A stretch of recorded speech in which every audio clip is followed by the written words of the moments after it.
Good morning, Eric, confirming you can hear me? Yes, we can. Thank you. I need to get something that I can put up the volume to.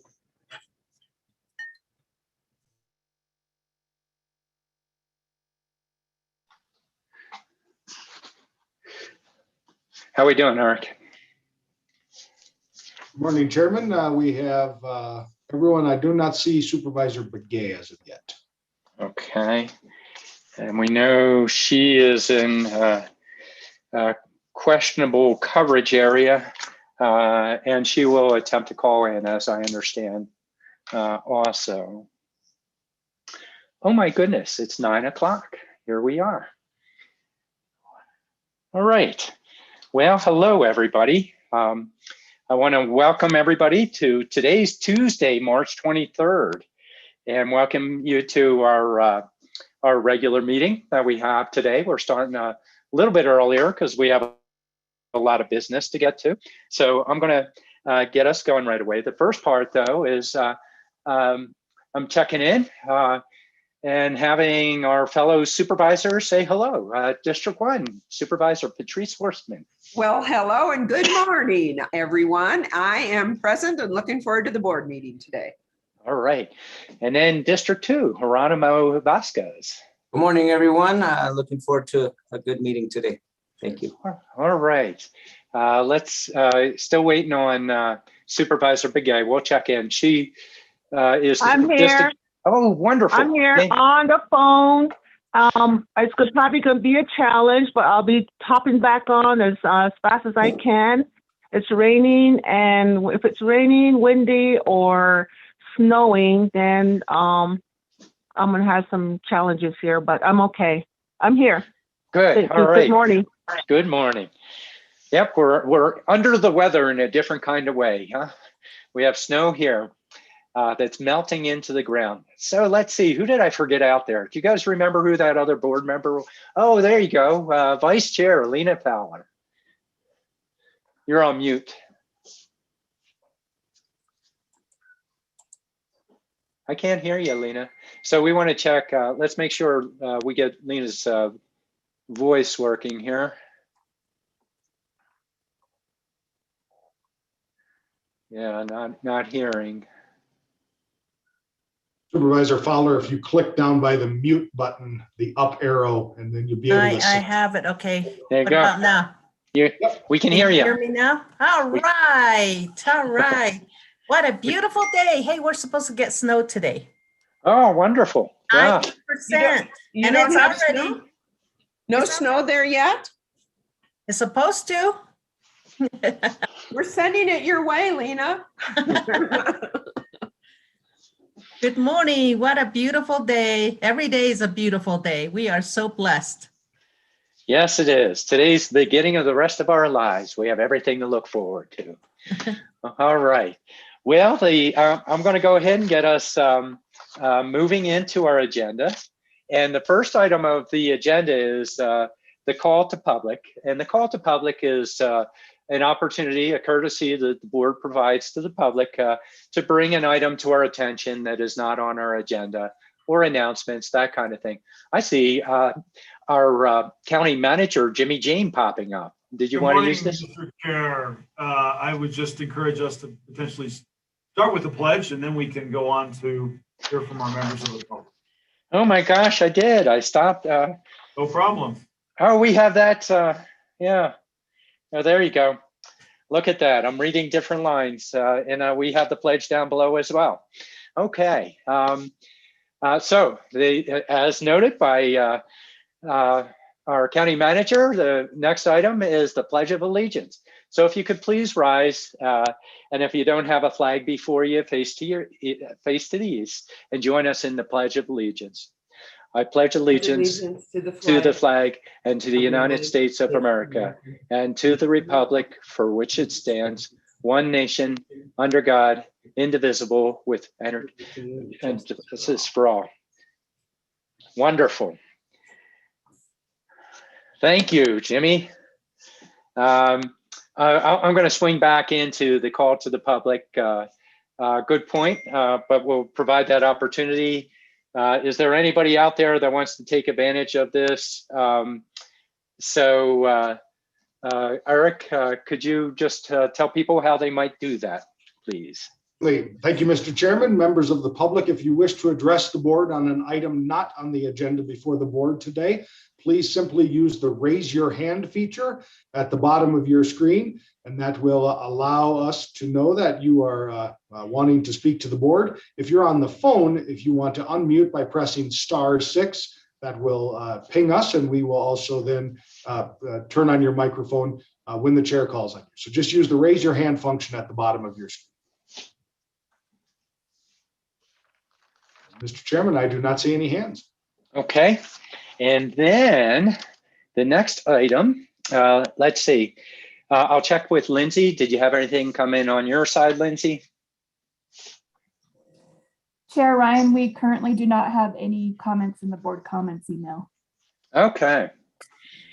I will recognize that tomorrow, Deputy Manager Joanne Keene will have been with us for 1 year. So I'll take advantage of the call to public just to make that special note. Wonderful having you here, Joanne. All right, next item in business is actually a very special time here. And unfortunately, we're under COVID. And it's just so different when we're meeting electronically. But as many people know, we've been had County Manager Jimmy Jane here with us for just over 3 years, but that's only the beginning of his illustrious career. Jimmy has been doing this. He's been a county manager working in government even before that. For 30 plus years.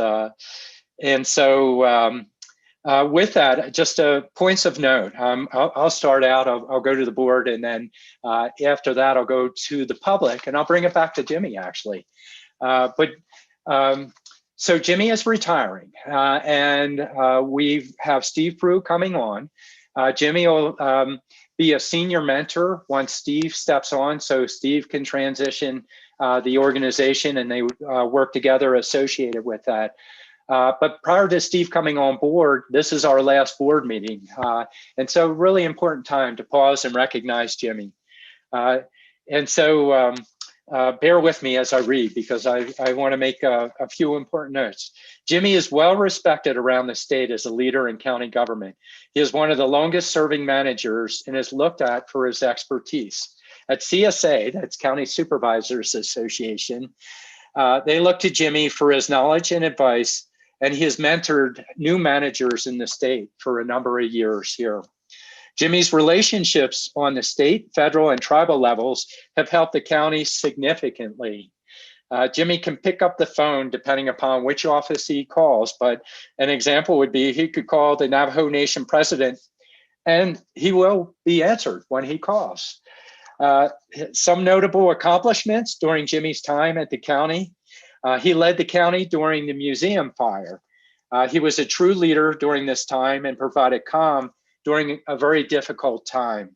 When everybody was looking at those plumes out there and what does it mean to our communities adjacent to that fire, it was really important to have that stable hand there. He has helped to modernize our departments. One example is the resources he's provided to Information Technology Department. We're well aware because of Jimmy's leadership here. He managed during COVID-19 pandemic.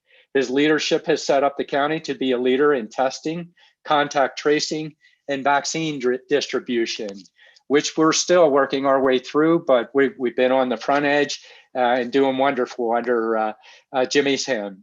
Another item would be modernizing the public affairs departments. Brought in this guy that's up on our screen, that Eric Peterson, but really developed and improved our public affairs department. Jimmy's legacy is that he truly cares about public service.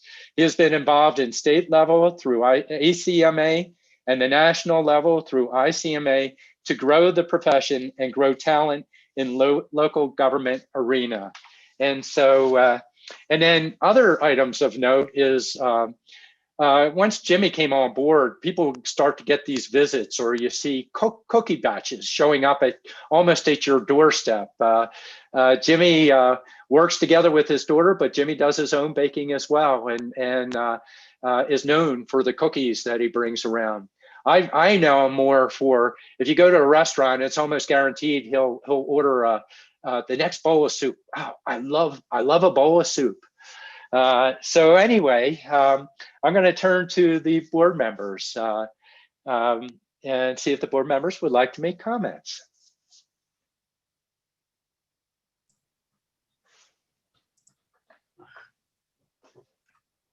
I have supervisor. Well, let me go. Yeah, okay. We'll go 1, 2, 3, 4, 5. That's what we'll do. Supervisor Patrice Horstman. Yes, well, it's a bittersweet day. First of all, County Manager Jimmy, as we all know and love you for, I want to thank you for your service to the county and really to all of Coconino County. And as Chairman Ryan indicated, you certainly provided unbelievable leadership during two major crises that I can think of right off the bat, the museum fire and of course, COVID. And your leadership during this crisis, this COVID crisis, during the beginning years when we had, or beginning days, I should say, God forbid it be years, these beginning days were certainly so critical. And your leadership and steadfastness brought our county into an incredible #1 position on testing and now on vaccines. And you know, when you can say you helped save lives, what more can you ask for in a career, right? So, I mean, just thank you. You did, in fact, help save lives. And on a personal note, your guidance for me coming into the Board of Supervisors was just outstanding. I mean, you reached out even before I got sworn in.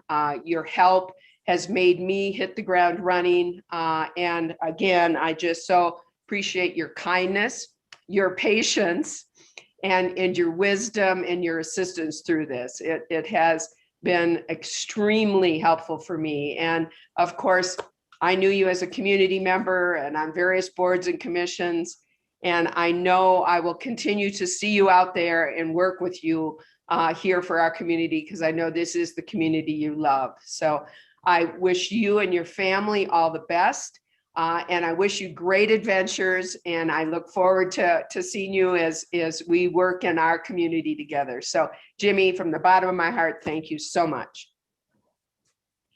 Anima? Sure, that's a hard act to follow. Jimmy, congratulations. I'm really happy for you. Thank you for all your service, and thank you for your help in onboarding me. I really appreciate it. Your guidance and support was really valuable, especially in those first days when I had the sun in my eyes trying to figure out what was going on and the dust settling. You helped out a lot, and I appreciate that. And you know, your service and your leadership is greatly appreciated, obviously, from all the kind words that everybody's been saying about what you've done. You left a mark here, so thank you for leaving that mark. And you know, enjoy this new adventure. You've earned it. You know, it's time for the next phase. So congratulations. Supervisor Begay, Judy.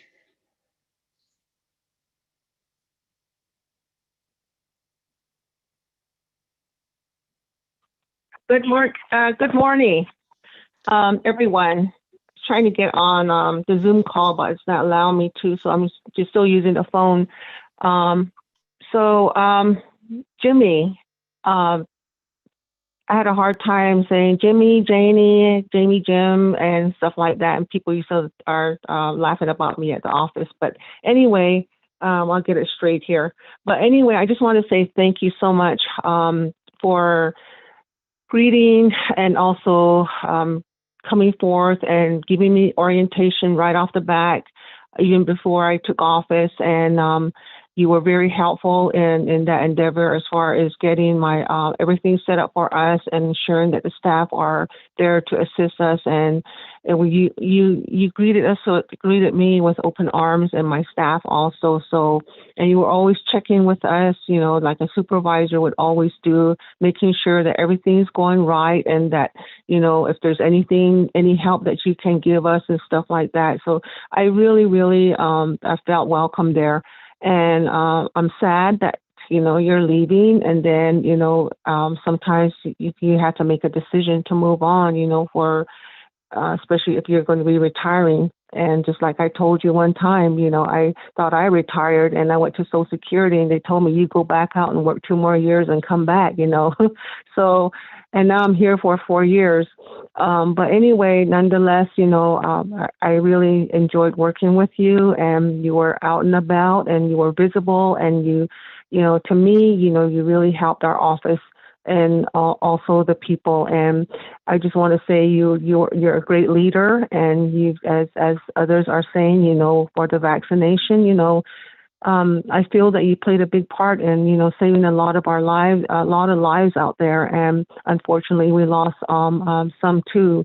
But I just really am thankful. And then also you were on task with all the schedules that you had out there for us, and you were, even though we went to you the last minute, you were willing to take time off, to listen to us and stuff like that. But I just want to say it was nice to know you, and I'm pretty sure that, we will still have some contact, since we're going to be out and about in the community. And sometimes, for a great leader, it's hard to lose them and not be there, and then trying to adjust to someone else. And we're just fortunate enough that Mr. Peru has already been there and done the job. So I'm thankful for that too. But all in all, I wish you the best of luck, and I greatly appreciate all the help you gave to the county residents, and also other programs, the Navajo Nation, the Hopi Nation, and Paiute tribes, and, all the diverse communities that you worked with. So I just want to say thank you so much in every way.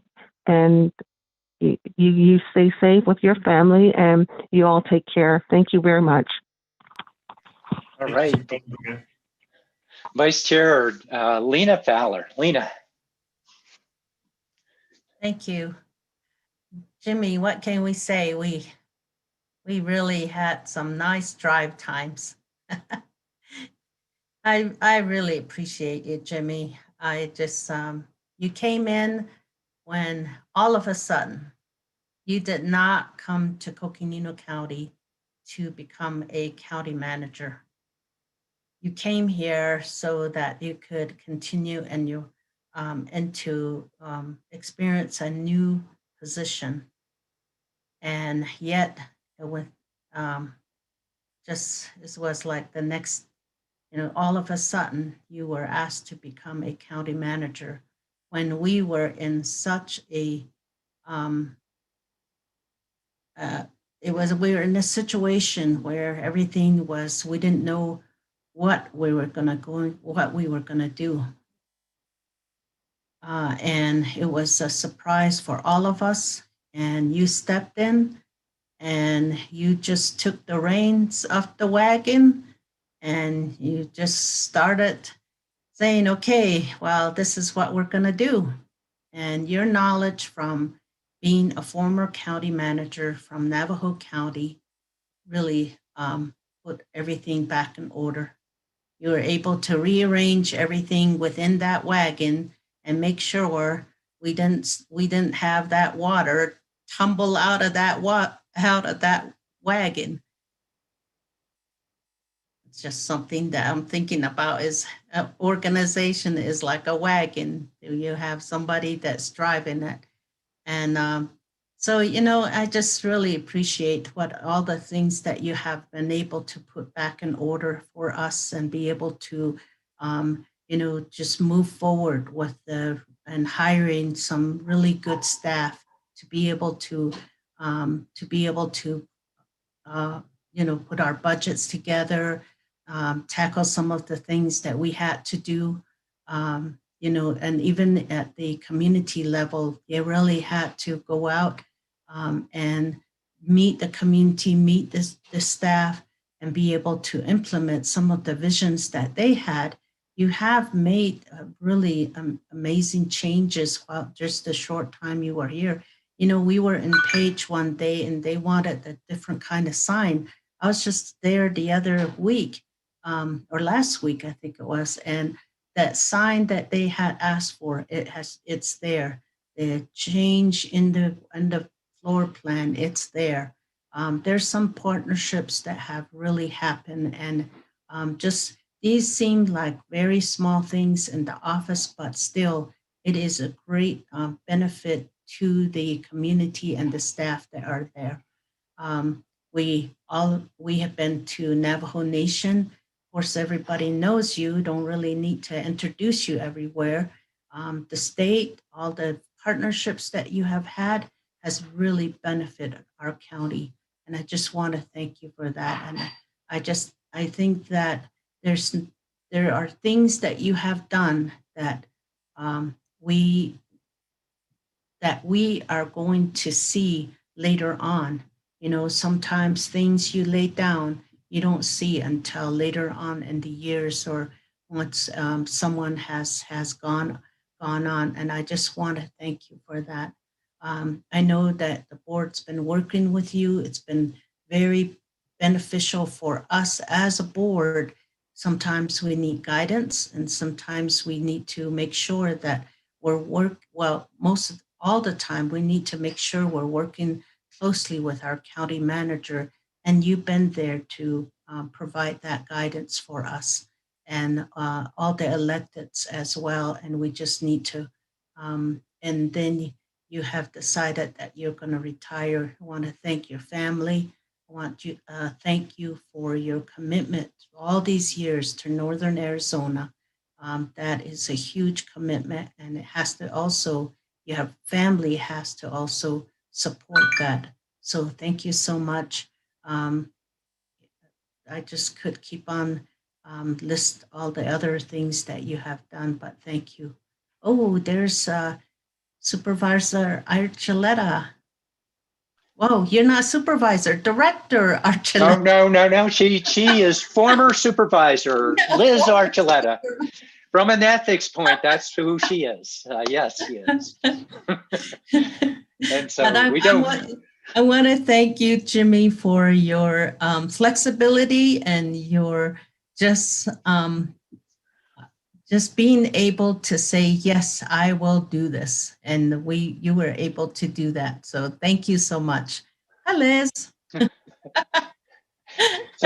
So I'm going to bring Liz up in just a second. For the sake of the board member, Liz is in a federal position, which we don't speak about that position. She actually is the former supervisor of Coconino County, District 2, and our peer for many years, always a supervisor. So I have the opportunity to bring Liz up. Liz, you're on mute right now. So there we go. Great. Well, thank you so much, Mr. Chairman, and so great to see all of my former colleagues and also my successor, Supervisor Vasquez. Really great to be here. And yes, I'm here as a former county supervisor, but they say you never lose your title. So I'm really pleased to be able to be here and to actually make a few comments about Jimmy. So thank you for your generous invitation of inviting me to be here to say a little bit about Jimmy. And so first and foremost, I just want to thank Jimmy for his service to Coconino County, for his dedication to county government. One of the things that we all know about Jimmy is that he has a passion for county government, whether that's county government where he served in Navajo County for several years as the county manager or county government at Coconino County, or county government across the nation in leadership with ICMA, and being recognized as a very professional county manager and someone that has immense experience to share with people statewide and nationally. Jimmy never made it a secret that it's an honor to be able to be in county government and to be in the profession of leadership in county government. So I want to thank you, Jimmy, for not only for your years at Coconino County, but for your years at Navajo County, and just for being a mentor to so many other managers in county government. I really want to tell you, you came into Coconino County at a time when we really, really needed you. We needed your leadership. We needed your passion for county. We needed your listening ear, because you are a great listener. And, that is no small feat for someone, for people to understand that a leader needs to be a listener. And that's one of the qualities that is so great about you, is you being able to listen. But as I'm looking back on your service, just wanted to point out that, you're the type of person that always sought a win-win situation, where there were never winners or losers under your leadership. You always sought to facilitate discussion, to try to come up with a solution that was best for everyone, and where everyone felt like they had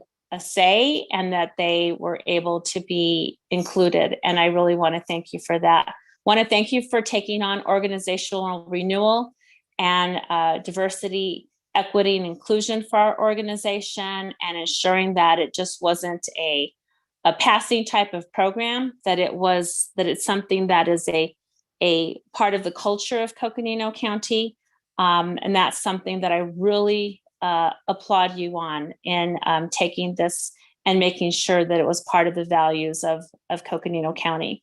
And then I also want to thank you very much for just the many, many attributes that you brought in terms of your knowledge of the state and of tribal governments, and really respecting sovereignty, and understanding the role that our tribal governments and our multicultural populations have in Coconino County, understanding that history.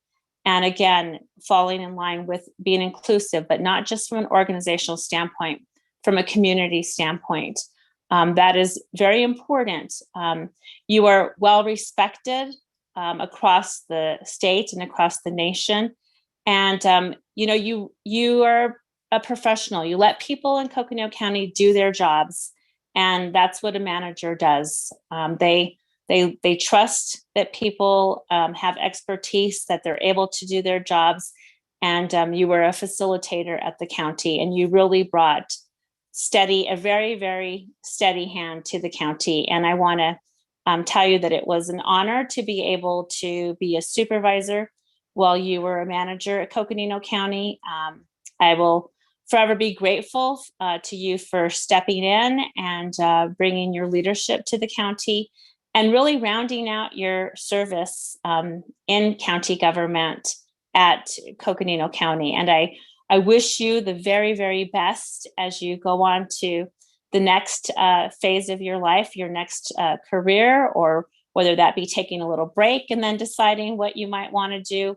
I want to thank your family for supporting you in your move to Coconino County, and in giving you the support and space to be able to be the manager of Coconino County. It takes immense dedication and time away from family. And I really want to thank them for their support of you in doing that. And most of all, Jimmy, I want to thank you for your friendship. You're a treasured friend, and someone that I know that will continue to be not only a friend, but someone that I can call on. So thank you so much, Jimmy. And I wish you the best. And you always say there's a season that we change seasons. And so I will tell you, wish you the best in your next season. Jimmy, Liz might not be here too long. I'm going to, for staff, I'm going to ask you to wait until April 1st. We're going to have a town hall. I will open it up to the public, but Liz only has a few minutes if you want to respond, Jimmy. Yeah, thank you, former Supervisor Archuleta. Thank you for taking the time to be here. It is so good to see you. I miss you. Miss you too. I miss our coffees and our conversations. You have gone on to a higher calling now in serving in your new role. And I think I speak for all of us to say we're grateful to have you there. But thank you for your 24 years that you spent here serving people and community. And you were on the board that took a chance and asked me to step into this role. And I'll always forever be grateful for that. And I echo your comments about friendship. Thank you for your friendship. Thank you for your leadership. Thank you for who you are. It's great to see you. Be well. Great to see you too. Thank you. All right. Really great to see you, Liz, and thank you for popping in here. Thank you. You bet. So what I'm going to do is, just for the sake of staff, we are having April 1st an internal town hall and an opportunity to say farewell to Jimmy then. So, and we have a pretty big agenda if you can wait till then and visit during town hall. He's not going to get away from here too easily here. But for the sake of, if there's anybody in the audience from our public organizations that wish to make comments, I'll open it up. You need to wave hand. Eric, can you go through that real quick? Certainly. Thank you, Mr. Chairman. So if you simply raise your hand, members of the public, I will promote you to a panelist, so your screen will flicker as you join us. But that will give us both camera and audio access for you to express your gratitude to Jimmy. And Mr. Chairman, I have brought up the first hand that was up, which was Stephanie Smith. So she is in the meeting. All right, Stephanie.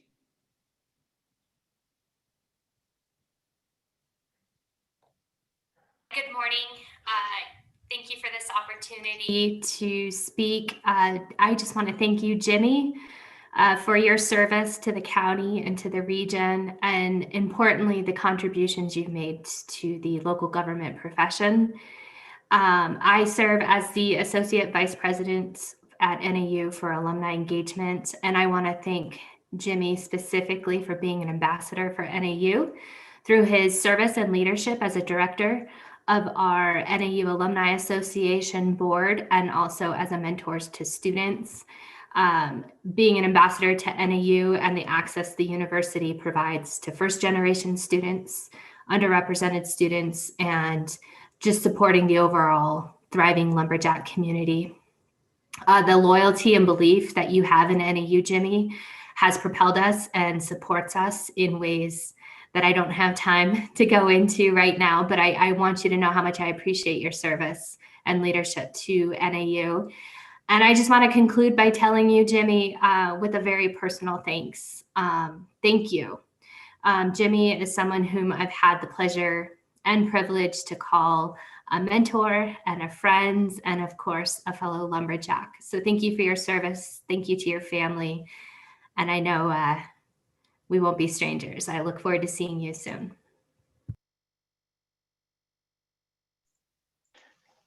This may be the first day that I'm wearing an NAU shirt and you two aren't wearing an NAU shirt.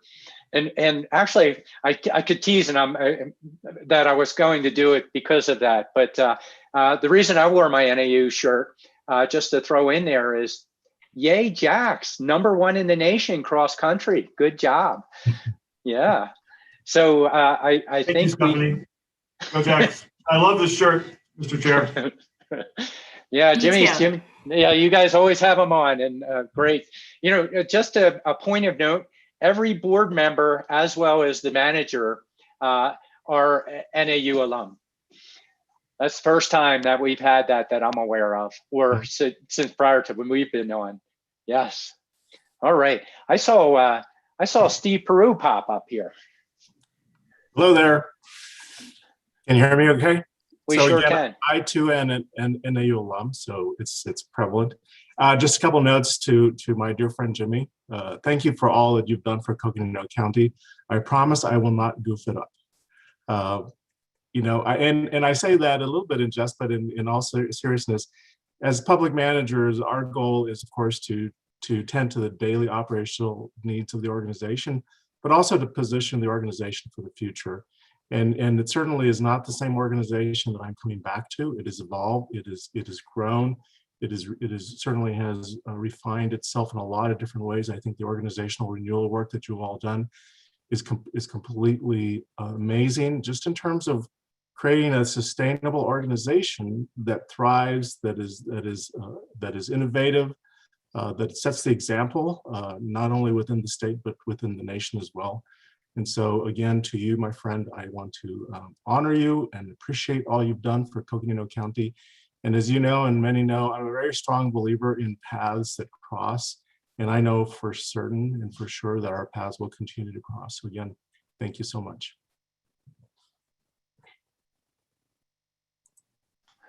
All right, do we have anybody else out there? Mr. Chairman, I do not have any hands at this time. All right, the Zoom time, it's always hard. So Jimmy, I turn the floor over to you. Well, good morning, Chair Ryan and board members. Thank you for allowing me to share a few words with you, with my colleagues, with my friends, as I prepare for my next season in life. Start by saying thank you, Coconino County. Serving the public here at Coconino County has been one of the highlights of my 30-year career in public service. This is an amazing county and an impressive team of committed public servants who are truly dedicated to serving people and community. I want to say thank you to so many. Each member of our 1,000+ member team plays an important role, and I owe each of you my thanks and gratitude. I've been blessed to work with an incredible leadership team, including dedicated deputy county managers that help me each day at the county. Joanne Keene, this is our 3rd rodeo together. Thank you for your questions and your insights. You have always been a consummate professional. I'm grateful to be your colleague and friend. Lucinda Andriani, thank you for your passion to serve. Your care for others is unparalleled and makes a difference. You have not only been a trusted colleague, but become a good friend. I love you, Lucinda. Also grateful to former DCMs, Dr. Marie Peoples and Mike Townsend. To our clerk of the board, Lindsay Daly, thank you, Lindsay, for your partnership in helping to keep our lives on schedule and our work on pace with the board. To Eric Peterson, I remember meeting you at a NACO conference in DC, and then one thing led to another. You helped make it all work. You are gifted in so many areas, and the county is fortunate to have you. Going to miss working with you every day. I will drop off milk duds, Eric. Suri Mullaney, the county is fortunate to have you back. Your financial mind and fresh perspective serve the county well. Erica Shaw, in the time we had working together, I have been lucky to see you in action. Thank you for your commitment and contribution to the COVID pandemic response, including partnership with schools, preparation of information and materials, leadership in well-being and mental health. You are an amazing human being. Your future is bright. Thank you to Felice Weems and Colleen Nags for making the office run and connecting the manager's office to the board, your organization, community partners, and the public. To all the elected officials and department directors, thank you for your leadership. I'm going to miss our regular interactions. All of you are experts and respected by your colleagues in your respective fields. Coconino County and your teams are fortunate to have you. To the board, thank you for your dedication and thank you for your support. Supervisors Horseman, Vasquez, and Begay, I wish you all the success in the world and encourage you to continue as fierce advocates for your communities. I wish we were able to work together longer, but I'm excited to see what you accomplish. Vice Chair Fowler and Chair Ryan, as deans of the board, I wish you the best of experiences in the coming term. Thank you for your confidence, including being on the board that gave me this opportunity. Matt, thank you for the interesting plants. I will have more time to tend to them. Thank you for the talks on your back porch and tours of your gardening prowess. Lena, I will miss our road trips, including sharing interesting and beautiful places. You showed me the Vermilion Cliffs and a California condor. And I saw why it is called the Grand Staircase Escalante. Enjoyed a meal at Jacob Lake Lodge and Antelope Marina and walked in the Tuba City Parade with you. I learned so much from your stories. They have enriched my life. I also want to acknowledge former supervisors Liz Archuleta, Art Babbitt, and Jim Parks. Mr. Chair, I am grateful to have spent time with people and communities across this county, from Fredonia, Tucson, Page, and Tuba City, down to Forest Lake, Sedona, Williams, and here in Flagstaff. Coconino County is an amazing place because of the team that shows up to serve every day. Each of you helps make a difference.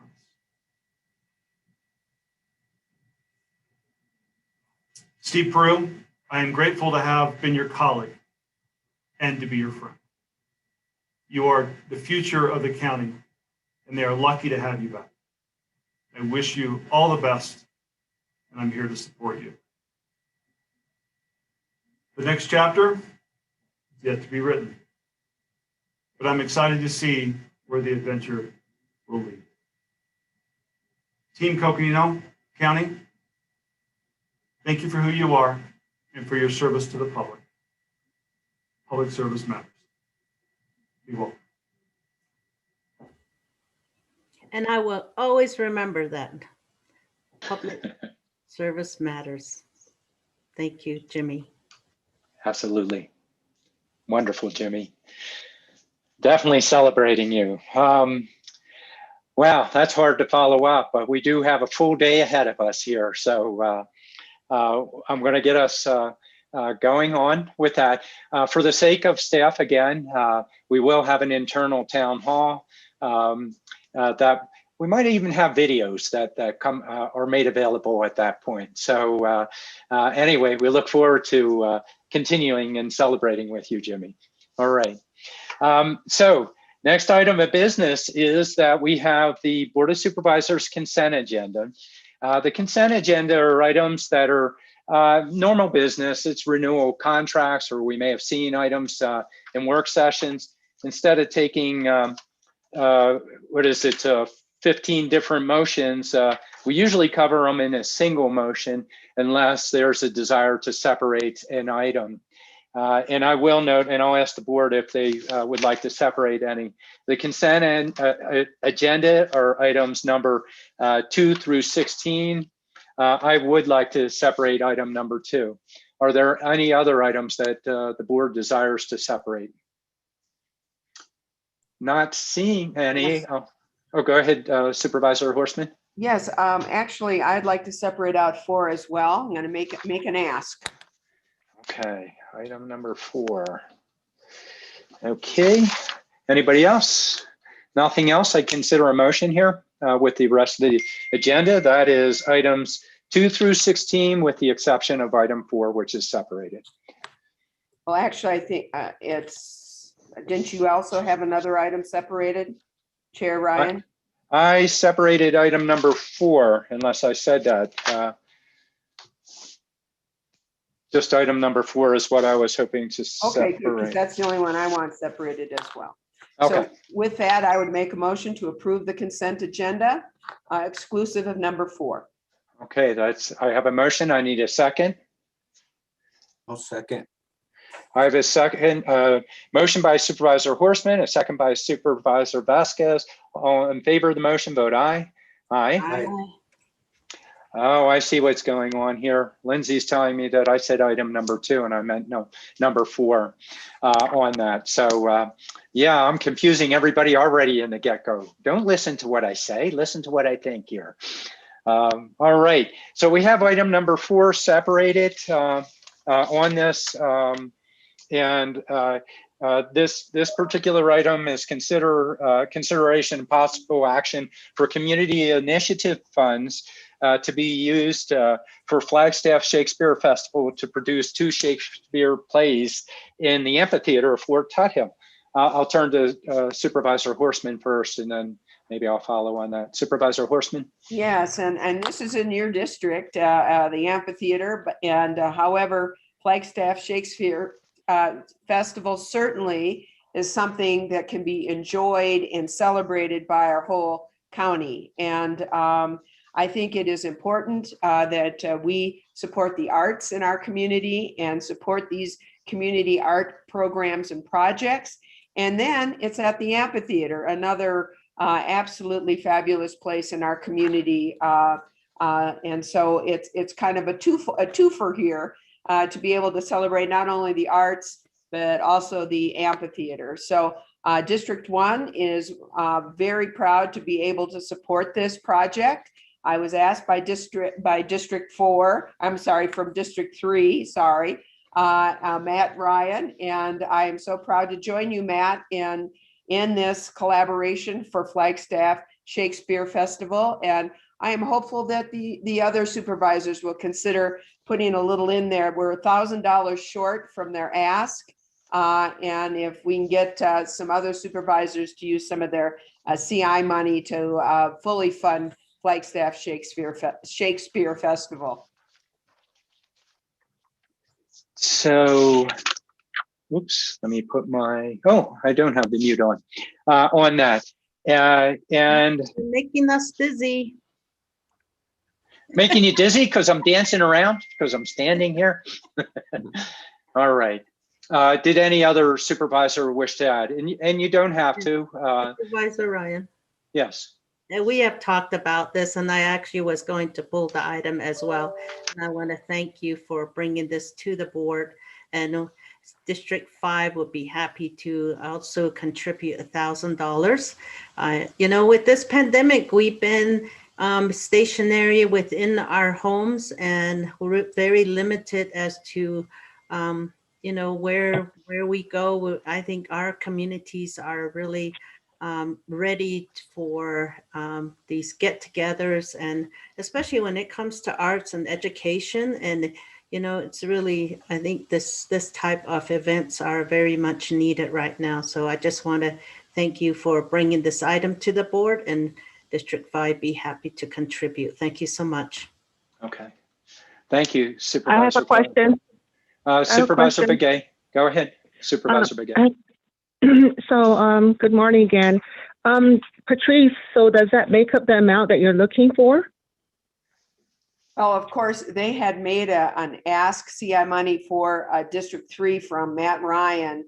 However, I know that their budget, from the information presented in our packet, exceeds their ask. And I am sure that they would be very, very pleased to receive some additional money from the Board of Supervisors. So it made the ask to Matt Ryan, but I think they would be very pleased because they still have quite a bit in their budget that needs to be funded. Oh, okay. With that being said, I'll go ahead and donate $1,000 to this initiative. I think it's very important that, you know, we get people in our communities involved and support the Shakespeare Festival that's being planned. And so that's what I would like to do, is donate $1,000 from District 4. All right. That's wonderful, Supervisor Begay, on that. I guess I would like to support as well. I don't want to be the only one left out, so I'll contribute as well. So Supervisor Vasquez, they need $720. They have an ask, a need of $7,720. Could you cover that? I can cover the 772, or the final remaining balance. Yes. The $720, and that brings us up to covering the full costs associated with it. That's absolutely wonderful. To turn to the Flag Shakes group, This is a group that's been growing the Shakespearean Festival over the years. Their desire is to hopefully grow it to become a broader weekend with time. They've had additional challenges with COVID-19, therefore a larger ask associated with it. But they surely do want to try and land this out at Fort Todd Hill. So really appreciate all the board stepping forward on this. And for flag shakes, looks like we have enough with that. So noting that, I need a motion to amend this and for the additional community initiative additions. We have an addition of, and I'll just note it for you. We have District 3 covering with 4,000, District 1 with 1,000, District 5 with 1,000, District 4 with 1,000, and District 2 with $720 to make a total of $7,720. Anybody care to make a motion there? Supervisor Horstman? I would be pleased to make that motion as you have presented, Chair Ryan. All right, I have a motion and I need a second. I have a second by Vice Chair Fowler. All in favor of the motion, vote aye. Aye. Aye. None opposed. Okay, motion carries. All right, good luck to you, flag shakes. Really appreciate that, and we definitely want. Matt, would you ask them to keep us informed of when they have their date for their plays, and hopefully we can attend. I certainly would love to, and I'm sure the other supervisors would love to attend as well. And they're on the phone call, so they're out there listening. So if you could, please, Dawn, reach out to us and send that information to us. For the sake of time, rather than turning there, I'm going to bring us on and continue to move forward with the agenda. So that carries us through item number 16. I now need a motion to resolve as the Jail District Board of Directors. So move. Motion by Vice Chair Fowler. Second that. I need a second by Supervisor Begay. All in favor? Okay, all in favor of the motion, vote aye. Aye. Okay, we are now acting in the capacity as the Board of Directors of the Jail District. There's one consent item. Does anybody care to separate? If not, I'll consider a motion. Not seeing anybody seeking to separate. I need a motion to approve. I move that we approve item number 17. I have a motion by Vice Chair Fowler. I'll second. Second that. Second by Supervisor Vasquez. All in favor of the motion, vote aye. Aye. Aye. Aye. All right. Now we need to resolve as the Board of Supervisors. I need a motion to do so. So move. All right. Looks like Supervisor Fowler just beat Supervisor Horstman. I need a second by Supervisor Horstman. All in favor of the motion, vote aye. Aye. All right. Fantastic. Okay, now we're back acting in the capacity of the Board of Supervisors. And the next item that we have is item number 18. And this is consideration and possible action associated with approving resolution 2021-13, which is this item and the next item 19 are associated with bonding and PSPRS debt that we have. And we have our Chief Financial Officer, Siri Mullaney, out there that'll present on this item. Siri? Good morning, Chair Ryan and members of the board. We are also joined by our colleagues from Stifel who have worked with us on this item, and you've seen them in the past. So just as a quick recap, the county participates in the public safety retirement system for our uniformed officers, and that system has an unfunded liability. As of June 30th, 2020, it was in excess of $14 million. And we presented to you on January 26th and again on March 2nd, a proposal to restructure the debt in the public safety retirement system. As of the January 26th board meeting, the board did direct staff to proceed with all of the statutory requirements for posting a debt restructure, and we have proceeded with that. A public hearing was held on March 2nd, at which time no comments were received.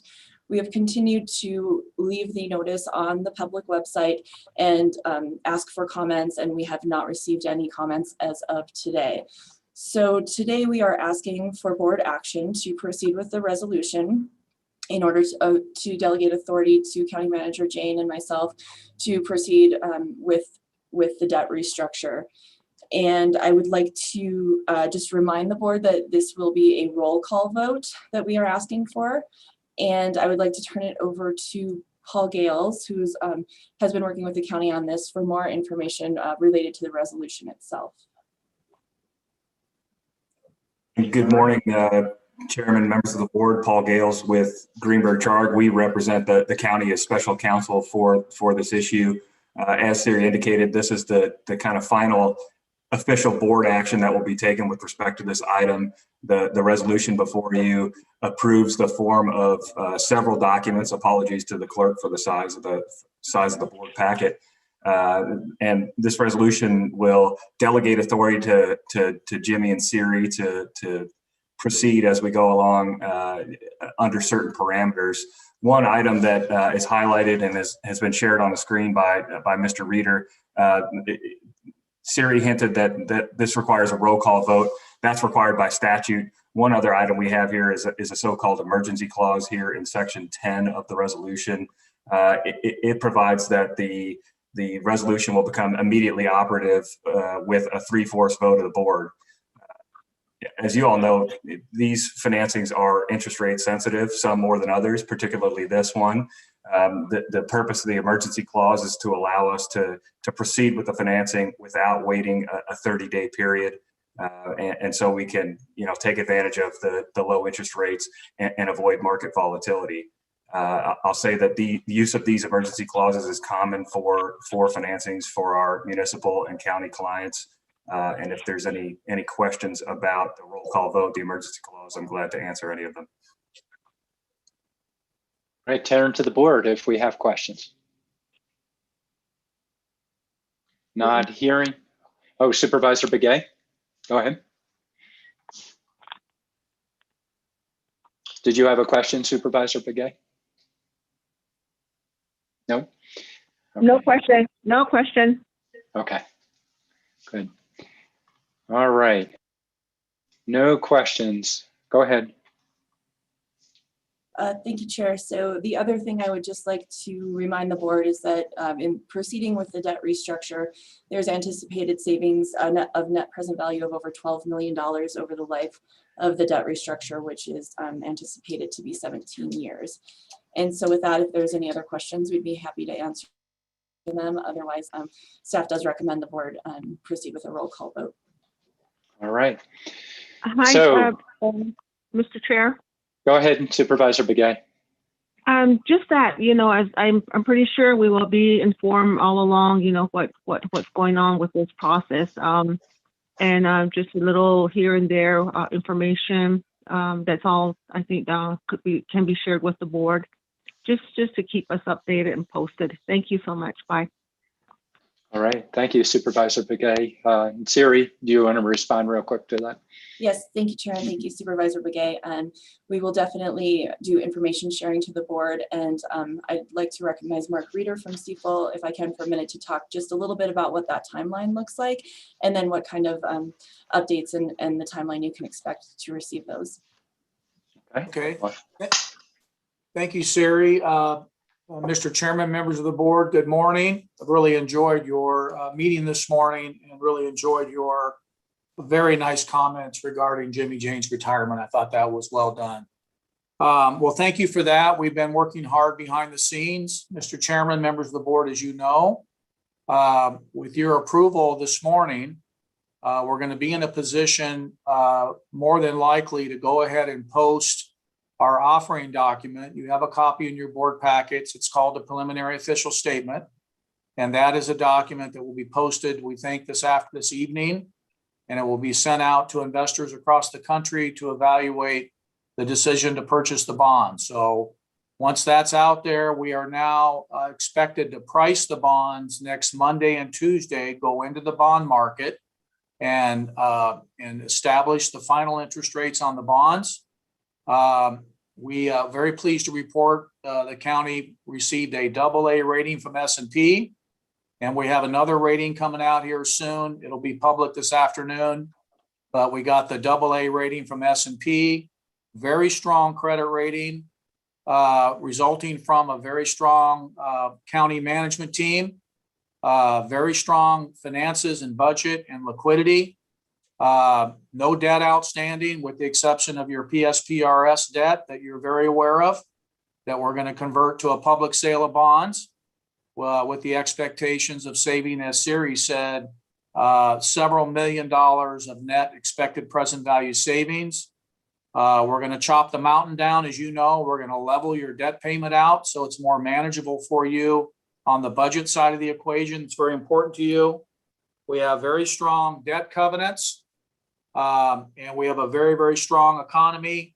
The only thing they really said about anything that was not really even negative, but the economy is tourism based.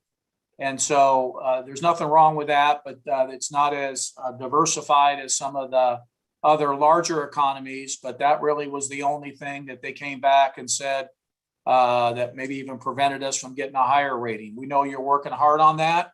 The county is, we know that the city is, and you will continue to work on your economy in the coming years. So congratulations on a very, very strong rating. We believe that your issue will be well received by the marketplace for all those reasons. And we're looking forward to working closely with Siri, Jimmy, and Carol and staff relative to the market next Monday and Tuesday. And we will report back, staff will report back to the board in terms of the final results of the bond issue. I think with that, those are my editorial comments. I know we've had 2 or 3 meetings together. We very much appreciate your patience and your leadership relative to this transaction. And with that, I'm glad to answer any questions from the board or staff. Thank you very much. All right, questions? Not seeing questions from the board at this point. So next item of business is, this is not a public hearing. We already had a public hearing with this. What we need is a motion to adopt resolution 2021-13, approving the sale and execution and delivery of the pledged revenue obligations in one or more series, approving the form and authorizing the execution and delivery of necessary agreements, instruments, and documents, delegating authority to determine certain matters with respect to the foregoing and declaring an emergency. I need a motion to do so, and then we'll go through a roll call vote. I make a motion that we approve this item, resolution 2021-13 as read. All right, that's a motion by Supervisor Begay. I need a second. Second. I have a second by Supervisor Horstman. Could I make a comment? I think it's important Please. to make a comment on this, given what we're doing. Yes. I would second that motion of Supervisor Begay, but I'd really like to make it clear that we've had extensive discussion on this. And I appreciate all the information that was presented by Siri and our county staff, and also by our consultant, Mark Reeder. It's always good to see you. The public safety personnel retirement is an obligation that the county owes to our public safety employees and to our retired employees. Given the current low interest rate, the county has an opportunity to fully fund the county's unfunded liability to its PSPRS debt through these long-term bonds at a competitive rate. And as we heard, Mark Reeder underscored that it is going to save the county money not only now, but over the length of this obligation, millions of dollars. I stated before, and I know other board members share this, it's a no-brainer for us to go forward to meet this obligation and quite frankly, save our county money. So I want to thank the leadership for bringing this forward, and I appreciate the opportunity to second this motion, and I certainly support resolution number 2021-13. Yeah, and I'll take additional comments from the board, but I'll go. Yeah, I was hoping to do the same. Just comment on how important this is, and if anything, we're using an opportunity to save the county money here as well, which is really important. But it also to acknowledge there's a lot of staff work that went into this, as well as having our advisors on this. So Vice Chair Fowler. Yes, Mr. Chair, thank you so much. I just want to thank Siri and our consultants. This came upon us as a county, as counties and cities throughout the state. And when it was first brought to us, we were very surprised with the amount that we had to, we owed. And it brought a lot of stress to us. We had to figure out how we're going to do this. We had Mike Townsend that was here, who's now the state director for this particular retirement. And we really had to see how we're going to do it and how we're going to be able to keep up with it. So right now, this was brought to us as a solution. And once again, Mike Townsend that was involved as well. And really thank you all for working with the state to make sure that we are, pay this down and not have to have that stress on our budget for moving forward. One of the questions that we're going to put that we have just moving forward is these dollars that are coming through from the American Rescue Plan to see if that might be able to pay this down. But it's just a question that I have, but we're not going to answer that right now. We're going to go through that on another process. But I want to thank you all for working on this and the time it took to make sure that we as a Board of Supervisors really understand what agreement that we are entering and how much money it was going to save the county, the citizens, and that is very important. We are responsible for our budget, our fiduciary responsibility, and this one was a huge stress on us. So thank you, Siri, for all the many phone calls and the Teams meeting that we had, even just on your own, even when we saw something in there that we had a question. Thank you for your patience, and thank you for your understanding that we really needed to know, be informed and be able to make an informed decision on behalf of our county. Thank you so much. Thank you, Mr. All right, other board members? Not seeing other board members, I'll go ahead and next piece is, as noted, this requires a roll call vote. Not only that, but requiring 3/4 of the board makes that a supermajority. We need 4 votes out of 5. So I turn to our clerk of the board, Lindsay Daly, to go through a roll call vote. Thank you, Chair Ryan. I will go ahead and start with you, Chair Ryan, for your vote. Aye. Vice Chair Fowler. Aye. Supervisor Horstman. Aye. Supervisor Vasquez. Aye. And Supervisor Begay. You're on mute, Supervisor Begay. Aye. Thank you. Very good. We have a unanimous vote of the board, and we've achieved that 3/4 vote. And so, and then congratulations to Siri on moving this forward too. Very good work with the team. Really appreciate that. Next item of business is item number 19, related to this, discussion and adoption of PSPRS contingency reserve fund policy and budget amendment to transfer funds into the CRF. Thank you, Chair Ryan and members of the board. So this is really the second piece of the action you just took. Part of our official statement was setting up a contingency reserve fund. Part of what we had presented again back in January and again in March was that while our goal is to be 100% fully funded in the PSPRS, there are certain risks, market risks, actuarial risks that may lead to a deviation from full funding over time. And so the contingency reserve fund is part of the plan to continue to address our liability and public safety retirement system by setting aside general fund dollars to mitigate risk or provide additional funding into the plan if needed, if we do have a year or a period of time where we're varying significantly from that full funding. And so we are recommending an initial deposit of $750,000 with more discussion in the budget for fiscal year 22 on a plan to reach full funding of the contingency reserve of just shy of $1.1 million. And I'm happy to turn it over to Rushda Mustafa from Stifel to provide a little more information on contingency reserve funds and our plan.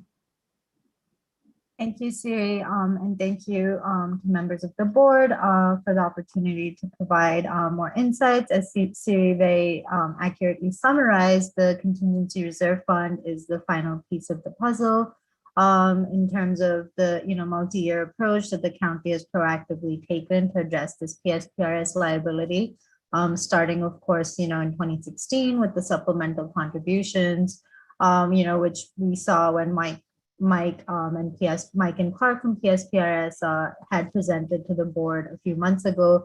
They showed how much further ahead the county is from having deposited that extra $20 million. And that's, entirely to the benefit of your budget.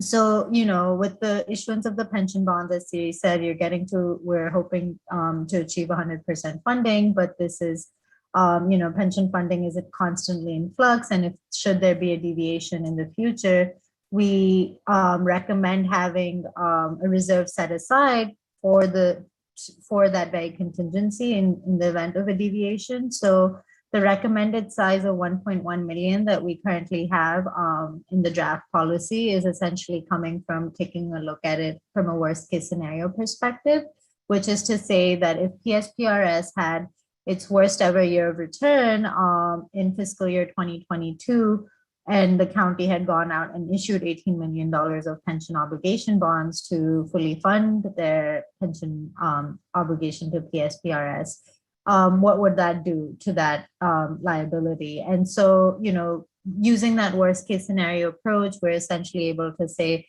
the recommended size is sufficient to help the county manage up to 3 years of variances or in the new payments that would come up. And, that gives you enough time for the market to correct. As we know, a bad year is typically followed by very good returns, as we saw in 2008, 2009, with the 20-30% losses nationally across the board for pension funds. But then we saw in 2010 and 2011 a recovery, with most funds earning 10%, 14%, far exceeding their their target rate of 7%. So we believe structuring for up to 3 years of budgetary contingency gives you that flexibility to offset any deviation which was negative with hopefully positive gains. And if not, it at least gives you the time to go back to your board and, figure out different longer term funding solutions. But this has been a tool that's been very well received by the rating analysts and rating agencies, as well as investors on other pension financings throughout the state of Arizona.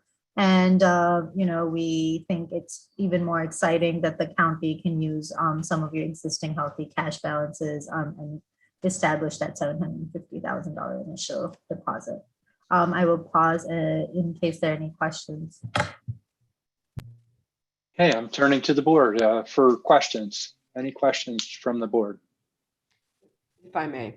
Please, Supervisor Horstman. And Siri, I'm just getting, are you recommending that we proceed with this motion for the 750,000?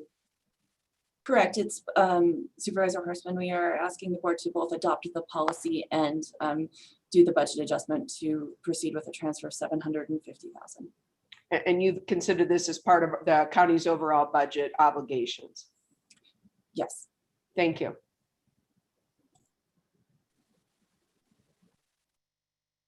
You're reading my mind, Supervisor Horstman. I was texting the clerk on that question also. All right. Vice Chair Fowler. So, and this will be, contingency fund will be there throughout the term of this account on a yearly basis. That's correct, Supervisor Fowler. And Siri, I'm sure you could comment more accurately on how you would want to apply the fund in the future once the bonds are no longer outstanding. Thank you. And thank you, Supervisor Fowler. We do have in our policy document, and we want to make it clear that these are general funds. And so over the life of the debt restructure, once that is ended and we don't have the need for the contingency reserve separate set aside fund, these funds will revert back to the general fund unless the board chooses a different action on them. All right. Are you done, Supervisor Fowler? I am. Thank you, Mr. Chair. You bet. Other questions from board members? I guess my comments would just be, I mean, we've had presentations on this. It makes absolute sense to set up a policy, also to move forward the money, putting all these pieces together.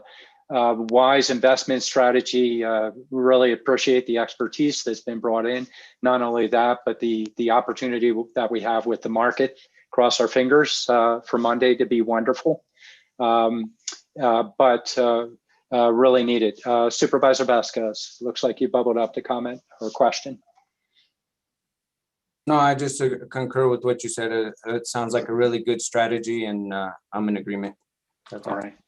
All right. Supervisor Horstman? No, I've asked my questions. Okay. Are you ready for a motion? I am. I'm ready for a motion.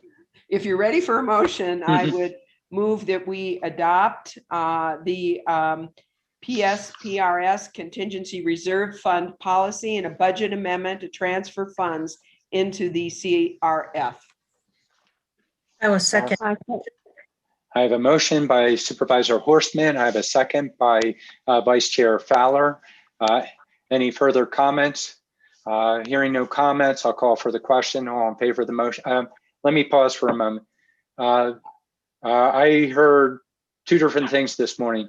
Is this okay with just a majority vote, or do we have to go through a roll call again associated with this? This is a policy piece with our own policies. That would make sense that it wouldn't be a roll call. Okay, and I'm seeing nodding on that. Okay, so I'll go ahead and call for the question at this point. All in favor of the motion, vote aye. Aye. Aye. That was a unanimous vote that I heard right there. Well, very well done. Thank you, everybody, for the good work. Let's cross our fingers for Monday and wish everybody well with that, including us and our county. There we go. Thank you. You're welcome. Next item of business is item 20.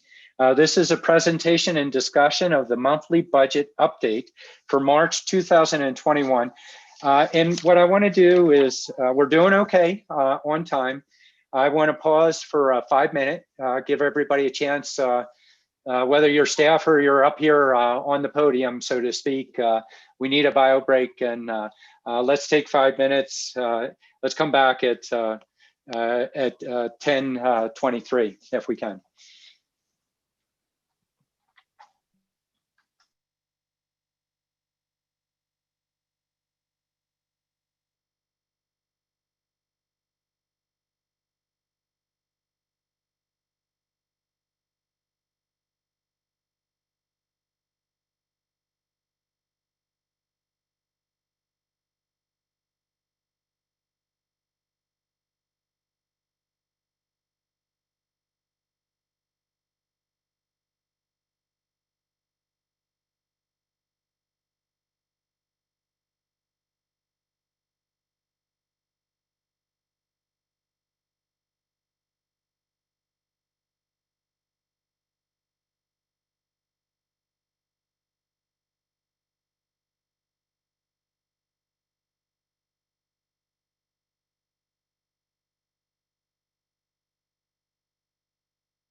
How we doing, Eric?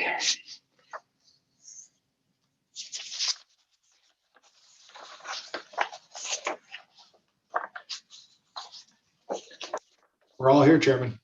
Okay, fantastic.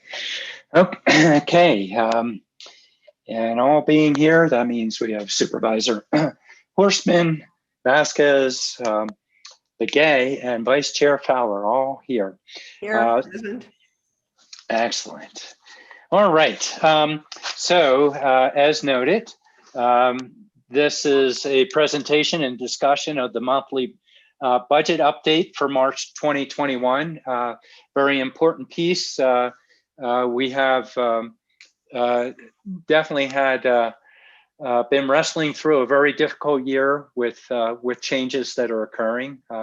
And so Lucinda Andriani, our Deputy County Manager, will start off with the item, and we have a few different presenters associated with this item. First piece is looking at where we currently are as it relates to the budget process that we're moving forward with. There's a second item that will be at least initially touching on the American Rescue Program, federal government, and what that means. By no means is this this is the introduction. It is not a final determination. It's starting to explore what it means. So I'll go ahead and turn this over to Deputy County Manager Lucinda Andriani. Lucinda. All right. Good morning. Thank you, Chair Ryan, and good morning, board members. Excited to be with you this morning as we're very close to launching into our fiscal year 2022 budget process, as you well know. I wanted to first do a quick overview here of what we are going to cover this morning. Did that, let's see, is that should show on the screen, the agenda here. Can everyone see that? Is that showing on the screen? Yes, it is. Yes. Okay, great. Thank you. So I wanted to just share kind of a quick overview here as Chairman Ryan mentioned. Siri will do a brief fiscal year 21 budget update. I'm going to spend a little bit of time talking about the FY22 budget process, a little bit of review of the timeline, and some other things that are underway right now, and talk a little bit about that process. You'll hear more about that as we move into that cycle this year. And then Eric's going to provide both an overview of the American Rescue Plan, as well as the Public Lands Counties funding that are obviously, both of these have been approved by Congress, although they're still waiting. We're still awaiting very important guidance from the Treasury Department.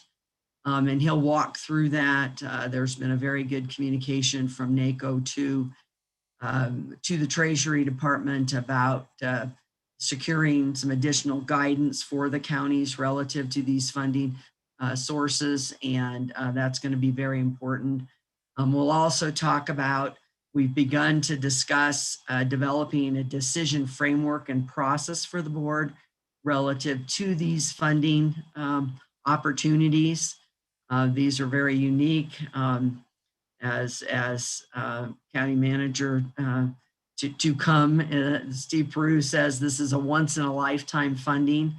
And so very important opportunities and decisions that will be coming out of those processes. And then lastly, Siri's going to talk about budget capacity within this fiscal year. And there are limitations to the budget capacity within this fiscal year 2021, unless we get some specific relief from the state legislature.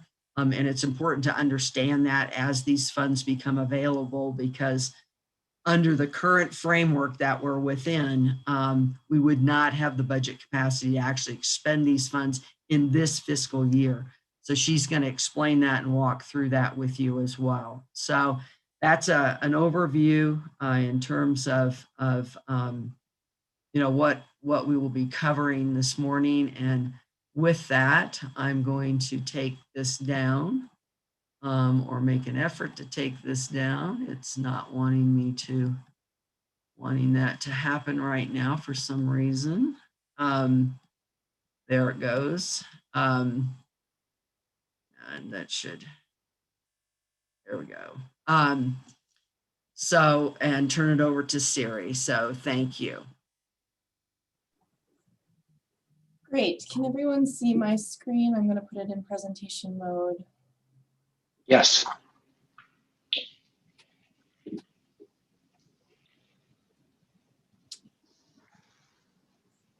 All right. And in the meantime, I lost my Zoom. All right. Well, I'm just, thank you, Chair Ryan and members of the board. Just as a warning, I seem to have lost my ability to see your faces and look at Zoom. So please feel free to interrupt me if you have questions as we go along. We are in March, which means we are presenting information through period 8, which is February. There is not a whole lot of new information, but there's a little bit I'll touch on just very briefly in our current budget year update. So we saw our revenue summary slide. This is very similar to last month. And one thing though of note is that the sales that we're reporting are from January. That is our most recent local and state shared sales tax figures. And we do have, similar to what we had with Marketplace, we have a new tax category that's reflected in January, and that is medical marijuana. So starting in February, we don't have those numbers yet, but we will also be folding in the new recreational marijuana, and it is only the county portion of that. And so of the excise tax on that new tax base, we had not previously been taxing either medical marijuana or now the new recreational marijuana that is allowed. And so we will have that added in. We expect that to have just a small really impact on our county excise tax. The county does not have enough vendors within the county to have this reported as its own distinct category when we look at the local sales tax categories, but we will be able to provide a little bit of data just based on the vendor names that we'll see in the Department of Revenue reports, just to get a sense of how that's impacting. So we don't know right now. The first month was January. That was really only medical marijuana excise tax, but next month then we'll see the recreational folded in. And then really, again, not a whole lot new on the expense side as expected. We continue to look for salary savings to meet our budget targets, and travel continues to lag, just kind of as natural activity in travel has moved to online. So taking a quick peek of our major revenues, our local sales tax once again are up. As a reminder, these orange bubbles right here represent the current fiscal year with 2 years of prior actuals on the lines below. And once again, we were up for January compared to the prior January. And when we look at the categories, this is a lot of numbers. We put it in terms of kind of pre-pandemic, into the pandemic, and then into the new fiscal year, just so you can see the major categories of sales tax and how they've changed over time and get a sense of, where we've recovered and where there may still be some work to be done in our local economy to get back to pre-pandemic levels. So again, highlighting restaurants and bars, amusements had a pretty significant downturn for January sales compared to the prior January. So really our tourism industries, again, still not fully recovered, but with makeup activity in prime contracting that still continues to be strong compared to the prior January, and retail. And this retail category is where the medical marijuana sales are being reported, and we will expect that recreational will also be folded into retail as we get reporting categories from the Department of Revenue. And then when we just look in terms of hard dollars, so that 8% really represents a $94,000, almost $95,000 increase in local sales tax revenue compared to the prior January. And we do still see. Excuse me, Siri? Sure, yes. Mr. Chair? Yeah, you want to speak about the screen? You wanted to fix the screen? Is that what you're? Yes, that's what I would like. Okay, I was going to try and keep us on clock, but let's see if you can. So your screen was not at full screen. Yeah, if it's just so small, so thank you. Okay. It was in the notes mode. Oh, gotcha. Okay, so let me put it over here. Thank you for that. And I'm going to try again to do share.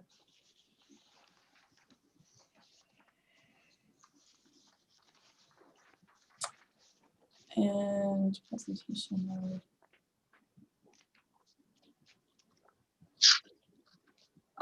Okay, are you seeing the full presentation or is it still in notes?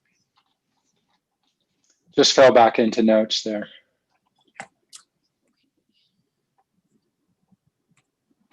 Siri, I think if you go to display settings up there, that drop down menu. Yeah, unfortunately, I can't get my mouse to go to the other screen, so I'm going to have to.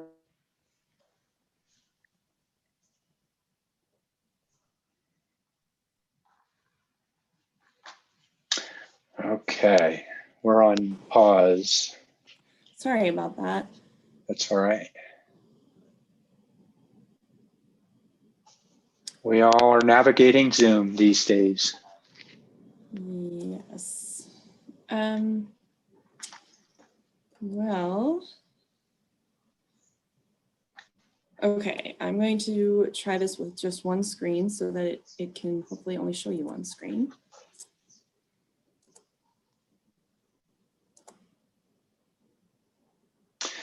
There we go. Okay, great. So sorry about that. So here was the first chart. Sure. And then when we were talking about the categories, and so in your presentation, you do have this comparison in hard numbers of what makes up that total increase of 8% compared to prior January. But again, you can see what categories are negative, and then retail really being the largest component of that increase. So I want to pause and see if there's any questions, kind of catch-up questions before I advance. Questions from the board? I have a question. Okay, go ahead, Supervisor Begay. I see that there's some negatives in certain areas, but under other negative 52.6, what does that include? Thank you, Supervisor Begay. That's a great question. There's a lot of smaller categories that on their own either don't make up a significant portion of the sales tax base, or we don't have enough vendors, and so they're just kind of lumped in by the state into the other category. So it's really anything that there could be sales tax collected on that's not reflected in these categories. I'm happy to follow up with a list if you would like of what those are, but really we get them lumped into kind of an everything else category. And so it can be things like transportation services, for example, is one that is very small, or perhaps mining is another one of those categories. And so I will just note that on a percentage basis, it does look significant. When we look at the dollar amount, that 52% decline really represents a decline in hard numbers of $19,000 in sales tax collections. And so the reason the percentage is so big when the dollar is so small is because it really truly makes up a very small portion of the overall mix. Whereas, for example, retail was only up 18% in terms of percentage compared to prior January, but that represents $88,000 of tax revenue. And so the percentages can be a little misleading because we're not looking at how they make up the mix of the total sales taxes.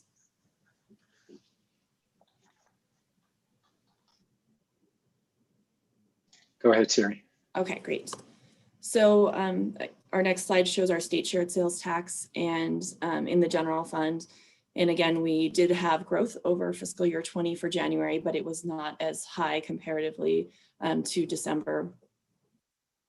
And then highway user revenues have really, they started out strong compared to the prior July, and they have dipped down below fiscal year 20, close to fiscal year 19 levels.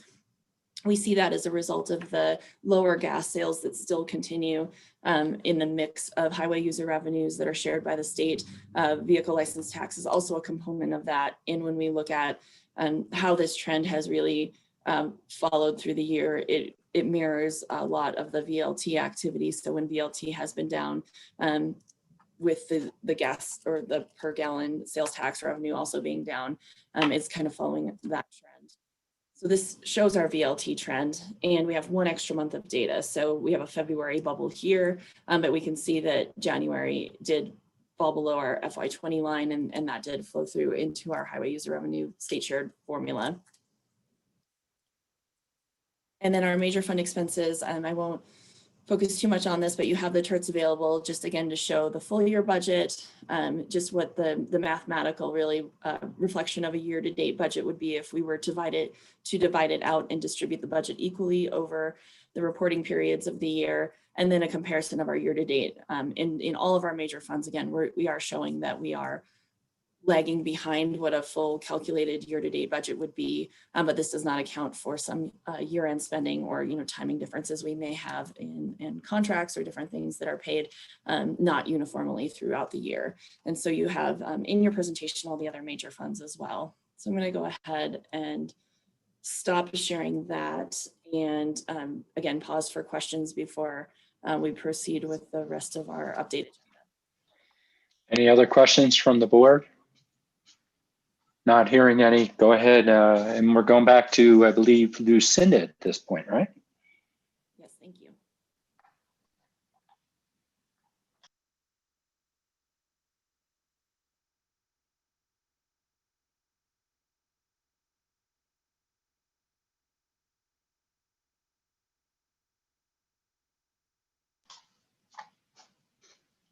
Okay, I see. Lucinda, if you're speaking, you're muted. I can't see your piece.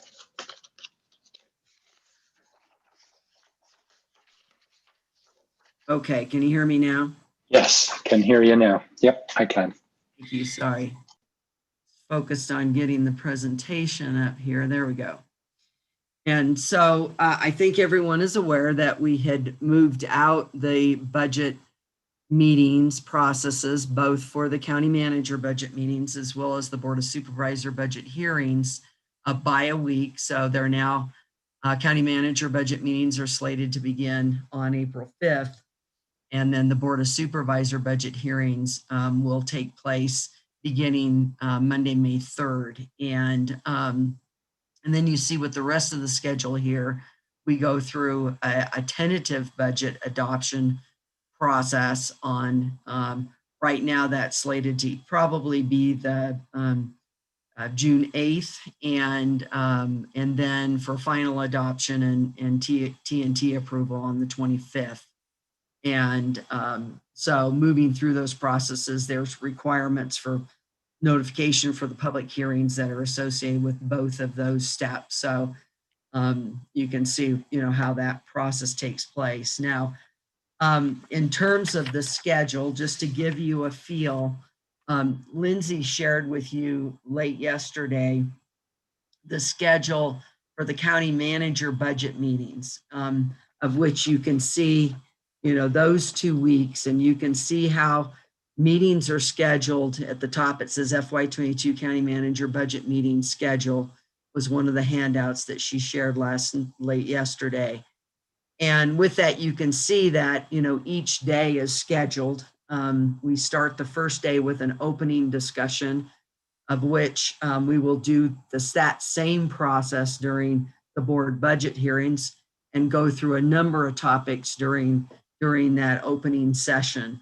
And I'll come back to that in just a minute. But if you're looking at that calendar and the agenda and the schedule for these meetings, you're meeting with every department and the districts as well. And so you can see that it's a very tight schedule, and there's a great deal that takes place over that period.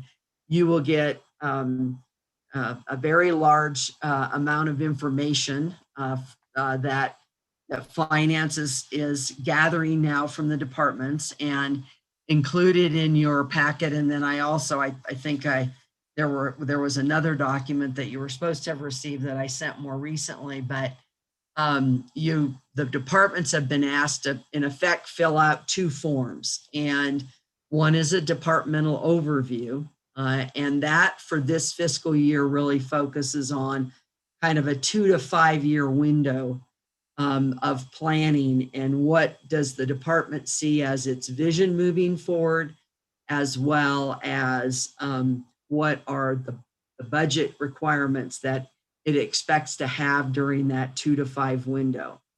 In addition to that, we have made a decision based upon the changing and evolution of the economy and our revenues over the past year to also provide the opportunity for departments to present requests for the fiscal year 22 budget as well.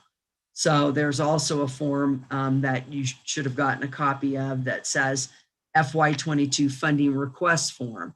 And if departments want to pursue new funding for specific expansion of services or modifications to services, that type of thing to address specific needs in FY22, they can fill out this form as well. And that has been shared with the departments, and they've been asked to submit those over the next week or so. So all that information will be collected from the departments, and it'll be in a very organized fashion that budget prepares for your review.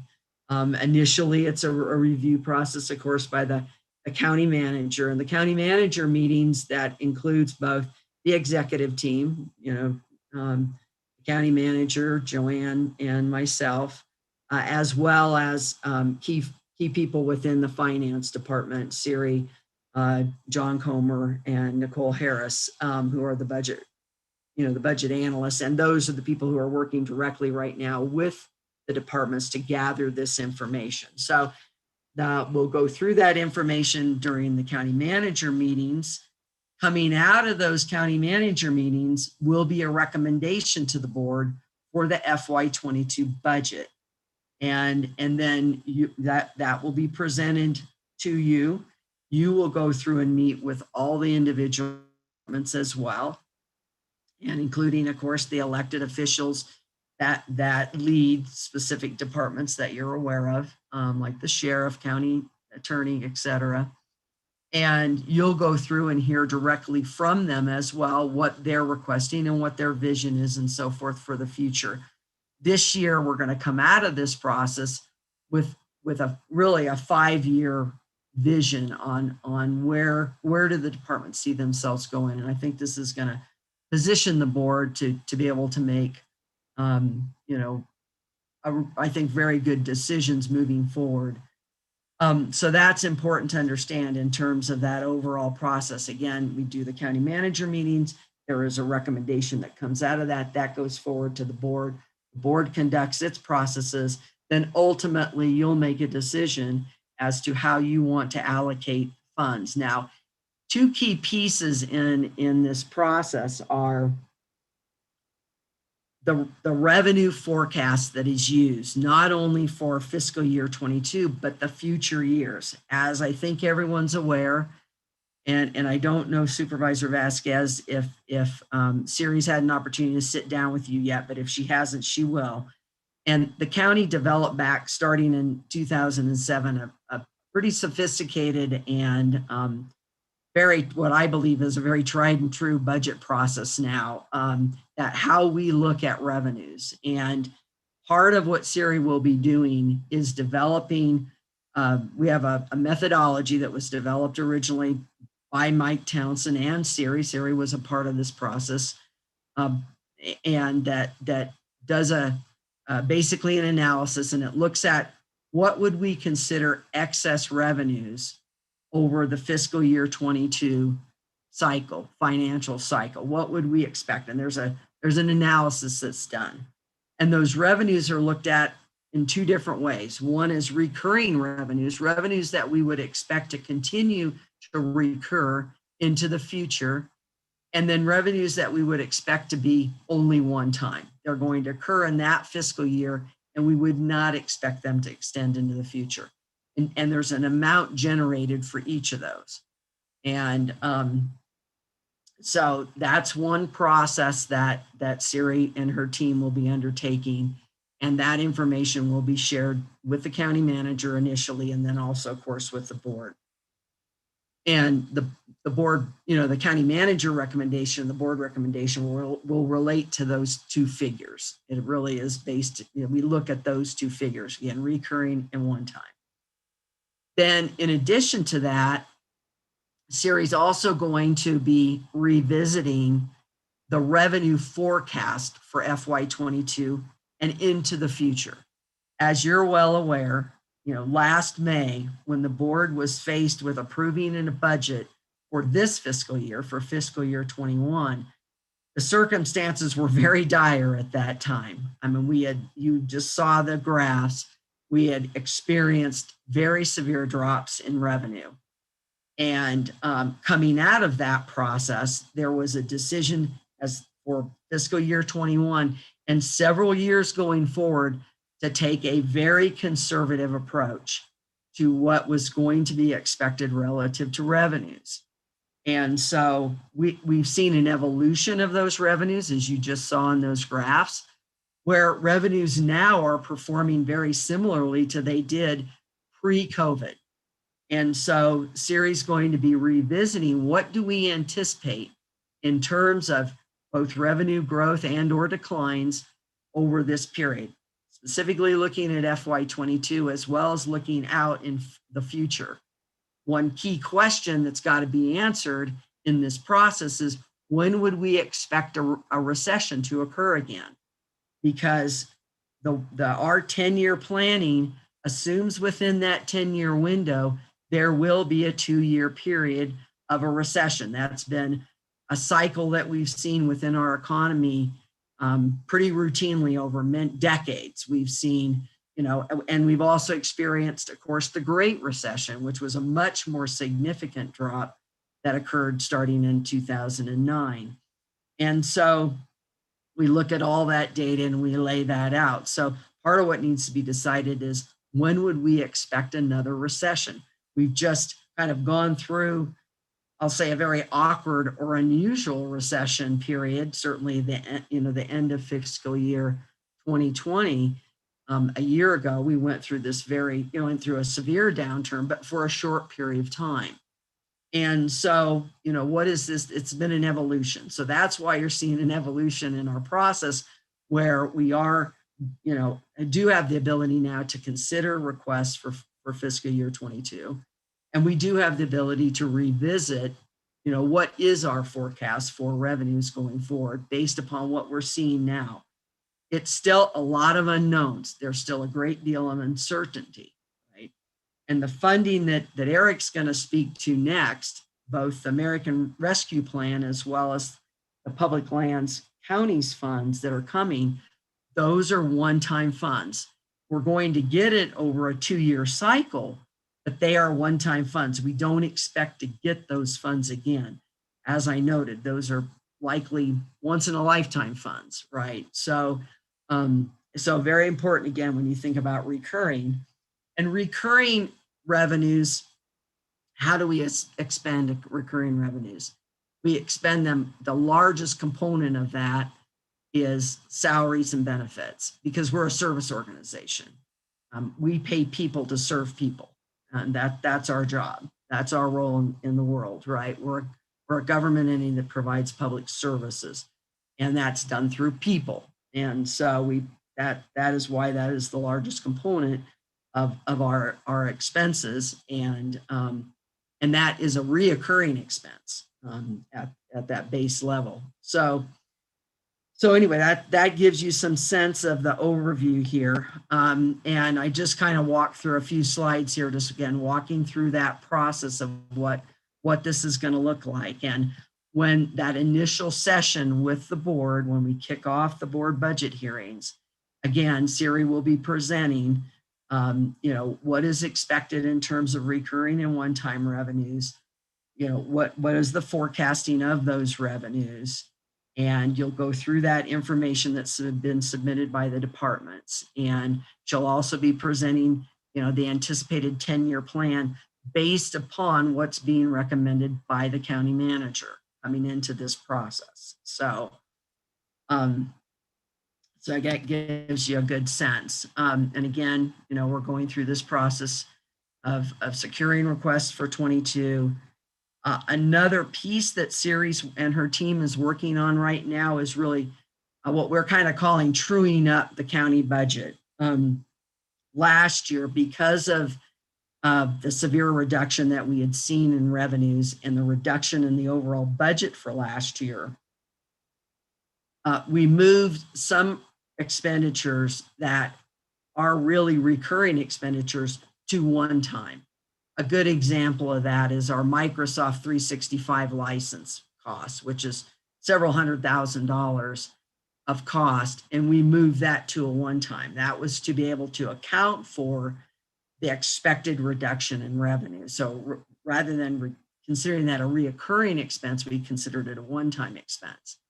Those kinds of true-ups need to happen so that the budget more accurately reflects what is one-time expenditures and what are reoccurring. And there's a number of different recurring expenditures that we need to, at least over time, build back into the budget so it's more accurately reflecting how we expend, the expenditures that we have. So those processes are things that Siri and her team are working on right now. So, and those again will all be presented to you at that initial session of the board budget hearings.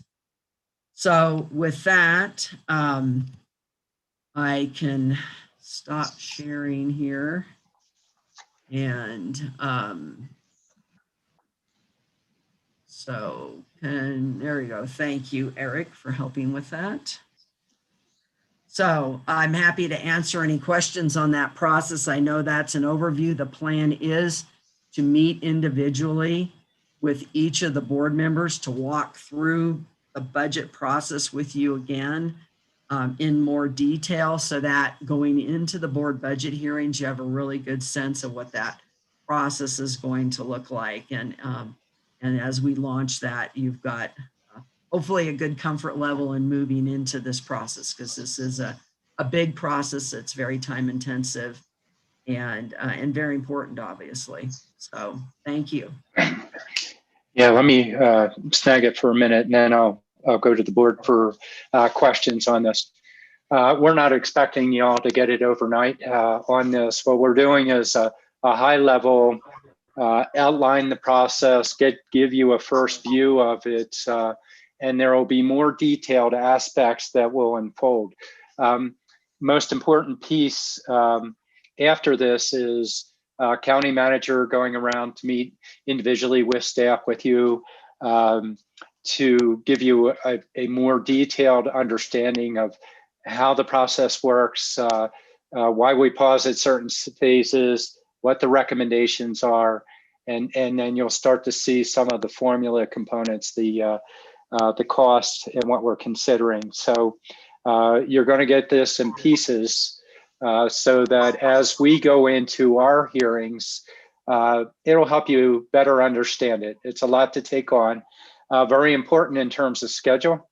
If there's any duty that's the most important duty, this is our duty as the Board of Supervisors. Yes. Please plan to attend these meetings and to be there with coverage. This is our primary job. We set the budget for the county. With what Lucinda just presented, it's quite a bit, but there are implications for staff out there also. If you hadn't seen the presentation, we're looking at a little bit of a shift. We were in a conservative approach. It might be a more moderate one. And leading into it, discussions with Steve as well was because of that, there is an opportunity to potentially allow for requests to come in. We were saying no service improvement requests. We're not going to call them that anymore, I don't think. We're going to modify. But there's a very important piece. We had to maintain that conservative approach until we saw trends, but you need to see the trends play out.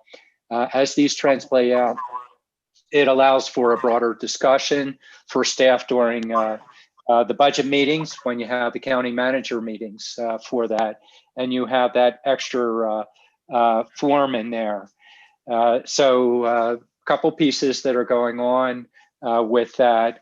And then one other piece, just a piece of note, Lucinda, you do have a couple acronyms, and for all of us, we have new board members, or we need to be reminded, TNT, Truth in Taxation, but if you could make sure you spell out your acronyms so we can see them, even after we hear that. Thank you for keeping to remind me. Yeah, and even after we do that, then it'll probably need further explanation of it's a formula that's about that much, but we still need to publish publicly that we may have an increase. It goes out to the public so they are aware of that related to the budget. One important thing also with our schedule to note for the sake of the board is we're on tight timelines here. We have legal goals that we have to meet. That tentative budget has a legal requirement of when it needs to be in. And so we're bumping up close to that, but it's manageable, but it's important that we work through and meet those objectives. And with that, it's quite a bit. It's a fast one. We don't expect you to know it overnight. Are there any questions of the board? Supervisor Horstman, go ahead. Yeah, and just a comment, not a question. I look forward to the individual meetings, and I can probably get most of my questions answered there. I just want to thank Siri and also Lucinda for your update and for your very informative and very understandable format. I'm so happy to hear about the revenue update, and also got one from Eric with regards to state revenue. I look forward to Siri's projecting out the revenues for the coming year, because that's certainly going to help us to make a determination of whether we can take a look at possibly making changes from a very conservative budget for very good reasons. And thank you, members of the board, that were there and developed the 2021 budget. But the good news is there's good news. So I look forward to the projecting out of the revenue and look forward to the budget process. So thank you very much. And thank you for the budget overview, Lucinda, and I look forward to individual meetings on this. Thank you. Other board members? Sure. I just like, oh, go ahead. Go ahead, Supervisor Begay. And then I'll get Supervisor Vasquez after Supervisor Begay. Go ahead. Okay. I want to thank everyone that has worked on this budget preparation. And I just want to say that I think, in preparing these budgets with the departments, we really need to make sure that all diverse communities are involved with any kind of assistance that they can get, and it should be placed in their budgets. Meaning that, as you know, that there's some diverse families are in need of certain things, and I'm pretty sure we can do IGAs, MOUs, or whatever it may be to ensure that everyone in the Coconino County is served, and that's what our mission statement states, is that we will be serving the whole communities of the county residents. So let's say, for instance, I know that every area has a different type of excuse me has a different has a different type of issues at hand. Excuse me. But I just wanted to say, there's and that's what we're faced with. And I want to make sure that in my district, I would like to ensure that, everyone is served across the board, north to south and east to west of the district. So that's all I would like to say. And that's what I will be pushing for during this budget session. And I really appreciate all the comments and preps that were done, and that, a lot of good leadership. And I'm pretty sure that we can get the task done and involved. And yes, budget processes is a lengthy process, and it takes a long time. It takes a lot of people to ensure, to get it right down to the T. And there are also legal obligations. There are also formulas that are being used. So I just want to say thank you to everyone. Thank you so much for allowing me to speak, Chair. Bye. All right. Thank you, Supervisor Begay. And yeah, we're going to work our way through for what we can do and we can't do as we go through the budget process. Supervisor Vasquez. Yeah, I just wanted to thank the team because, finance can be difficult, and they laid out a pretty good case and making it clear on the numbers, and in not just in this presentation, but also in the one-on-one meetings I've had with the staff. And so I just wanted to say thank you, and I appreciate the hard work that they put into it. And I look forward to being able to tease it out a little more and see how we can do the best to service our community and our county. All right. Thank you, Supervisor Vasquez. All right. Oh, Supervisor and Vice Chair Fowler. Yes, thank you, Mr. Chair. Thank you, Lucinda, Siri, and team. I'm so happy to be able to hear from the departments again. I think that our budget process is really, I've always enjoyed our budget process because it's so interactive, and especially hearing from the departments and just learning so much more. You learn so much from each of the departments when they come and present their budget so passionately, and you just want to fund every single one of them with all the money that you have. You just sit there and listen. You think you have unlimited amount of pot of money that you can give to every single. And the reality hits that you really don't. But anyway, it is so much fun, and I just really am excited that I'm very happy that the departments will be able to us and tell us their story. And also just looking into the 5-year plan, that is really exciting. As everyone knows, we do a 10-year budget plan, and everything's rolled out 10 years. So this additional planning is going to really help us with these uncertain times that we've been hitting. And I think it's really important that we have that in there. So thank you so much. Thank you, Mr. Chair. So quite a bit, and we're running a little bit over time. We're going to hop into the next item that we have here, and that would be the American Rescue Plan. Eric will start off with that. Did you have any final comments, Lucinda, before Eric hops in? No, just we can turn it over to Eric, and he can walk through an overview. And just want to reiterate that we're working on a framework to present to the board relative to these two funding processes. But again, right now we're really focused on getting that additional guidance from Treasury. So with that, turn it over to Eric. Thank you. All right, thank you, Lucinda. And again, for the sake of the board, this is a cursory, this is the beginning view of it. We'll have time to work on this and have it brought back, but here's the introduction. Eric? Thank you, Mr. Chairman. Thanks for having me, everyone. This is just a overview of the America Rescue Plan, and that is what you see on the slide in front of you. And we really want to talk, I think what we've all been hearing about is the approximately $28 million. So that's what most of this slide is developed around. Just to step all the way back to the 100,000 foot level, the America Rescue Plan is $1.9 trillion. Almost all of it in all the various functions will flow through to the states that we would be eligible for in many areas, which I'll get to. But it does include very specifically 2 areas of direct allocation to counties, and then 1 area of direct allocation to cities, which I want to make you aware of. And that is in on this item on the left, the state and local recovery funds. There are many sets of funding streams there. And this chart is from NACO. You've seen this in their presentations. The local fiscal recovery fund, which is $130 billion, includes funding for cities, towns, and counties.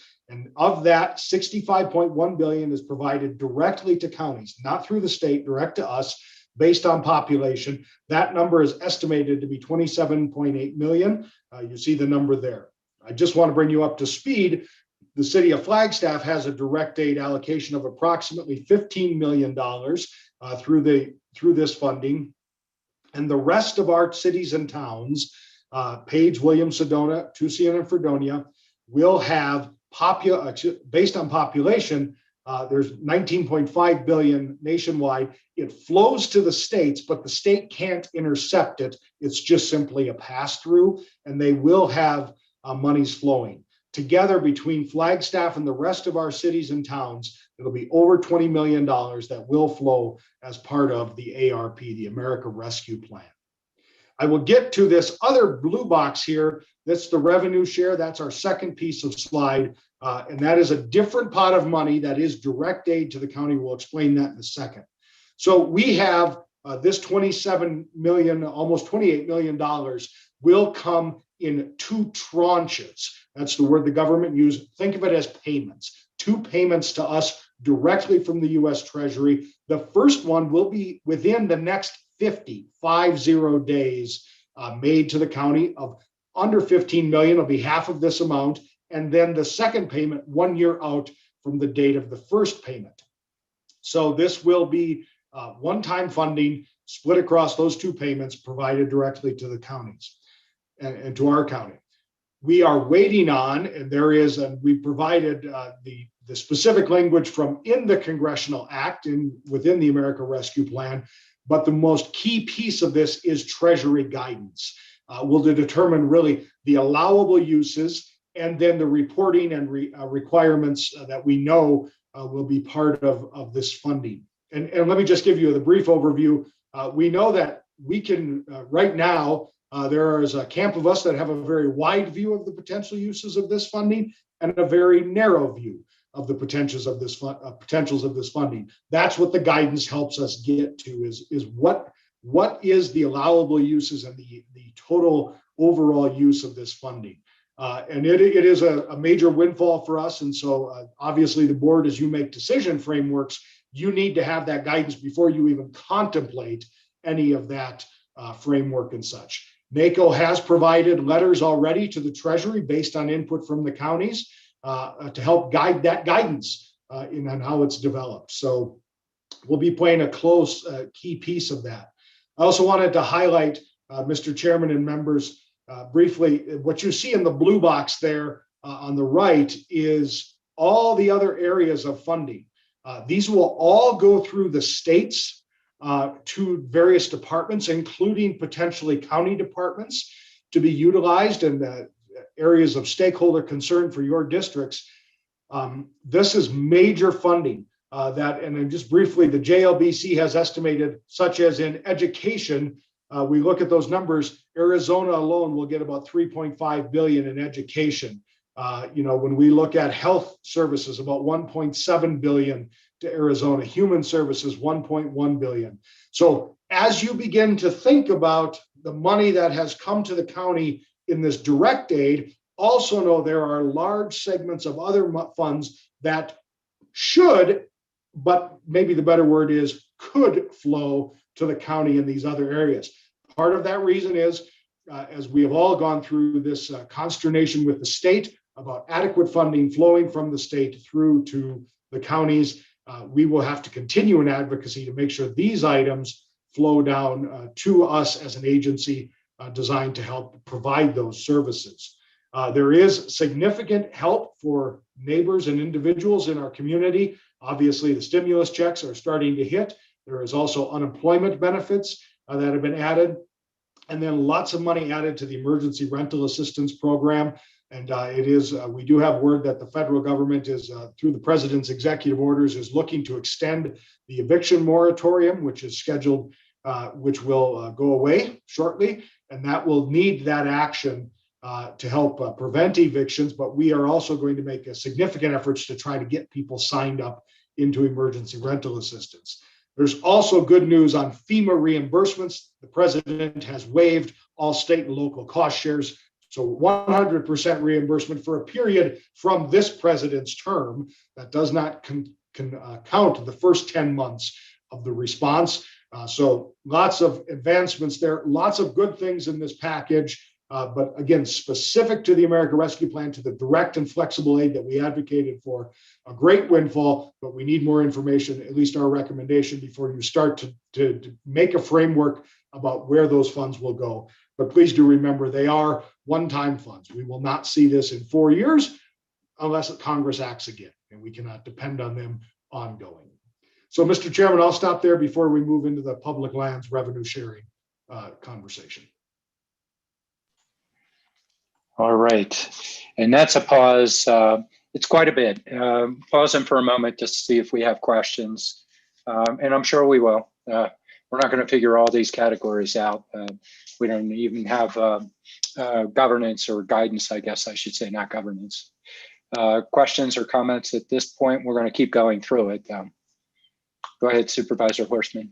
Yeah, and I look forward for getting a framework together so that we have a good analysis on what's the best way to use this $27 million of one-time funding.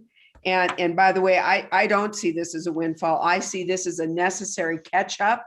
Local government have been starved, quite frankly, for funding for a long time. And I think Coconino County's done a great job given those circumstances, but this is one-time funding that we can use to really benefit and help our whole community, but it is one-time funding. So I'm looking forward to a framework so we can really discuss this and discuss what's the best and highest uses of this funding for our community. So thanks, Eric, and I appreciate the overview and your caution that this is one time, or as Lucinda said, once in a lifetime funding. So thank you. All right. Supervisor or Vice Chair Fowler, did you want to, or Yes. you just, okay, go ahead. Yes, Mr. Chair and Eric, thank you so much.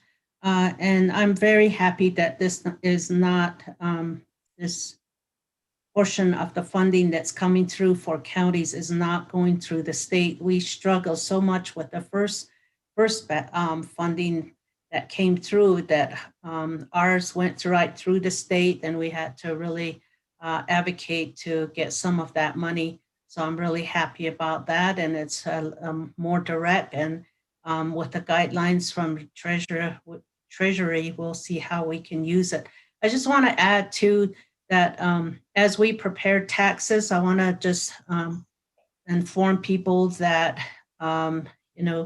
the stimulus dollars that are coming through, if you're a college student or even an adult that is the dependent, the second stimulus check is going to the person that claimed you on that tax. The first wave, if you did not get the first two stimulus checks, that's up to about $1,800, if you receive it as a college student or an adult, you were claimed by somebody else. You need to do your taxes so that you will be able to get those rebates on those stimulus check. You are eligible to get them. You should claim those and make sure that you do your taxes on your own, and you'll be able to get those taxes. But the second stimulus, which just came out, if you were claimed by someone during the last tax, then that your dollars went to the person that claimed you, and they can also pass on those dollars to you. There's a lot of people that just don't know it, so I thought I'd add that, Mr. Chair. Thank you. You got that one in. Okay, I'll take, if we can you wait on the question, Patrice? Just real quick. Okay. If I can also, Eric, if you happen to know, I know that tribal nations have also received record funding under the American Rescue Plan.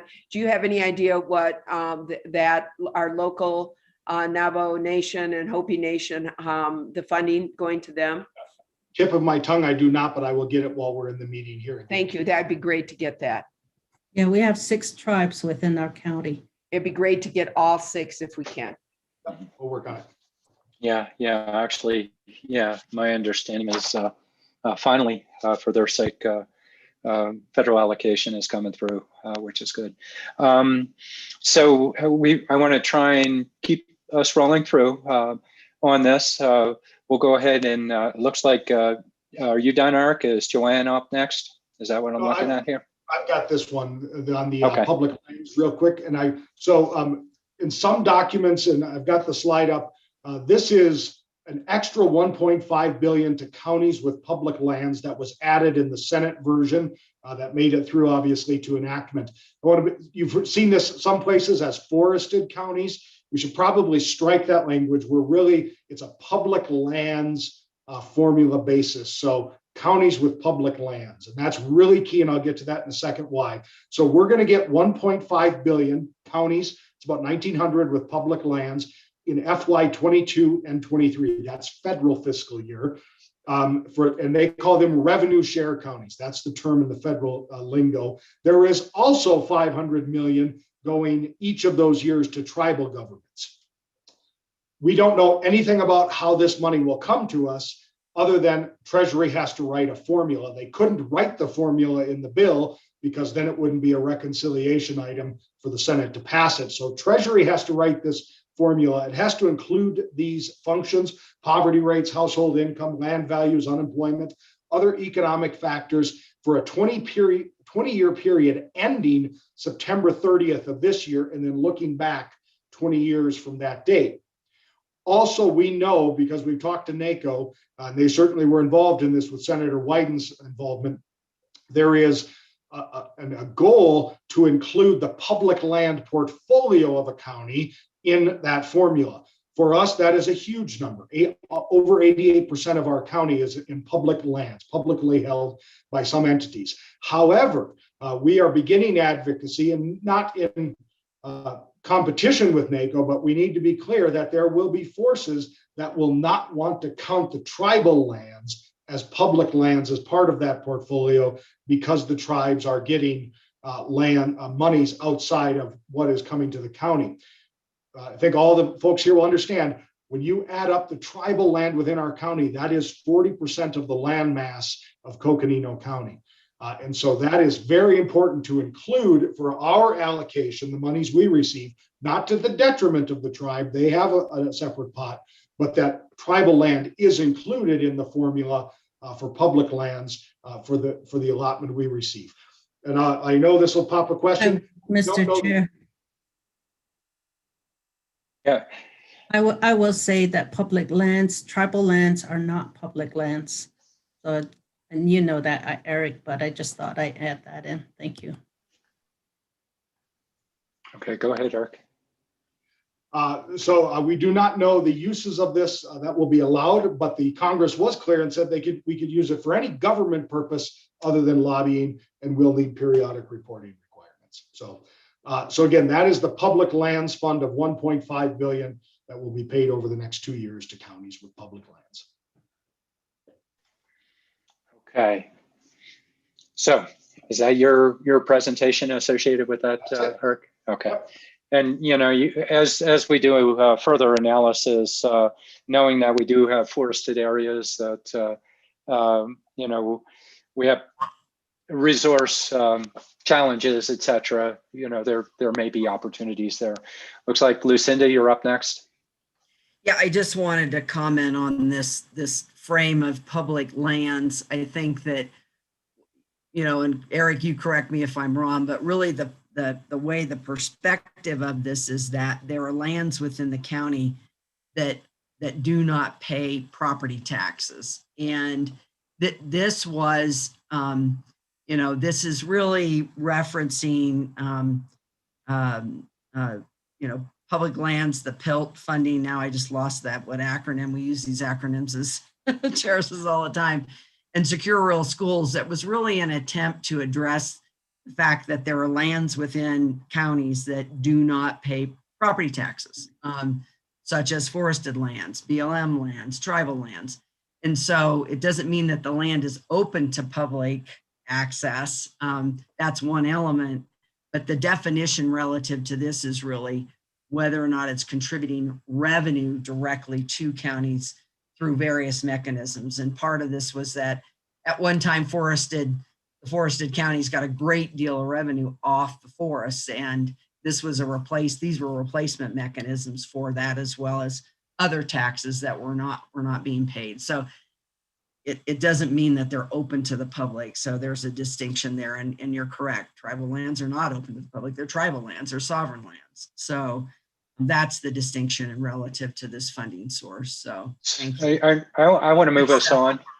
Next step is let's let Siri could just comment on the budget capacity piece, and then I think we can be done. So okay, that'd be good. Siri. Okay, thank you, Chair Ryan and members of the board. The last piece we wanted to touch on was just providing an understanding to the rest of the board members, particularly everyone who is new, in terms of the budget capacity that we have.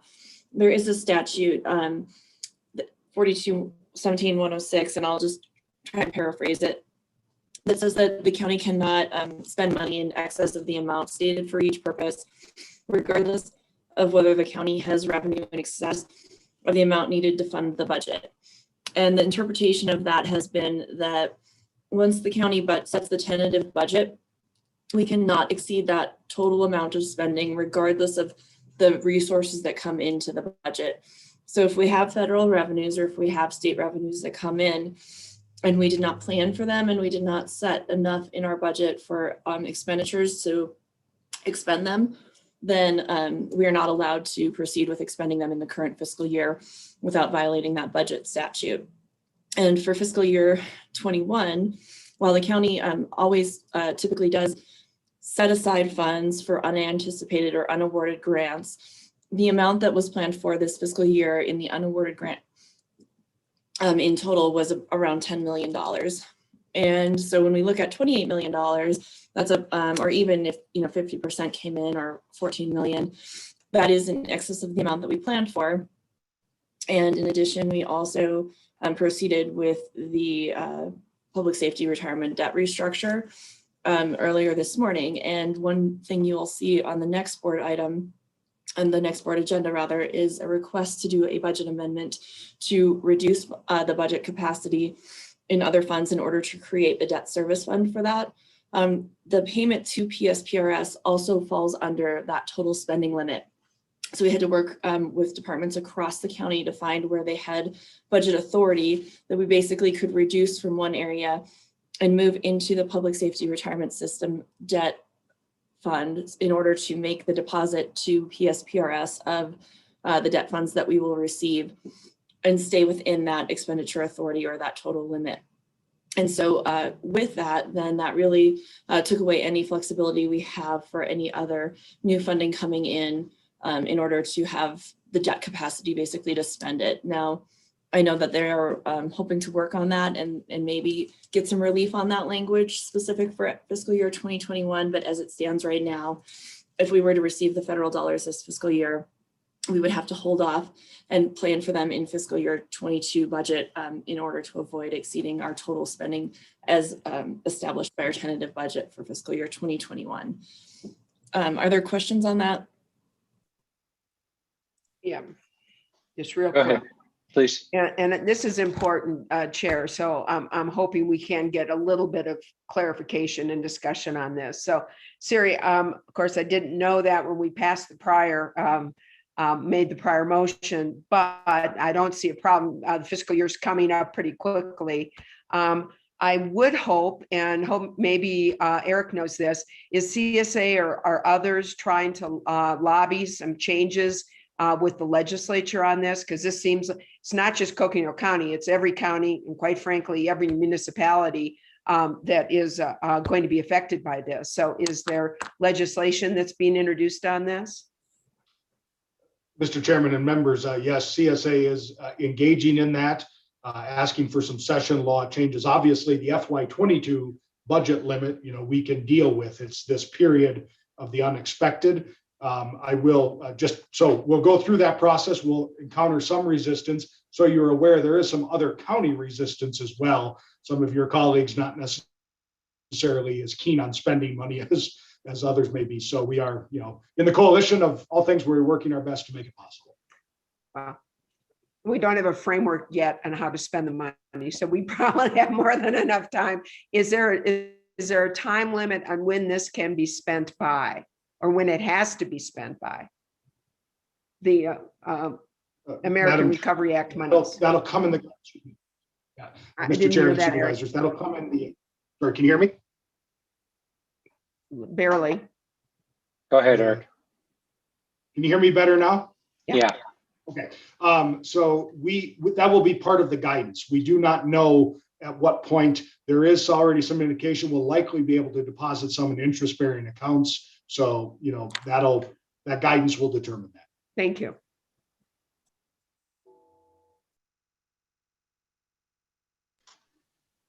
All right. Where are we now? I think we're done with our presentations. Thank you. Supervisor Fowler. Yes, Mr. Chair. Thank you, Eric and Lucinda. I misunderstood, and I totally agree with you. We've had these discussions before, and I think that, yeah, I was a little behind. You guys were way ahead of me over the hill, so No, not necessarily. It's just, you know, it's confusing. We use this public lands frame, and this is really around the funding, you know, the tax piece, right? Yeah, solely. We've had those discussions before, so thank you. I appreciate it. Thank you, Eric. Thank you, Mr. Chair. All right, you're welcome, Vice Chair Fowler. Just so you know, I'll go back for half a second with this Siri conversation and where we were with that. Because we do have this limits, as I understand, there is some conversation that, you know, we're going to get this federal allocation. It's going to be big. My understanding is because of that, we will not be able to expend a certain amount during this next up and coming year, but we need to consider the next year after that. Is that correct? Thank you, Chair Ryan. Yes, that is correct. We will have the opportunity to put these funds in our fiscal year 22 budget and provide plenty of capacity for these funds and any others that may come in. Mm-hmm. And so that is, you know, based on current law, that's where we are and have the opportunity to consider that. So a piece of the discussion that we have been contemplating, you know, discussion at management level was, do we even begin to talk about potential categories of where this money might be able to be used? You know, part of the discussion came back to, it's a little bit premature until we get a little bit more guidance on that. Some of you, you know, would have been anticipating that. We have time. A lot of people have thoughts on this. We want to be wise about what we do and how we work with this. But again, it needs to come back to the guidance. So this is our presentation for today, just to introduce it conceptually for what's going on, and continue your conversations with staff.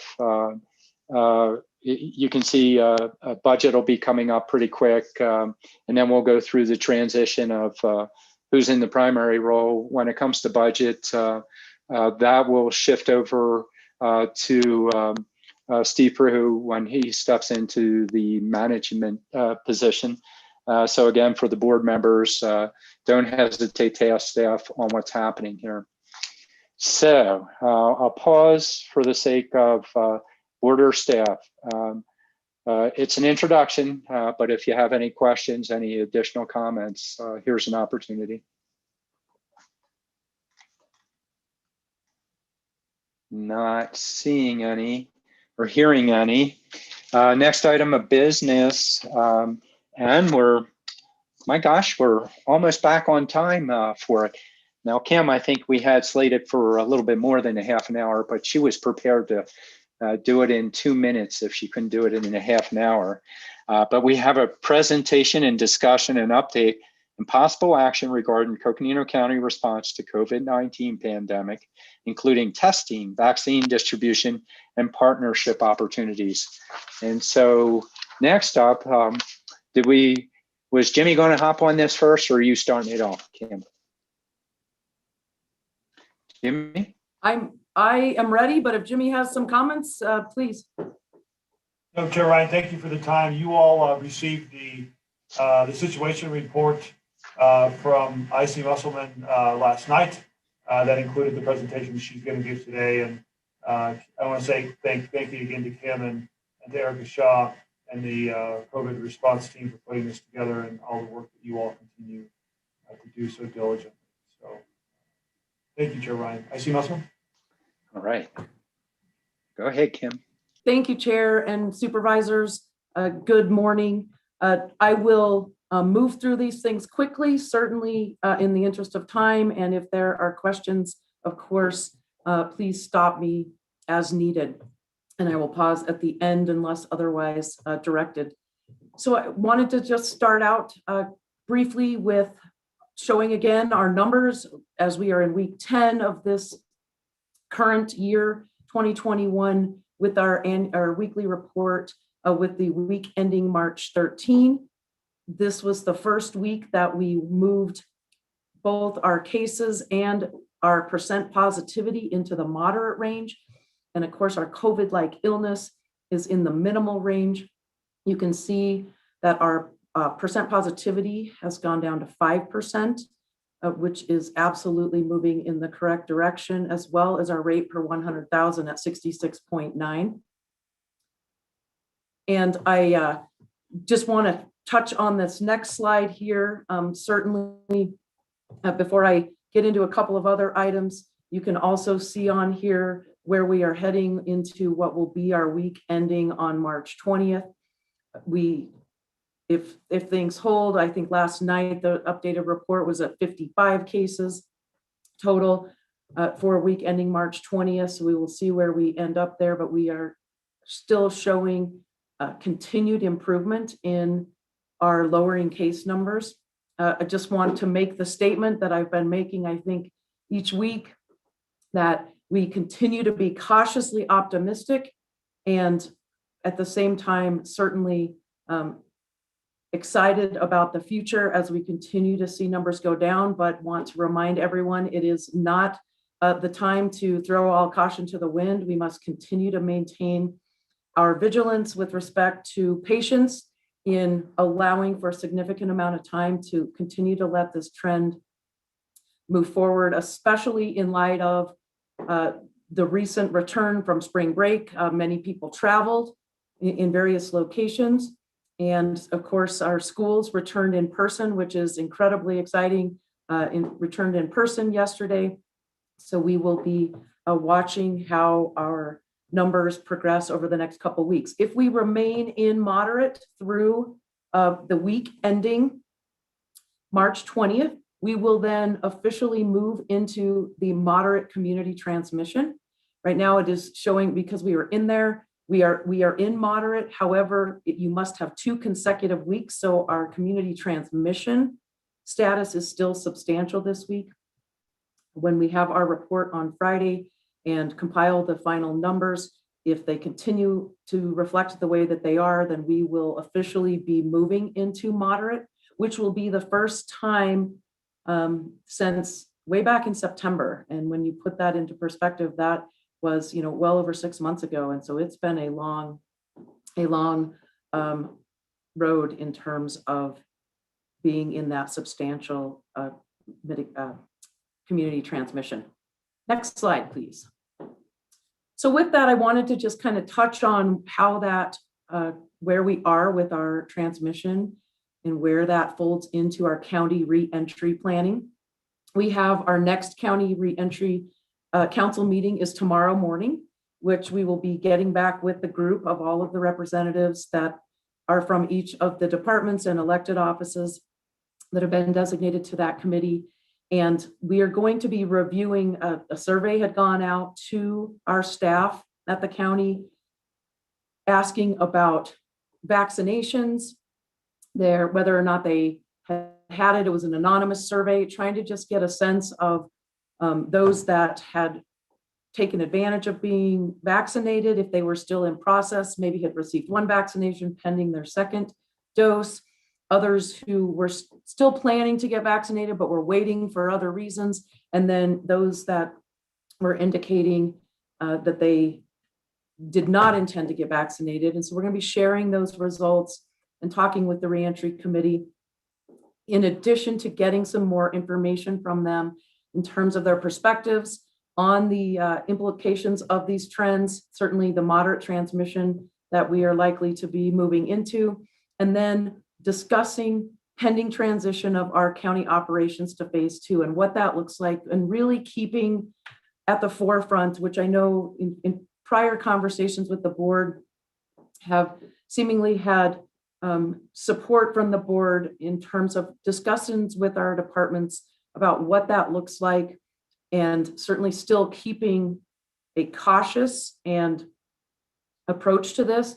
The goal is not to move quickly and bring everything back to as it was. And in fact, we hope that ultimately it isn't a return to as it was, that it looks very differently with the way in which we continue to provide services to our community.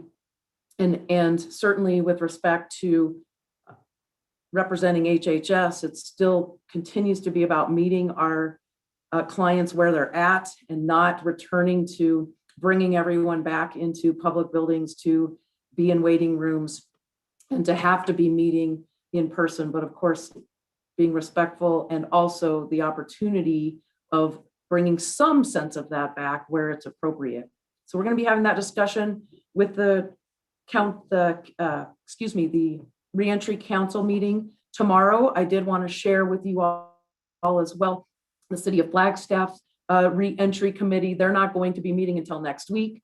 They are also taking a very cautious approach to how we're going to walk back into our sense of return and reentry. And again, not wanting to be too hasty and face a situation that we did back in the fall when we had been phasing back in and then had to abruptly go back to phase 1. Next slide, please. So I wanted to just give a brief update regarding vaccine eligibility and distribution updates. I know there's been a flurry of information going on in the last week and a half. And I just wanted to kind of put this on the screen and draw attention to this. It's been a whirlwind in the vaccination realm since January. As you know, on January 4th is when we provided our first vaccine, open to phase 1A at the Fort Tuthill site. Of course, many of our medical providers had been vaccinating a couple weeks prior to that.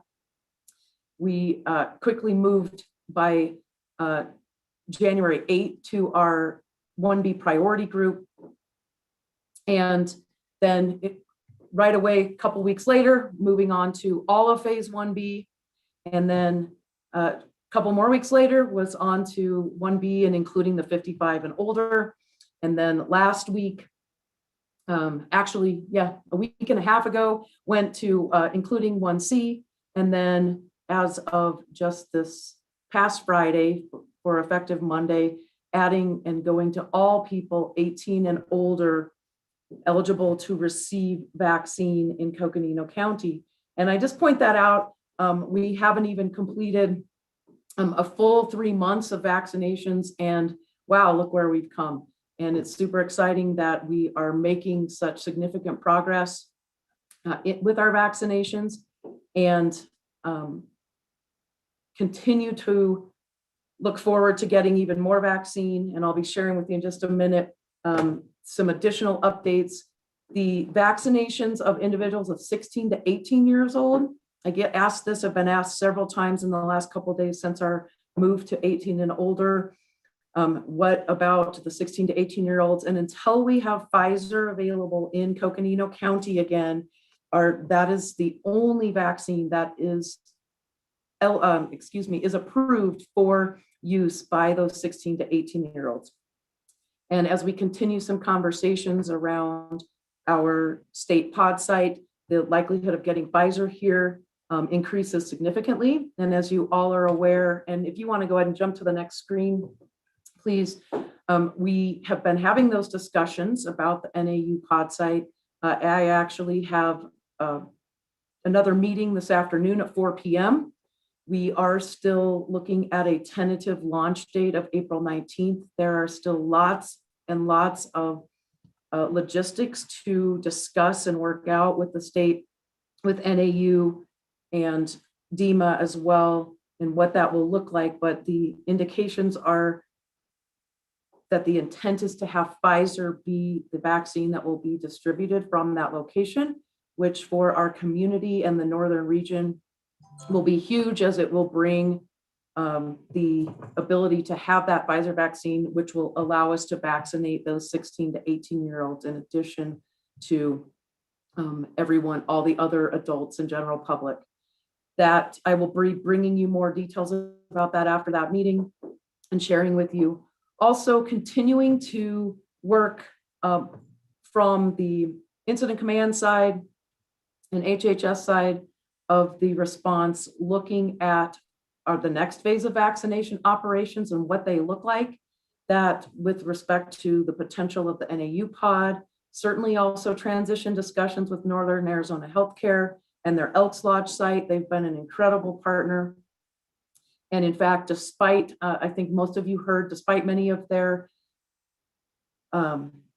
challenges this past weekend and a couple of days with their registration appointment site being down, they got really creative, called me yesterday and said, what do you think about us having a Moderna March Madness event and not having, just so we can at least be putting vaccine in people's arms, get people at the doors.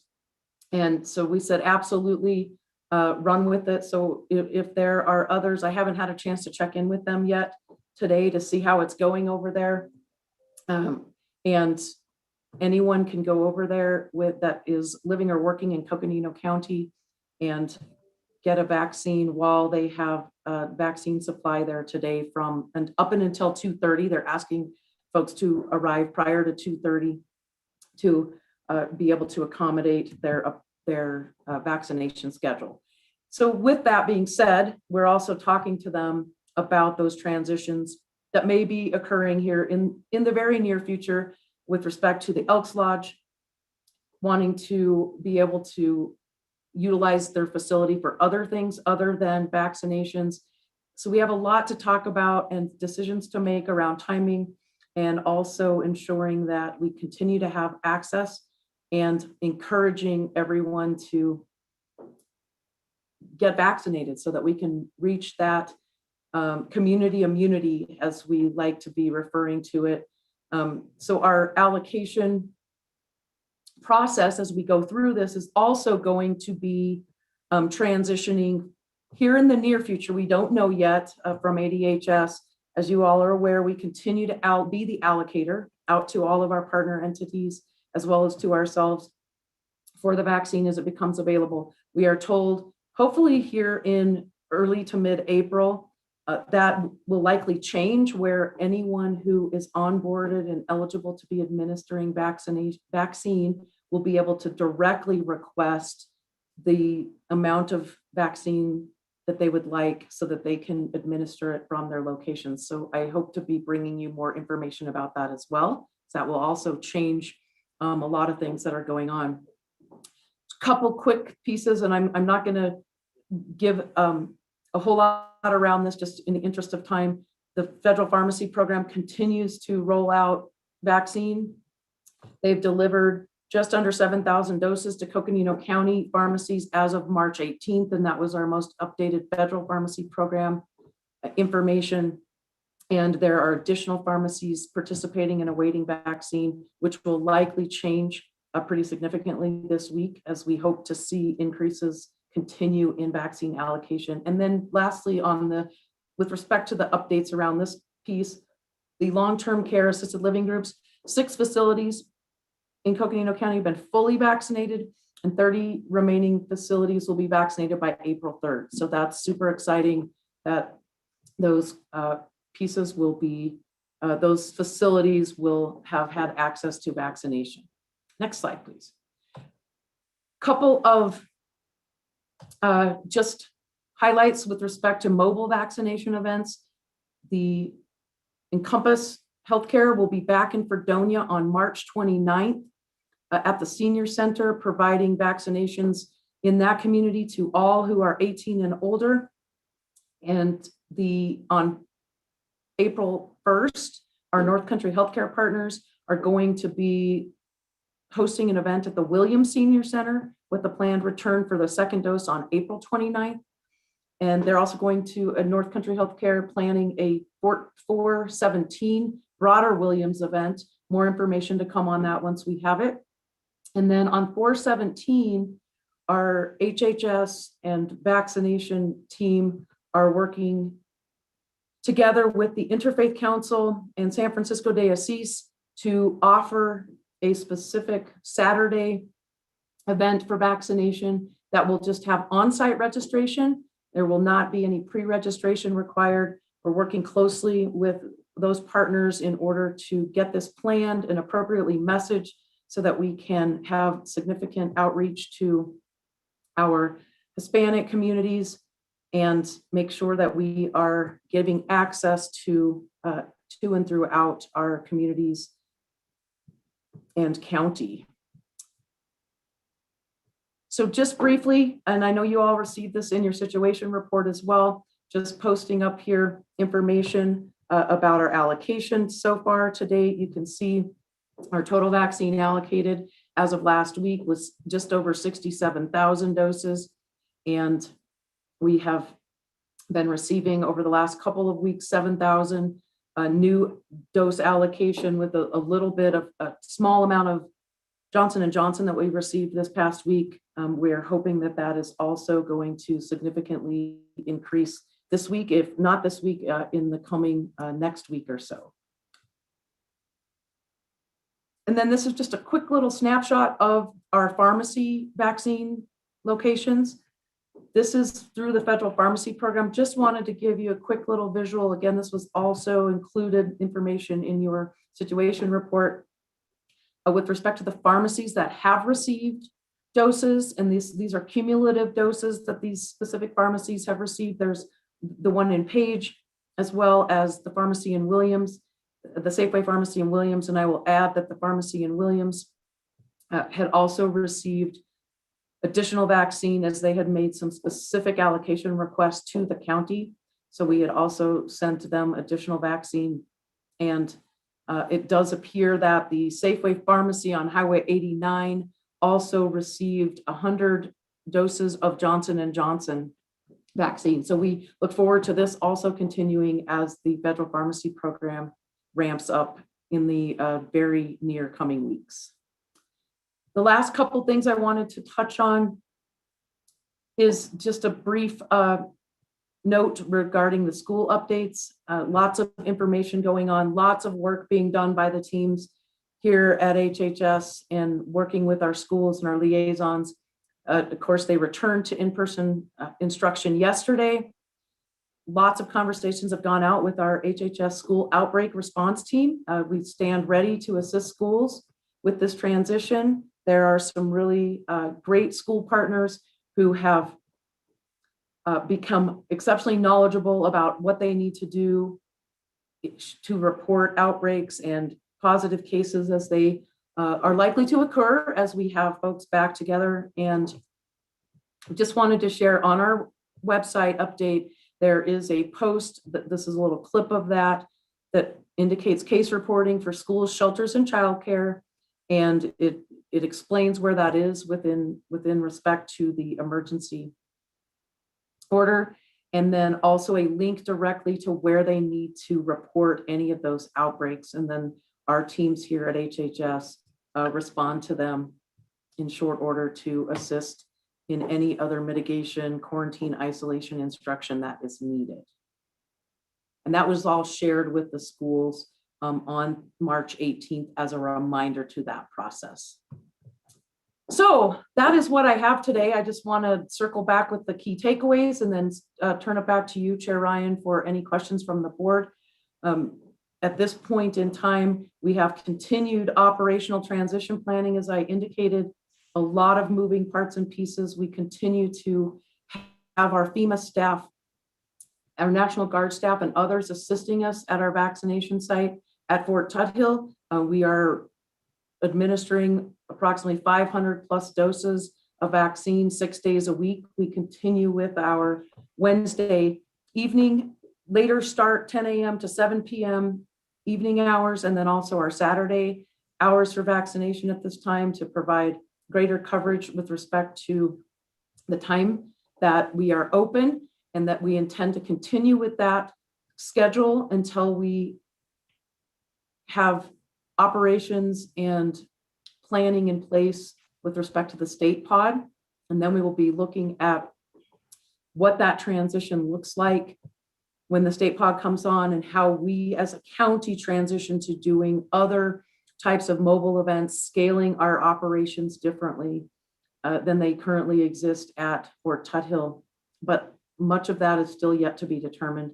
Certainly continuing those conversations with our NIH partner at Northern Arizona Healthcare, and all of our partners as we continue to onboard other entities who want to be vaccinators. Again, the goal is to get lots, just like during flu season, that there are lots of options and places for people to continue to go get vaccinations, so that once it transitions from the county being the allocator, we want to have as many locations onboarded as possible to continue to reach all of our corners of our community and encourage vaccination. And so that then leads me to my last little takeaway, which is that planning that's already in place about our pivot from coming out of a high vaccine demand to having plenty of vaccine, hopefully here in the next couple of weeks. And then that active vaccination campaign and outreach as we continue to message to everyone the importance of everyone getting vaccinated to see our way out of this pandemic. So with that, I'm going to go ahead and have Erica take down the slide and turn it back to you, Chair Ryan. It wasn't 1 minute, but I think I stayed to the timeline. Got us all back on track. Your elevator speech versus the extra few minutes here. Kim, I'll start off just with one question, and maybe you already said it in it and I missed it, but there is a point that we do transition out, and what's your general, broader threshold associated with that? Well, thank you, Chair Ryan, for that question. And we actually have our public health emergency planners are working on some things for us right now, presenting some scenarios to us that we're going to be reviewing later this week. Really, it's contingent on one, staffing, quite frankly. I mean, we certainly have our FEMA partners here with us. We continue to have some change with that. We're having some other discussions later today and tomorrow. Some staff is being pulled to other locations. So we need to be able to manage, obviously, how much of an operation we can continue to operate in at what level. And then also the demand in terms of people being receptive and booking those appointments. So I certainly see that the month of April is going to be filled with all sorts of change, not only with spring abounding, but also the vaccination shift. So I guess I'm looking out my window. You're talking about spring. I know, as it's snowing, exactly. Because by Saturday it's all going to look different, right? Yeah. And with that, I would say that's my same response with respect to the vaccinations. I'm going to have this meeting later today. Expect things to continue to move forward. Discussions with that state pod. I think that's going to bring a lot of opportunity for us to look at how we're doing things differently. And again, as we look at our numbers with respect to our total numbers of our community being vaccinated, we are doing a fantastic job of getting people to do their part, go get vaccinated, to get ready to rejoin some semblance of normal here. And vaccinations are the key in the way to that. And so we'll just keep you posted as that looks. I think I'll have even more information for you next week or the subsequent week that I can share in terms of what it's looking like. But each day I get up, I wake up thinking, let's see what happens today, because it might be something different. Mm-hmm. Yeah, that's true. Or what strain's coming in today. Yeah, actually, some of my thoughts on that is, obviously there's a cost of mobilization. By the same token, we are the public health authority. How do we make sure that it's carried out to the end also in an appropriate fashion? So look forward to those comments. Looks like Supervisor Horstman, you have a question? Yes, and early on when we adopted that build it and it will come, that approach, and you and your team building the capacity here in Coconino County. I mean, it's been incredible to be able for our response to our residents. And, you know, the county is, our praises are being sung all over the state, quite frankly. And Kim has become a social media queen. I mean, she is, everybody is talking about that Kim Musselman and what a great job she has done. And I would definitely second those remarks, Kim, and thank you and your team. So, and as we have moved from a scarcity and everybody trying to get their hands on that vaccine to one of more abundance, I think have you and your team taken a look on, I know you've got the first dose, almost 40,000, second dose, almost 30,000. At one time you had indicated we would need to vaccinate 100,000 people. And I know that the vaccine is continuing to roll out, but do you have any numbers on how many people have been vaccinated within the categories and what is remaining? I'm hearing, I sit on the social safety net board. I think you do too, Kim. And there's some discussions now about of course, vaccine hesitancy. And we may need to move into a media campaign to get people who are hesitant vaccinated. So what's that, you know, what's that next phase? How can we help? And what can we do to get this vaccine in the arms of every resident here in Coconino County?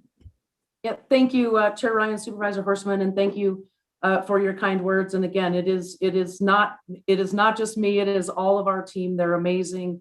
And every day I'm just so fortunate to work alongside such awesome people, both here at HHS and all of the other departments who have been a part of our response. And with that being said, our joint information team has been working diligently in terms of even just the creative messaging and other things that have been going on about as we move through these phases, making sure people are aware, but we're also actively working on those messages about addressing hesitancy issues and ways in which we can reach all of those different populations. Some great partnerships with not only our private nonprofit community, but also our education community and others.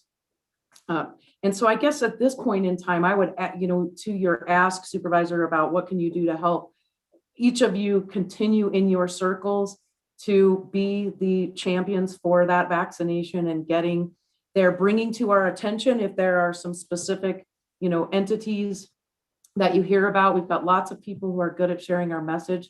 I think that it also gets to, those smaller social groups that we have a lot of influence on in our circles of influence, and whether that be church events or other, at schools, all of those pieces, to really find those ways to get people to spread that message is going to be really important as we go into this next, which is going to be the next piece of this, is really addressing any hesitancy, and also looking at how we're at this point in time really getting some assistance from the university and CCC about encouraging, now that everyone 18 and older is eligible, we've got those students who, if you are living and going to school in Coconino County, go get vaccinated right away. And once we bring that state pod up here, within the next couple of weeks as well, I also look that we're going to be able to be a regional vaccine site, that it isn't going to, we will obviously want Coconino County to get vaccinated, but we want our entire state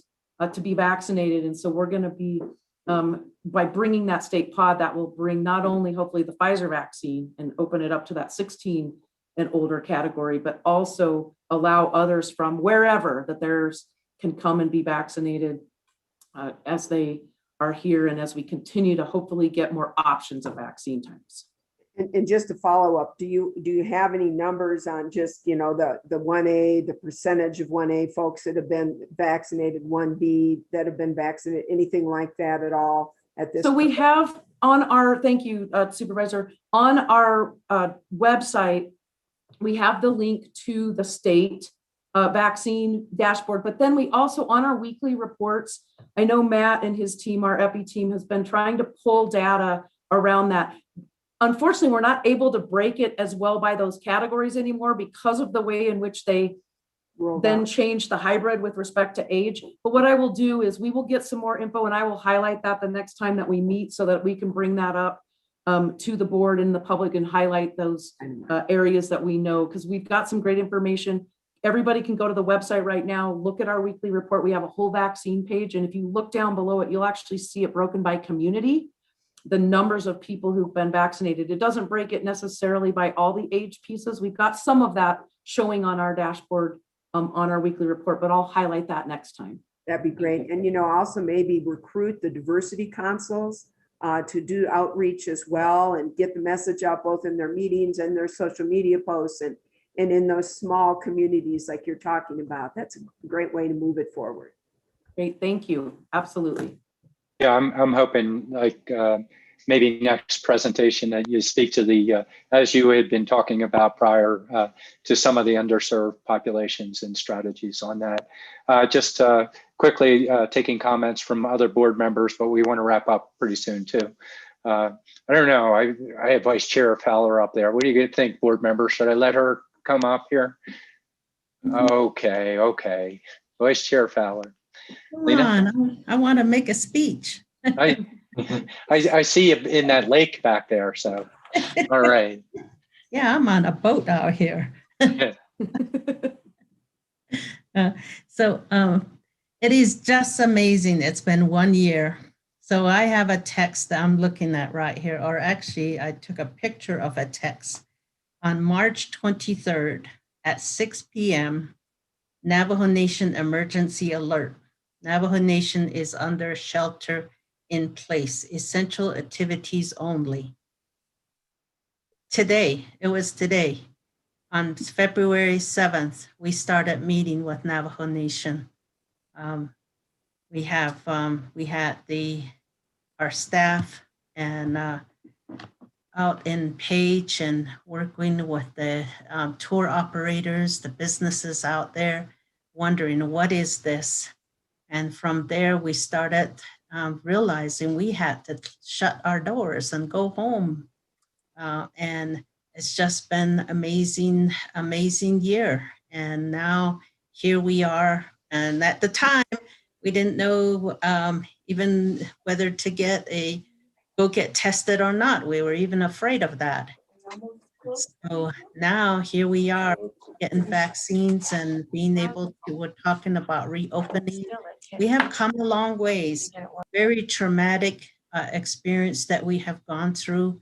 A lot of traumatism within families. We lost quite a few loved ones. And I think today we still don't know who we've really lost until everything reopens. And I just want to appreciate everything you're doing. You have to have these detail, but summarizing all the details that you are working on out there with your staff and all the partners. And then you just collapse them into this very understandable, clear, concise message. I really appreciate that. Thank you so much. You and your staff, you've been doing such a great job. So thank you, Mr. Chair. That's all I have today. Thank you, Vice Chair. Okay, just a minute or two for Supervisor Vasquez or Begay.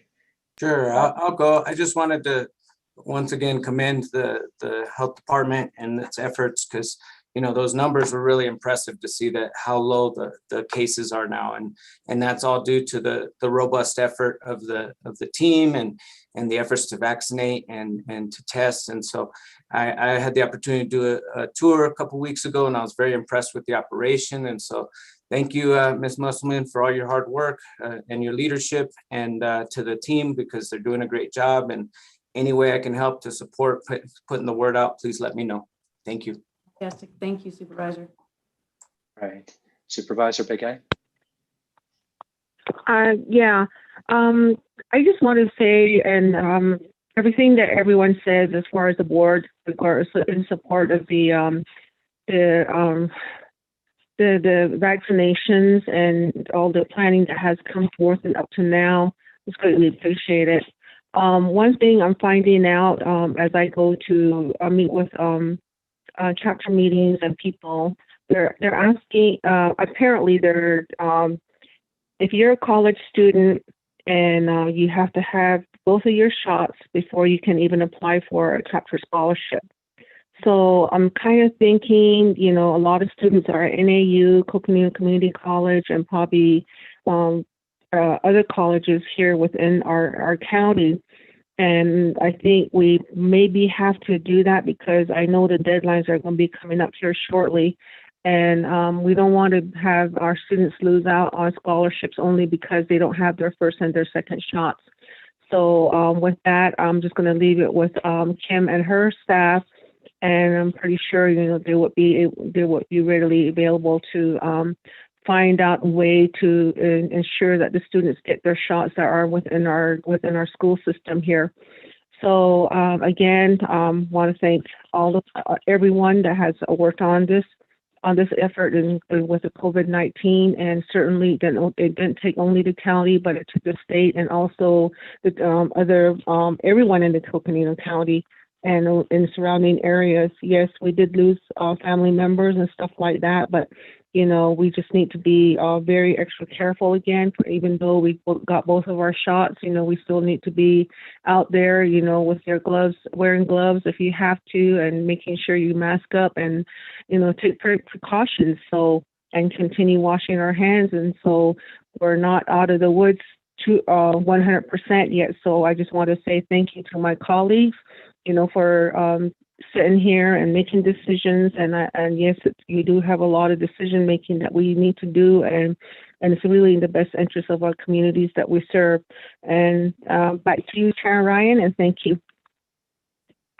All right, thank you, Supervisor Begay. And so with that, thank you, Kim. A lot of hard work for everybody, and as you can hear, good, real appreciation and understanding of what happens behind the scenes. Just a note, we just concluded item 21. We're a little bit past the 12 o'clock hour, but we're due back at 1:15. Our next two items, item 22 and 23, 23 is at 2:15. Item 22 is at 1:15. Each of them will have different people coming in, so we want to try and be time certain for each of those. And so it's time to take a break for lunch, and we'll see you back at 1:15.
Chair Ryan, you're still on mute.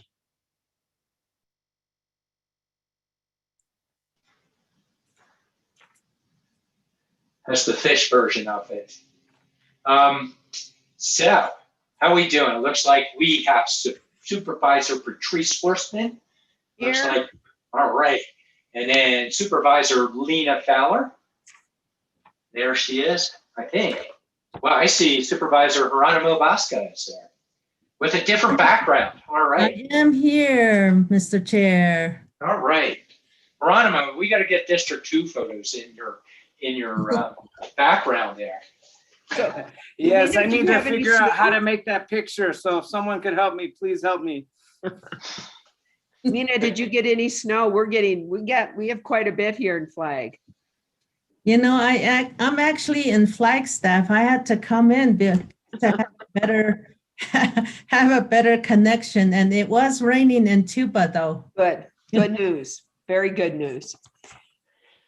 Well, for Supervisor Vasquez, Gregory can help you guys out, help you navigate that if you want. And then for Supervisor Fowler, I thought you were on the lake. I'm so disappointed. No rain, just sunshine, floating on the water at Antelope Marina. Beautiful photo. It is. It certainly is.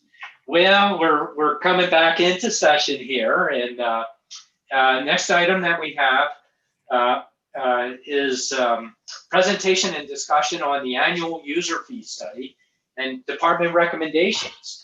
And so we have our Chief Financial Officer, Siri Mullaney, that'll give us just a whole bunch of information about why we do this and what the recommendations are. Siri? Great. Thank you, Chair Ryan and members of the board. And since you've heard probably enough from me today, we will be pulling in some others to give a majority of this presentation. I'm happy to introduce Erin Payton from MGT, who is the consultant that worked on the user fee calculation. She is on the line. And then we also have representatives who will be talking about some of the departmental recommendations. So just to walk through the presentation overview, Erin will be giving some background information on the user fee study and why it's done. And then we will be turning it over to community development, and Jay Krisselman will talk about the specific community development recommendations. And then we'll pull in Rashida for the public fiduciary piece, and she will talk about her department's user fees. From there, we'll turn it over to John Comer to talk about the rest of the departments that were part of the study. And then finally, we'll wrap up with some next steps and board direction. So Erin, if I can get you on, I'm going to go ahead and pull up your presentation for you. Make sure that you can.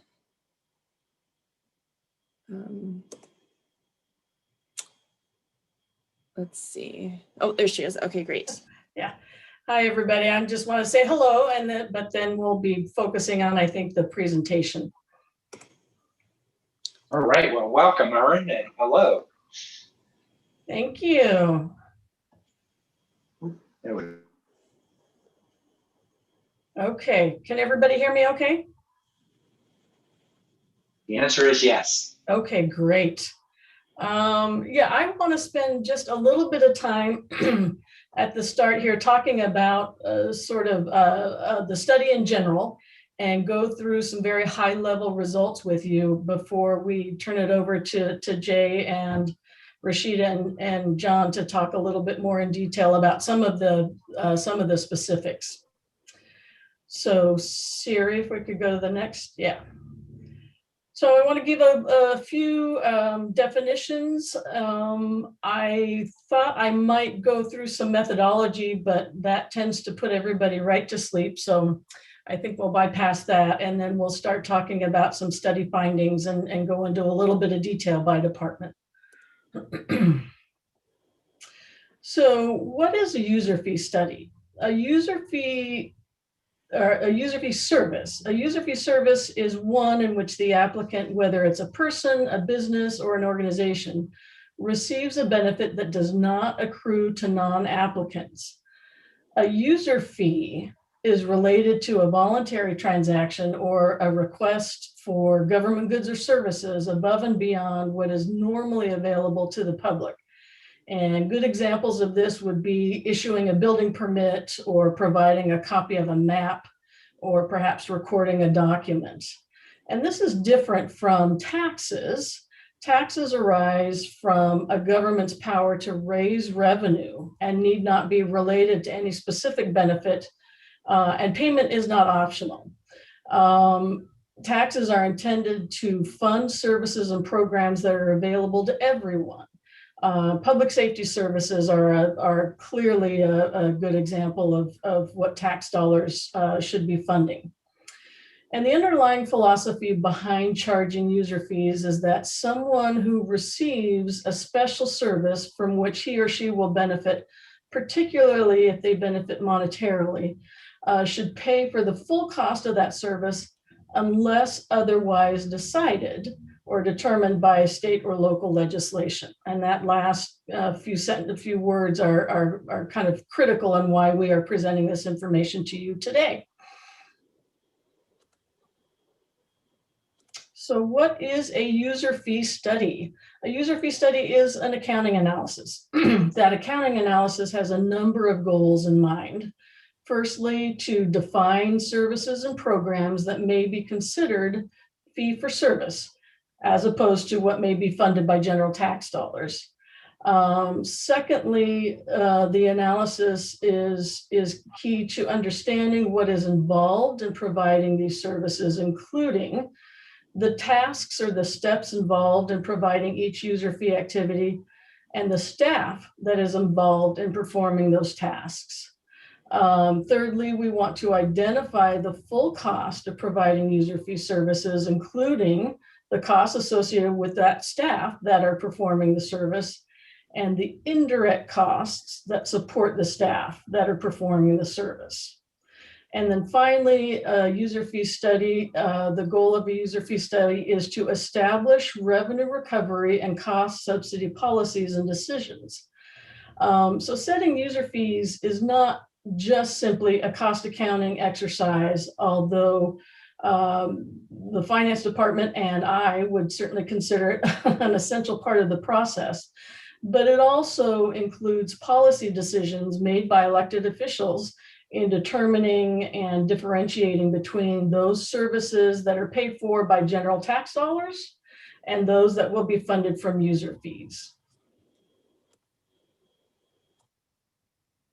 So why do agencies undergo user fee studies?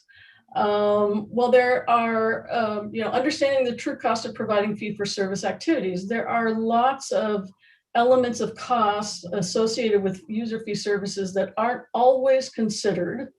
For example, administrative or supervisory support, time spent by staff and departments other than what I'll call the home department that is charging a fee, operating expenses or equipment that support the services that are being provided.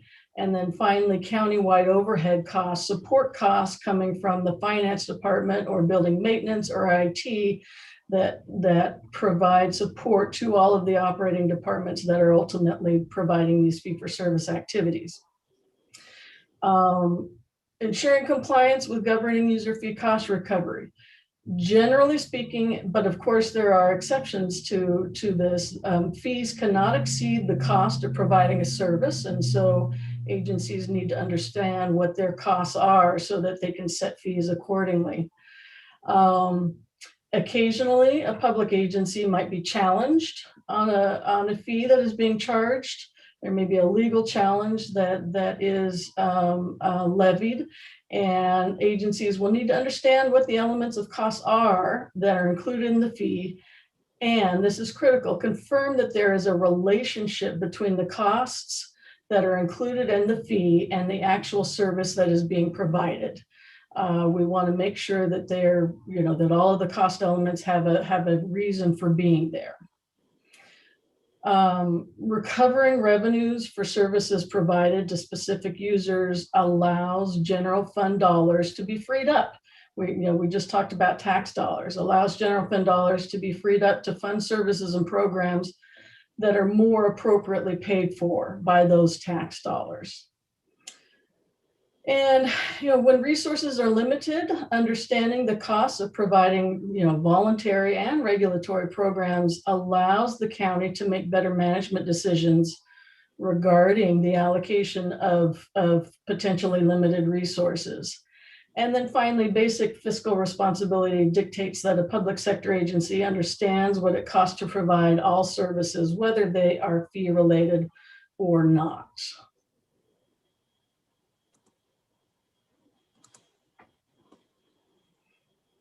Okay, here is just a one page or a one-line summary of the results of the analysis. We've got obviously spreadsheets that provide much more detail than what we're showing here, but this slide shows us the departments that were included in this year's analysis: assessor, community development, health, public fiduciary, recorder, and treasurer.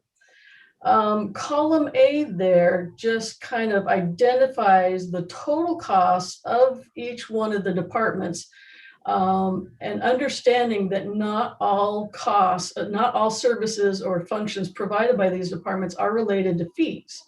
So we take a look, we define the entire world of the department, $19.6 million in total, but then we narrow our focus down to the costs related to user fee services. So we've trimmed the look down to a little bit less than half of those costs, 8.3 million, 8.4 million in total, directly associated with user fee services. Revenue collected for those services is about 4.4 million overall. And that 4.4 million recovers about 52% of the costs related to user fee services. That's an overall look. The cost recovery levels range from a low of 3% for community services up to a high of over 100% of costs for the assessor's office. And the reason why the assessor's office enjoys that high recovery level is they have some fees that are for providing customized reports, and there is value in that data that they provide that is not limited to providing, limited to what it costs to produce that information. Column D shows you what the general fund or other special revenue funds are paying for these services that are directly associated or provided to user fee applicants. And the two far right-hand columns where it says recommended, the departments have put together their recommendations for fee adjustments, and the total revenues then are projected based on those recommendations in column E. And column F, the last column there, shows you if fees are implemented as recommended and we have no substantial change in the activity levels for each one of those services, we can expect to see an additional 250,000-ish in revenue coming into the general fund. The bulk of that coming from community development department, with public fiduciary's office coming in second place in terms of increases in revenues.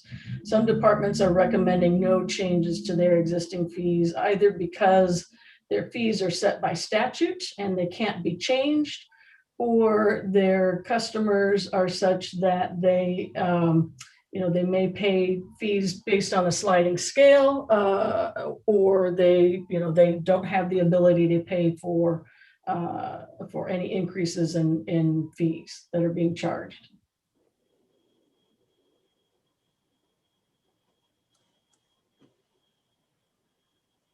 So I think that covers what I was going to talk about. I will turn it back to Siri or to Jay, I think. Great, thank you, Erin. So before we jump into Jay's presentation, and I think he's going to do his own presentation walkthrough, I just wanted to draw your attention, board members, to your packet. There are two documents that may assist as you as we are walking through the recommendations, there's the full user fee study. Aaron just presented one of the summary pages, but each department has its own section that gives more detail on all of the fees, the current fees, the study results, and any recommendations. And so that can be used to cross-reference with the presentations as they're going. And then John Comer also provided a one-page document that summarizes the fee recommendations for any fees where a department is recommending a change to the fee. So that's just a simple summary document showing only those fees where there's a departmental recommendation for change. So if you want to be using those documents in conjunction with the presentations, it may help provide more background or more detail and answer any questions you may have. So with that, I'll go ahead and turn it over to Jay if you're ready to jump into the community development recommendations. Yes, thank you, Sierra. I appreciate it. Mr. Chair and Supervisors, good afternoon. Jay Crystal. Hang on a second, Jay. Just for the sake of the board, Siri, I know you went around and talked to each of the board members. I'm double checking, or had you on this? Yes, that is correct. Between John and I, Okay. Individual meetings to go through the background on the user fees and a little bit more of the process and why we do user fees. Okay. Oh, good. Okay, because that's a big part of. And don't hesitate, board members, if you have questions. It's kind of unique. It's not a direct tax. Yes, it's a fee rather than a tax. But you can see there are different ways we apply values associated with it. And often, where we see maybe there's an economic challenge, like over in the health department or maybe community services, we have sliding scales. We have the tendency to waive fees if there's a hardship associated with it. So there are different variables, and no matter what, as much as there's an advocacy often to recoup everything, there is some rationale depending upon is it this type of cause or is it a legal reason? Why did we set a fee so it's not a full recapture associated with it? So often we do have subsidies on it. So don't hesitate to ask questions. It's new, but it's dynamic, but you'll be explaining to your constituents why we do this stuff. Awesome. Go ahead, Jay. Thank you, Mr. Chair. Good afternoon, Supervisors. Jay Crystalman with Community Development. I'll share my screen. Before I get going, I'd like to make sure that I thank Siri, Aaron, and John Comer for all the assistance that they've given us through this opportunity. We have performed a thorough analysis this past year regarding our fee study. The reasons for that is, you've heard me say this before, but the unprecedented growth that the department has seen this past year since COVID, and I mean this calendar year when I say that, because the COVID development changed how much activity we were seeing based on the low interest rates. Now we've seen 24% and that all the way up to 170% increase over last year in our activities, depending on the division in the department. So our engineering permits were up 24%. Our rezoning cases were up 170% over the previous year, which was a heavy year to begin with. And the rest of the department falls in the 32 or 33-ish% increase over last year, depending on the division. So much of what we've seen is the rapid growth in the outlying areas of the county, all the way from Blue Ridge and Forest Lakes up to Greenhaven, all the way out to, to the greater Ash Fork area. There's a lot of activity that's happening in these outlying regions. So we really wanted to step back and take an opportunity to evaluate our cost recovery, because we're spending so much time on the road driving to get to these places to perform inspections and to do postings and things. And additionally, we've seen new varieties of construction this past year. We've got a number of townhomes that are going out in Belmont. We've got a townhome project that's approved up in Greenhaven, although it hasn't started yet. When we amended our zoning code about a year and a half ago now to allow for campgrounds in the G zone parcels, we've seen a tremendous amount of interest in that. And then we've seen some more complex developments. I think the board is aware of some of the ones that are in front of us now. that are different, expansions of RV resorts, new RV resorts, complex subdivisions. So we really wanted to make sure that our cost recovery was improving. Additionally, we receive a tremendous amount of support from our public works colleagues. Our engineering division and community development is currently only 2 people, and they issue and do the plan review for almost all of the engineering permits that come out of the department. So that leaves very little time, for those 2 staff members to get out in the field and perform the inspections. So we do rely heavily on our colleagues at Public Works to assist with site inspections and in some cases plan review. So we wanted to make sure that our Public Works colleagues' staff time was incorporated into that fee schedule.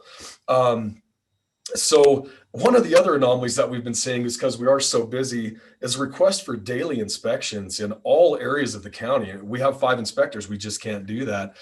So we wanted to make sure that if we are spending time trying to get out to these other areas more than the allotted time that they're scheduled, that our inspectors are recouping the cost for that inspection.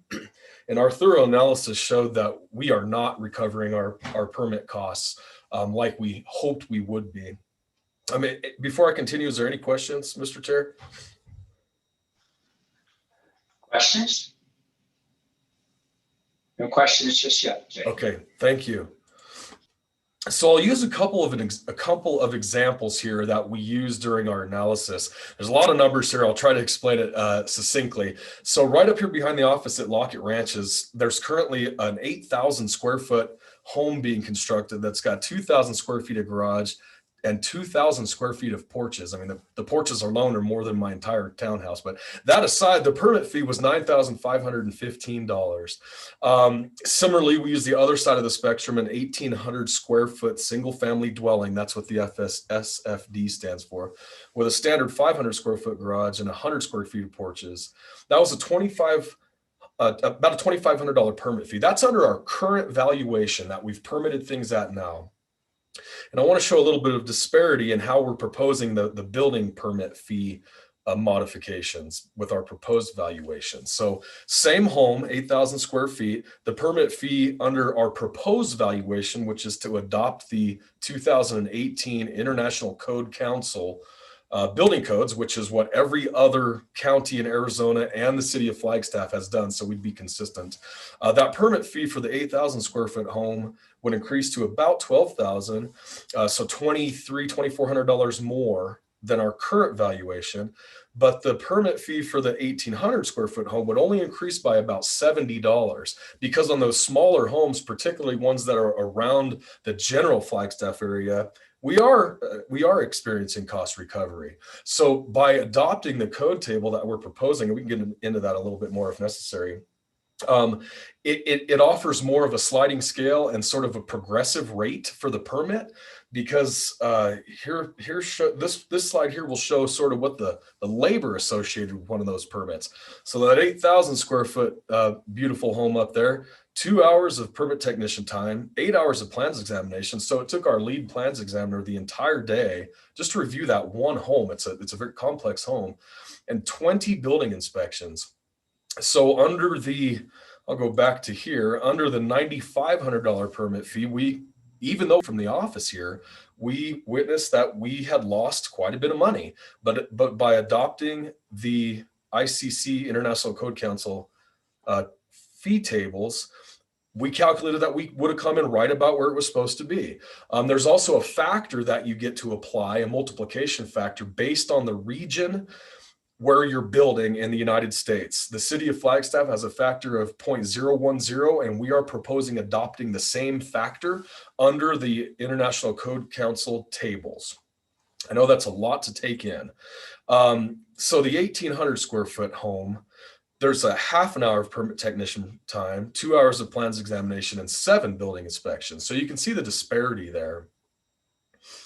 So a little bit about our budget and revenue. This past year, our annual budget was 2.4 million and our revenues were about 1.9. With our proposed fee increases, and this isn't just for the building division, this is for the rest of the department, but I'll have that slide next. For our proposed fee increases, we suspect that we will come in just about $2 million, $2.1 million if the current growth projection continues in the county, if we continue to see just this exacerbated level of activity in the department, and that does not include proposed revenue for the renewable energy projects that may be coming. We have one approved. You probably saw the article in the paper this morning. They haven't completely applied yet, but that one looks like it's coming forward. So those projects will generate significant revenue. So these projected revenues do not include those projects. So our goals and outcomes, what we'd like to do is work towards a more efficient cost recovery based on the thorough analysis this past year, and then perform the fee study with Aaron Payton again in 2 years to make sure that we got it right, just to make sure that we're not overcharging our customers, and that we're still working towards a fee recovery. So our expected and proposed fee increases, the planning and zoning increases are right about 20% across the board. Now, those fees are very difficult to, they're very difficult to get 100% cost recovery. I'll use the Kachina Highlands subdivision as an example. I think the permit fee for the plat, this is just for the plat, not for the construction drawing, was in the $1,400 or $1,600 range, and staff has spent dozens and dozens and dozens of hours on a fee. So to have a $30,000 or $40,000 fee for a plat processing or rezone application is that would be unfair to our customers, because some of the smaller projects it would decentivize development. Our engineering permit fees we're looking at an increase of between 5% and 20% based on the fee, and that really is analyzing how much public works staff time is spent on those fees.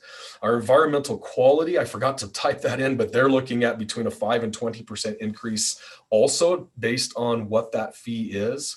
And then for the building division, we're looking at adopting the ICC code cost tables, very in line and consistent with the city of Flagstaff and the rest of the counties in Arizona. With that, I'm happy to take any questions. Okay, questions from the board on this?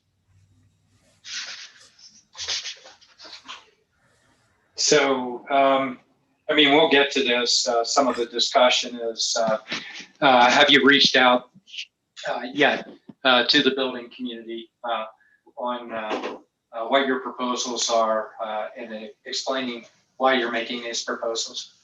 Mr. Chair, that's a great question. We have not yet. We've talked to the city of Flagstaff about it just to make sure that we were on some level of consistency with them. But we wanted to wait and see what the appetite of the board was before we started the discussions with the building community. Okay. Okay, because I'd be curious.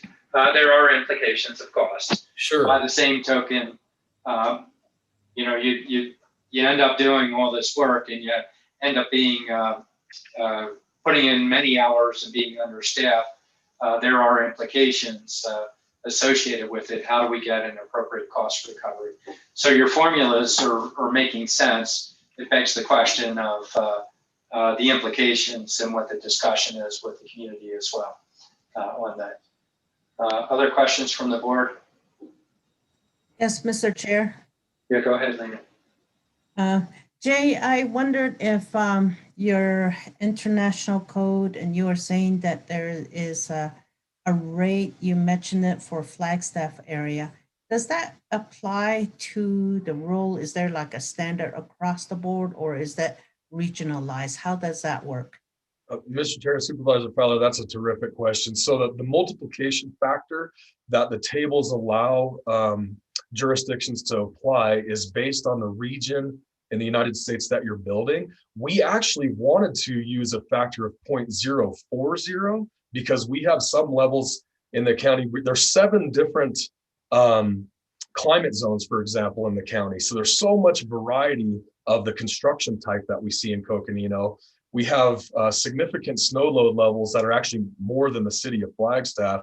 But when we started with the discussion with the city and we started to look at the costs based on a 0.040 factor versus the 0.010 factor that we're proposing and that the city uses, we feel comfortable that it won't put an overburden on the applicant or whoever's constructing the project.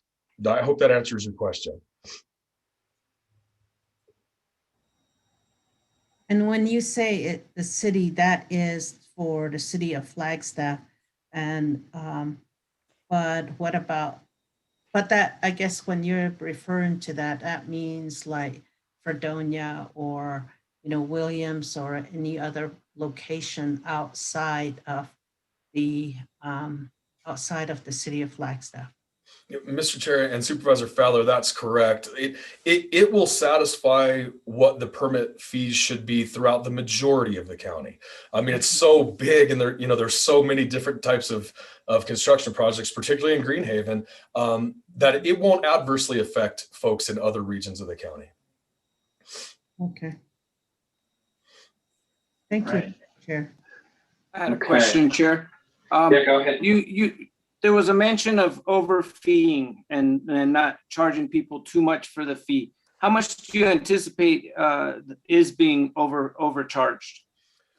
Mr. Chair and Supervisor Vasquez, we actually, under our study, determined that we are significantly undercharging some of our fees. We're not meeting the cost recovery. State statute prohibits our jurisdiction from essentially making a profit, to use lack of a better term, but we want to get as close to cost recovery as we can. If I also may, Chairman Ryan, and I'm assuming that you're asking for our feedback right now. Is that correct? Mr. Chair and Supervisor Horstman, that's absolutely correct. So, just in terms of some feedback on it, for example, I loved what Parks and Rec does in terms of the pyramid and basing their user fees kind of under that pyramid, with more fees going towards a more personalized services and lesser fees for those services that actually benefit the community. And I know from taking a look at the decision-making flow chart, it's similar to what you all are doing. Probably the pyramid chart may be even easier, but it is very similar to what you're doing here. And with regards to what you are doing and community development, which is more of an individualized, personalized type of service, as compared to a service that really benefits the whole community. And a community benefit such as you might have with Health and Human Services and flu shot inoculation, something like that. It's certainly, I appreciate you taking a close look at this to do an analysis towards cost recovery. I think projects such as these types of projects, especially with these large developments where you're spending a tremendous amount of your time and effort, there needs to be an appropriate fee structure set so that we do get some cost recovery. So Jay, I applaud you what you're doing and what your department is doing. I think it's an important approach that the county needs to look at. And I know that you might want to take a look at some of the smaller, scale projects. I mean, obviously, we want to encourage workforce development and workforce housing. And so, user fees and that kind of area, I think we should take a look at that may come into a public benefit, more of a public benefit area. So, but I really applaud what you're doing. I think it's important to take a look at cost recovery and especially with these types of development projects. So thanks, Jay. Thank you for that very much. If I may go back to the slide, I can just highlight what those two different homes that we used as part of our model. So in our current valuation, again, that 8,000 square foot home is about $9,500 and the 1,800 square foot home is $2,450. With our proposed, that 1,800 square foot home would only go up $70. Right. So the graduated scale for the building permit fees, yet the 8,000 square foot home goes up 2,300 or 2,400. Yeah. So I think if you can afford to build an 8,000 square foot home, you can afford an extra couple grand in a permit fee. And then a little bit, I'll use the environmental quality fees for another example, just to kind of quantify what a 20% increase is in one of these fees. I'll use an alternative commercial permit, or excuse me, I'll use a more common one, an alternative residential permit. So that is proposed to go up $13. So when I say 5 to 20%, most of the permit fees are in the dozens to hundreds of dollars in increase. It's the overall it's the overall magnitude of how many permits we've been issuing that we're proposing, up to $100,000 more in revenue if we stay at this trajectory. I hope that quantifies it better. It does. Thank you, Jay, and I support your efforts on this. Thanks. Yeah, and a piece of the discussion would be if we're subsidizing, it's basically all the other taxpayers helping somebody for their personal property. So that's why we want to, as best as possible, get fee recovery also for the sake of the broader population on what's happening. Understanding circumstance and having the scale of smaller home probably would fit a different socioeconomic level too for that. So the scales look pretty good. Supervisor Fowler, looks like you're bubbling up to comment there. Yep, I'm bubbling. Yeah, Jay, I think this is a really good study. I'm very supportive of it. So I know that we've been through the years, we've been really looking at our user fees in all the departments. And now it seems like every year, well, it's not seems like we are getting a hold of our user fees every year. So this is very good. Thank you.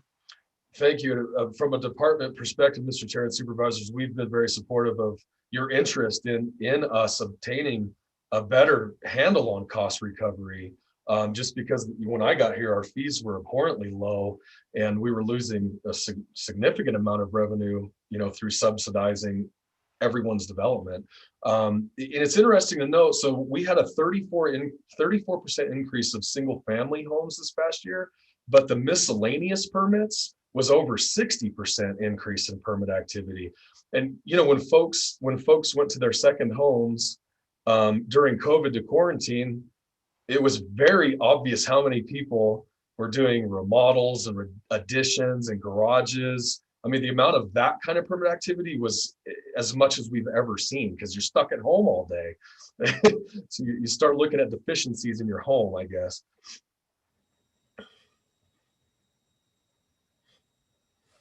So I do have a new thought. So Jay, the only thing, and not this year, but over time, I want to see more of our discussion, as it relates the continued discussion that we have, whether it's dealing with the fees or we get into particular codes that we're looking at associated with the climate discussion.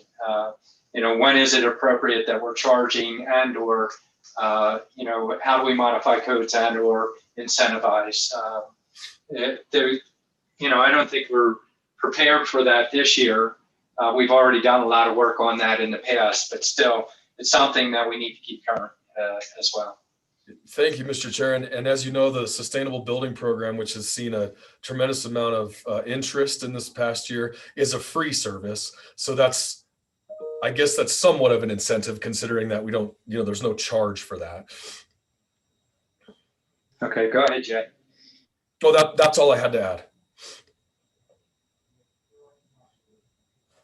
Should I stop sharing my screen and turn it back to Siri? Is it Siri or Rashida? Thanks. I will go ahead and share my screen, and yes, if we can bring up Rashida, she can go on to our next piece. So all right, here we are. There we go. Thank you, Chairman Ryan, supervisors of the board. So the Public Fiduciary's Office has been looking at— Rashida, Rashida, just for a half a second, just introduce yourself. Okay. Oh, I'm sorry. I'm Rashida Yeah. Szyminski. I am the Public Fiduciary Director. So thank you very much. I've been at Coconino County for approximately 3 years. So it's been a long time coming for our fees to be looked at and increased accordingly. I'll start out by saying that The public fiduciary fees have not been updated since May of 2015, so they are well overdue. When I came to the office, I had immediately noticed that there was a significant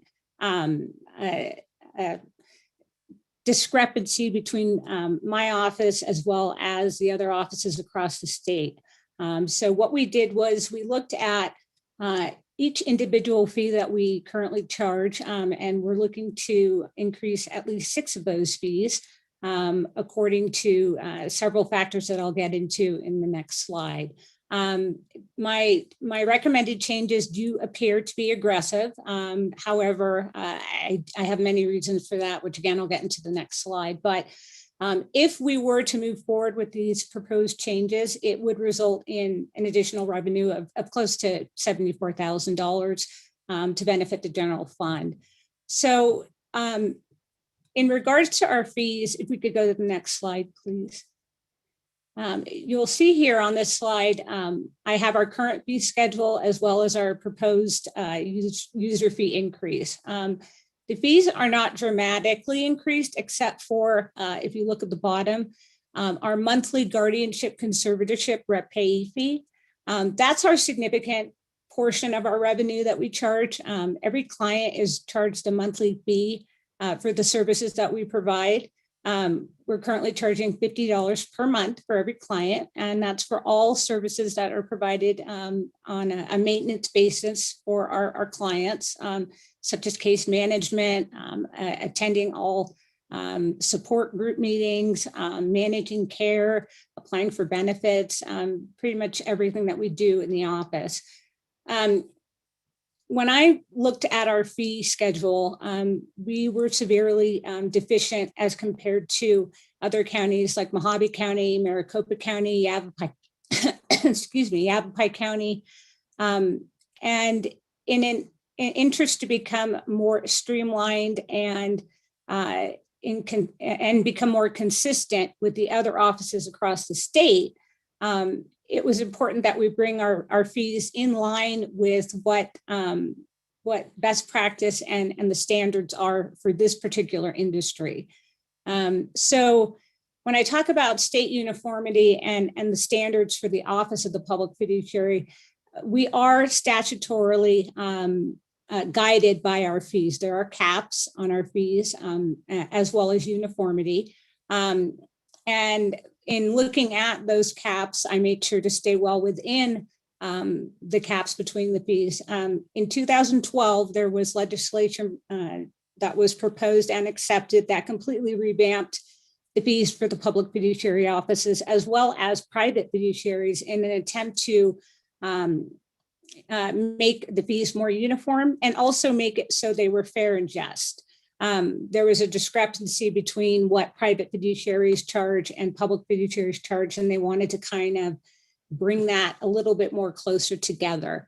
So I queried the user fee statements from each county public fiduciary office to take a look at what they were charging, and also looking at what I was charging when I was the public fiduciary for Mojave County. Our fees are very low compared to most of the other counties, with the exception of Maricopa County. But there's also a difference in the way fees are charged. For example, in Mojave County, fees are charged as a billable fee, meaning every minute spent on any client is charged as a billable fee, similar to what an attorney would charge. So if, let's say the monthly, or let's say they had an hourly fee versus a monthly fee, then, you know, phone calls, meetings, things of that nature would be billed by time. This office is not set up that way. It hasn't been. It would take a very extreme act of God to switch us over to that. Not saying that that won't happen as time goes on, maybe in a couple of years, but there is a setup that would need to occur in addition to the ability for staff to be able to actually do billable time. Right now, we are not set up for that. The office just wasn't created that way. So in looking at each of the other counties and bringing us more in line with the other counties, what my recommendations pretty much mimic more of a in-between version of what we could reasonably collect from our clients.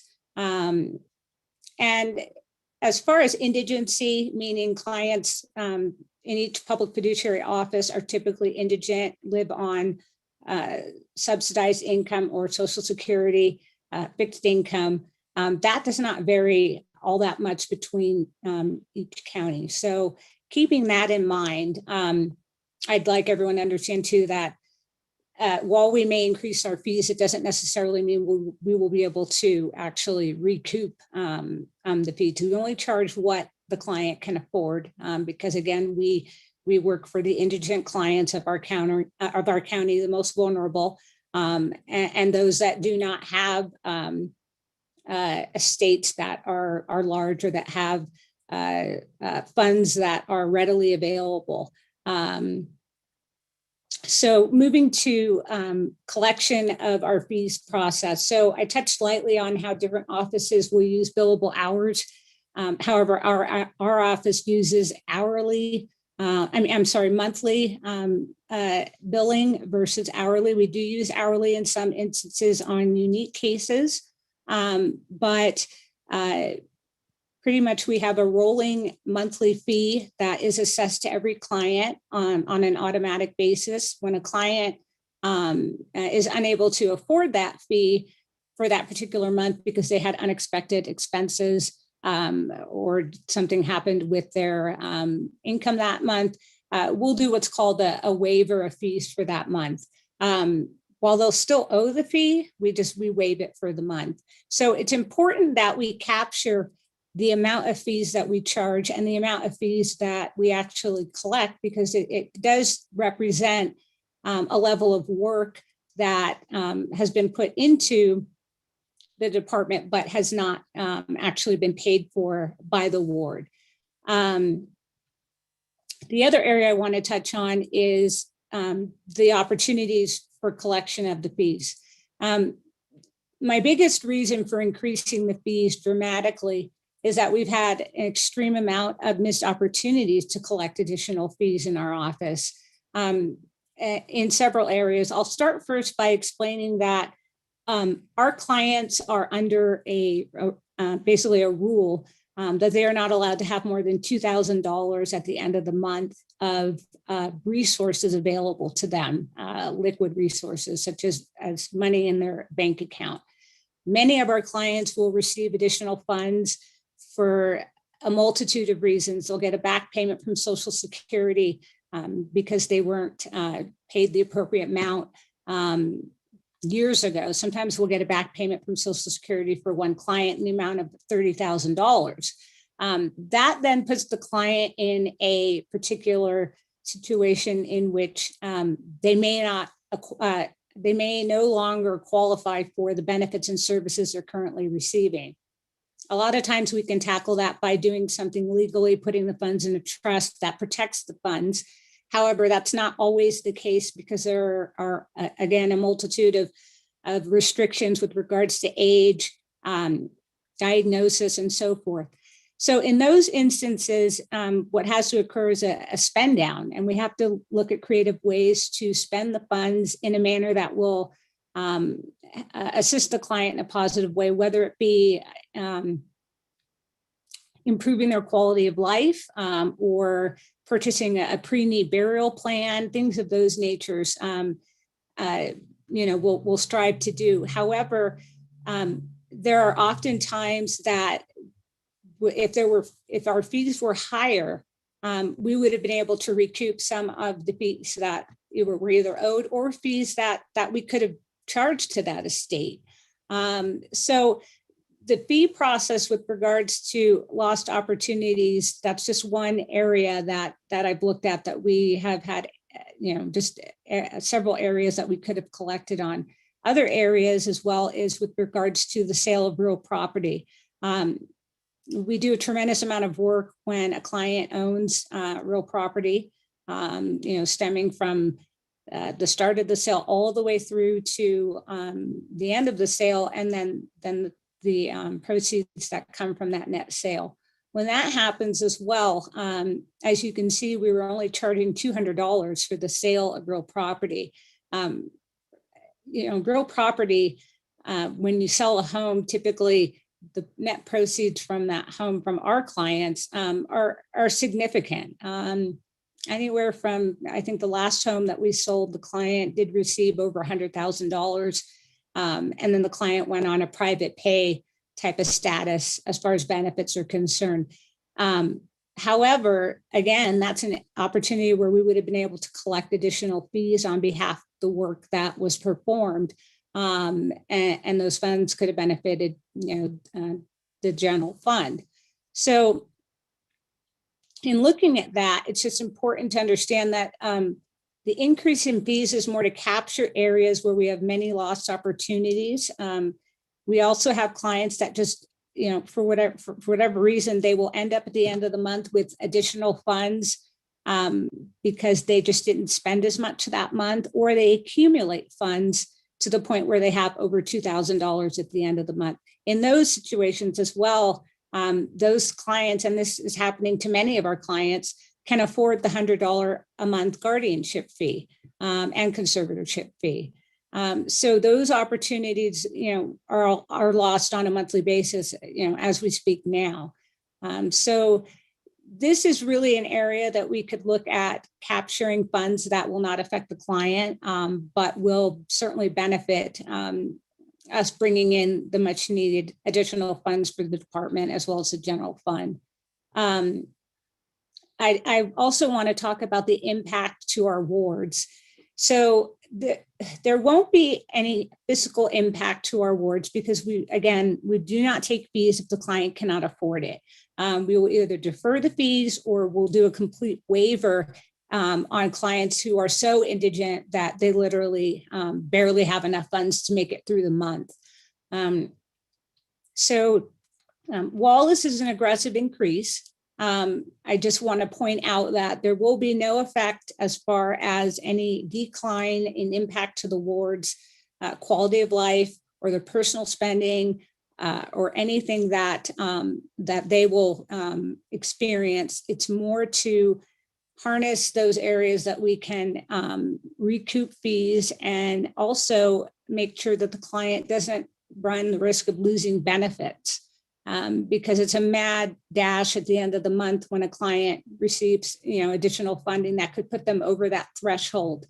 And this is a way for us to be able to easily both, recoup funds as well as make sure the client remains within the resource cap for the various benefits that they're receiving. I'll just stop right now and ask if there's any questions regarding any of that explanation. Well, actually, I'll just make a statement. Having you come on board and your eyes, the level of professionalism that you brought into our public fiduciary office, here's another area that you're looking at, that you have the ability to use your experience and really appreciate what your recommendations are. I know that you have your words at heart and how your staff handle them. So really appreciate it. Turn to the board members. Any questions of Rashida? I have a couple questions. So okay, go ahead, please. And thank you very much for this information. And when I got this, I actually went online to look at some of the other fees assessed by some of the other counties. And of course, you gave us the information. I should have waited. So you did the work for me. But thank you for that. And, this is one of those, as I was talking about, a pyramid for user fees, with individual benefit versus community benefit. And obviously with the public fiduciary, that's somewhere right in the middle. And where there certainly is a public benefit here, even if there is a personal service that's being provided. And I do think it makes a lot of sense that we're in line with the other counties on this. I am very happy to hear that you don't take fees if a client can't afford those fees. And I don't know if there's a formula for that, or if that's on a case-by-case basis, month-by-month, case-by-case basis, or how you determine that. Thank you, Supervisor Horstman. It's actually on a case-by-case basis, and the way it's handled is the case administrator assigned to the case on their caseload. They will submit what we call a fee justification deferment, and it's presented to me, and then I approve it based on my review of whether or not the client can afford it, and then it goes to our accounting technician, who will then put the fees on hold until the client can further then afford them. But that's pretty much, it's a case-by-case basis because it's not continuous. It will happen randomly with clients, and it all depends on what their income looks like month to month and whether or not they've built up funds or if they have lost funds as well. Thank you. So, and you obviously do a very important service for members and some of the most vulnerable residents in our community. So thank you for what you're doing, and thanks for your information. And I certainly support your proposal. Thank you. Yeah, we have pride in our public fiduciary shop these days. Really appreciate it, Rashida. All right. I'm not hearing other questions from the board members, so I think I might be turning back to Siri. And I believe John's going to be next, right? Yes, thank you, Chair Ryan. If there's nothing further on public fiduciary, we'll go ahead and turn it over to John to talk about the rest of the departments and their recommendations. Great, thanks, Siri. Good afternoon, supervisors. I'm John Comer, interim budget manager, and I'm going to be briefly discussing the 4 departments that were in this year's user fee study that did not have as significant changes as the public fiduciary and community development. I'm going to be using the summary of changes document that Siri mentioned earlier. She did call it 1-pager. Unfortunately, it is not that brief, but it is a scaled down version of the user fee study in total. So it doesn't have quite as much information. It doesn't go into the number of the volume of fees. And it only sticks to, it only mentions fees that are actually changing this year. So that's really what we're looking at in this document. John, what pages are they? Do you know offhand? I keep losing them. I keep pulling them up and losing them. So it looks like it's pages 21, 22, 23, right in there. Oh, there you go. That's what it looks like. All right. There they are. I moved my book that was holding that page. All right. Thank you. And just another note that department staff are also on the call as well if there are specific questions that I can't answer. But yeah, just to kind of review how this document works, we can see, and I'll start with the assessor as an example. We can see the current fee that the department is charging the public. I'll just use MAPS all as an example, which is $6. And then the second column here, the full cost, is the computation that Aaron and MGT have come up with as to what the service is actually costing the county. And then the recommended fee is obviously what the department is recommending the new fee should be. So in this case, it's going to be an increase of 16% and a change of $1 for a cost recovery level of 100%. That is the new cost recovery level or the recommended cost recovery level.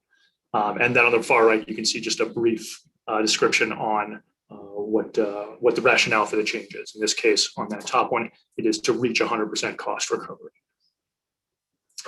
So looking at the assessor in total, you can see that there are 5 fees that they are increasing to match 100% cost recovery. And that there's 1 fee that's actually decreasing. This is kind of an outlier in that the recorder charges $1 by statute, kind of right next door to where the assessor charges. And so the assessor actually decreased their fee to match what the recorder has to charge by statute. So that is one of the rare decreases that we do see in the fee study. And then down here, you can see the assessor revenue change summary. That's really talking about the change in revenue that is going to take place if the recommended changes are made. And so with these 6 changes, we would see a revenue increase from 47,787 to 51,024, or roughly $3,000 in increased revenue. Before I move on to Health and Human Services, are there any questions about the assessor? Questions? No, go ahead, John. Okay, I know Jay did not move into specifics about each of his fees, but they are mentioned on this document, and they do go on for quite a while. But you'll notice one of the most important departmental rationales that he has is really that 20% increase in fees. Either that or he's reaching 100% cost recovery on his fees. So I'll just pass through these. Okay, Health and Human Services. We've divided them into their 4 divisions: clinical services, environmental services, the medical examiner, and community services. And what we can see here is that they're actually increasing one of their fees, the travel consultation fee. They're increasing the cost recovery level. But I think they recognize that they're probably not going to get 100% on this, nor is it probably in their best interest to try to get to 100%. Their current fee is $70, and full cost would be increasing it all the way to 123. So they're making an incremental increase by $10 up to $80 as a recommendation. The travel consult, they're actually removing that fee. It sounds like that there really wasn't any time or effort involved with that service. So they're actually removing it from their fee. And we see this a fair amount when departments kind of review their fees and decide that not all of them are necessary. And then on the other end, they actually did create a new fee this year, and that's immunization record printout. It's a flat fee, and it's going to be $4. And that full cost was computed by Aaron at MGT. So there is some backup as to how much time and effort it would take to provide this service. And so they're going to be recovering 100% for that at $4. That's a new fee. Environmental services did not have many changes. They were just removing 2 of their fees because they could be combined with existing fees that exist elsewhere. So they were really just removing those 2 extraneous fees. And same thing with medical examiner and community services. They had no changes to their fees. So again, just as a kind of a revenue summary, you can see that current revenue was 1.47 million. Current the recommended revenue would go to 1.473 million. So roughly $2,000 increase with those very small changes to Health and Human Services recommended fees. Are there any questions on Health and Human Services? Questions? Not hearing them. Go ahead, John. Okay, I'll pass by public fiduciary, as I believe Rashida discussed those. And recorder. The first, let's see, 12, that's right, on this summary are kind of the same idea. They're removing the fees because they can be accounted for elsewhere. The recorder does have a fair amount of different fees on their schedule. So clearly these fees can all be accounted for somewhere else within their fee schedule. So they're removing those 12 there, the first 12 on this document. And then the final 3 copies of maps, Mylar copies of maps, and CD images are all existing fees that are increasing slightly, somewhere in the $2 range, or CD images by 1 cent range, to reach 100% cost recovery. So that's another fairly straightforward increase where they're just trying to keep their fees at 100% cost recovery. And again, the revenue summary there, these recommended changes to fees would increase the recorder's annual revenue by $4,300. Any questions on the recorder? Questions on the recorder? Nope. Go ahead. Okay, and then finally, treasurer. They were involved with the fee study this year, but they are not recommending any changes to their fees. So their revenue will stay flat. Their fee revenue will stay flat at $117,000. with no changes to their fees. You've seen this number before in the presentation, but the total increase for county revenue, and this does include public fiduciary and community development, would be that $252,000. Of course, this is assuming that the volume of these fees stay exactly the same, but that would be the expected revenue increase that is being recommended by the departments. So that is all, sorry. Yeah, that would be an increase, but it's definitely not a full recovery on what we have. Right. Go ahead, John. That's all that I have to share. So I will stop sharing my screen and send it back over to Siri. All right, Siri. Great, thanks, John. Okay, thank you, Chair Ryan. So in the interest of time, since we're starting to run over, I'll be brief. Our next steps are, we would like to take the recommendations from the departments and publish them. It's a mandatory publishing of 90 days prior to a public hearing. We do have to adopt any fee changes by a public hearing. So our goal is July 1st implementation of the new fee schedules. So at this time, we're looking for direction from the board on if you're comfortable for us to move forward with publishing the fees as presented to you, or if you would like more information, or if there's any changes you would also like to either discuss or recommend before they're published. All right, turn to the board on this. Excuse me. I'll just say that I'm comfortable with the recommendations. That's the reason we bring Erin in to help out. But not only that, but the good work that you've been doing in your department, Siri, you and your folks on this.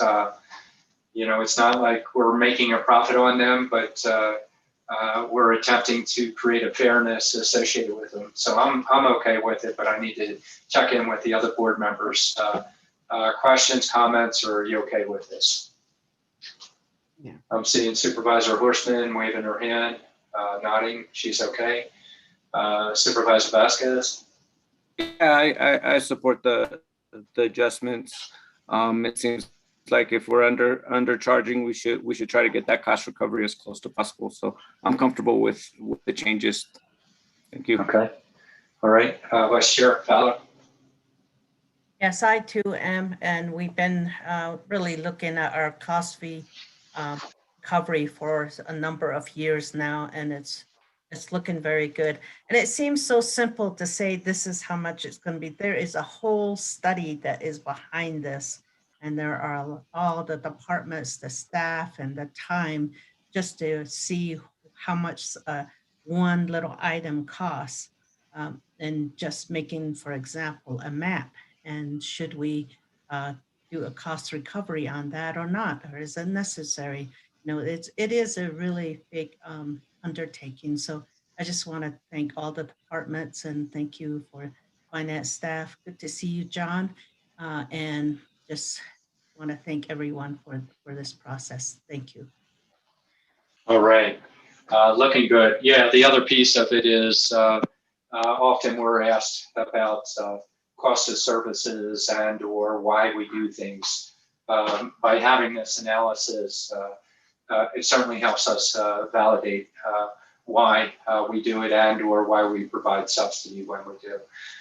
Siri, excellent job. So you see a thumbs up to go ahead and then posting it, which means we will have it brought back to us in the future for approval of the fees, but we have to have that 90-day time frame for it.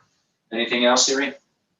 Thank you, Chair Ryan. So just the last piece to quickly cover is that last time we brought the fees to the board, there was some direction given from the board to evaluate the frequency and kind of the process for coming to the board with fee recommendations. And so as part of our presentation today, we wanted to just conclude with a recommendation from staff that we take the next year's process and we really look at developing a policy that outlines exactly what you're saying in terms of full cost recovery, public subsidy in other cases, and what is the most appropriate guiding document to have for the county in order to make fee recommendations, and that we pause on the study We had previously done every department every other year, or half of the departments every year, same thing, but bringing that to the board, and that was kind of the driver of bringing the fees to the board. And instead, we would really like the policy to be developed and have an annual process where all fees are brought to the board and really evaluated under the lens of the policy. We don't feel that doing the study as frequently is necessary, because we do, as you've seen, have areas where we are not at full cost recovery. And so putting the time, both the resources financially and the staff time and effort into the same frequency of the user fee study is not what we're recommending for our path forward, but instead definitely maintaining a spotlight on our user fees through an annual review process that is more policy driven. And just turning to the board members, y'all okay with that? I'm seeing nodding heads out there on that. And Siri, great work. We're modifying our process, but really good job with it. Lena, you good? Yes, I am. Thank you. Thank you. All right. I think that will save us some dollars. Thank you. All right. Well, thank you, Siri. That's a wrap on that, right? So, goodness, I'm starting to lose my voice here. Well, I lose my agenda item. There it is. Ta-da. Anyway, headed out there somewhere. So we just finished that. Just checking with the board. We do have next presentation. We have a lot of people on board to help out with this. That we're 10 minutes behind, but if you need a break, we can take a couple minutes. No, not seeing it. I can keep going too. Looks like everybody's good there. Okay, so our next item is a presentation and discussion regarding pre-wildfire season, and this is emergency management. Often we have Lucinda kick it off, and then Wes picks up on it. But what's the game plan out there? Is it Wes or is it Lucinda? I see Wes, but I see Lucinda too. Looks like Lucinda will go first, and then Wes. Okay, Lucinda. Thank you, Chairman. Just a few comments to kick off this important work session today. For those members who are new, this is an annual occurrence where we do a pre-wildfire work session with the board to provide updated information as to conditions, weather expected, and really to share with you how are our partners seeing the dynamics on the landscape right now and what's predicted relative to weather and so forth. In addition, we've asked Sheriff Driscoll to participate as well, because as I think most of you are aware, and as we'll spend more time with you, you'll become more aware, it's the sheriff's decision relative to evacuations. And so if we get into an evacuation situation relative to wildfire or any other emergency, it is his decision to make, and we're all here to work in concert to support that decision, of course. I think as everyone's aware, we've had record-breaking weather patterns over the last 2 years that Ryan Klimowski from the Weather Service will expand on. But as a result of that, we are predicting, again, likely another severe fire season and wildfire season. And in fact, I saw a report yesterday that the governor announced that concern as well. Emergency management now, of course, is preparing. Wes will touch on that.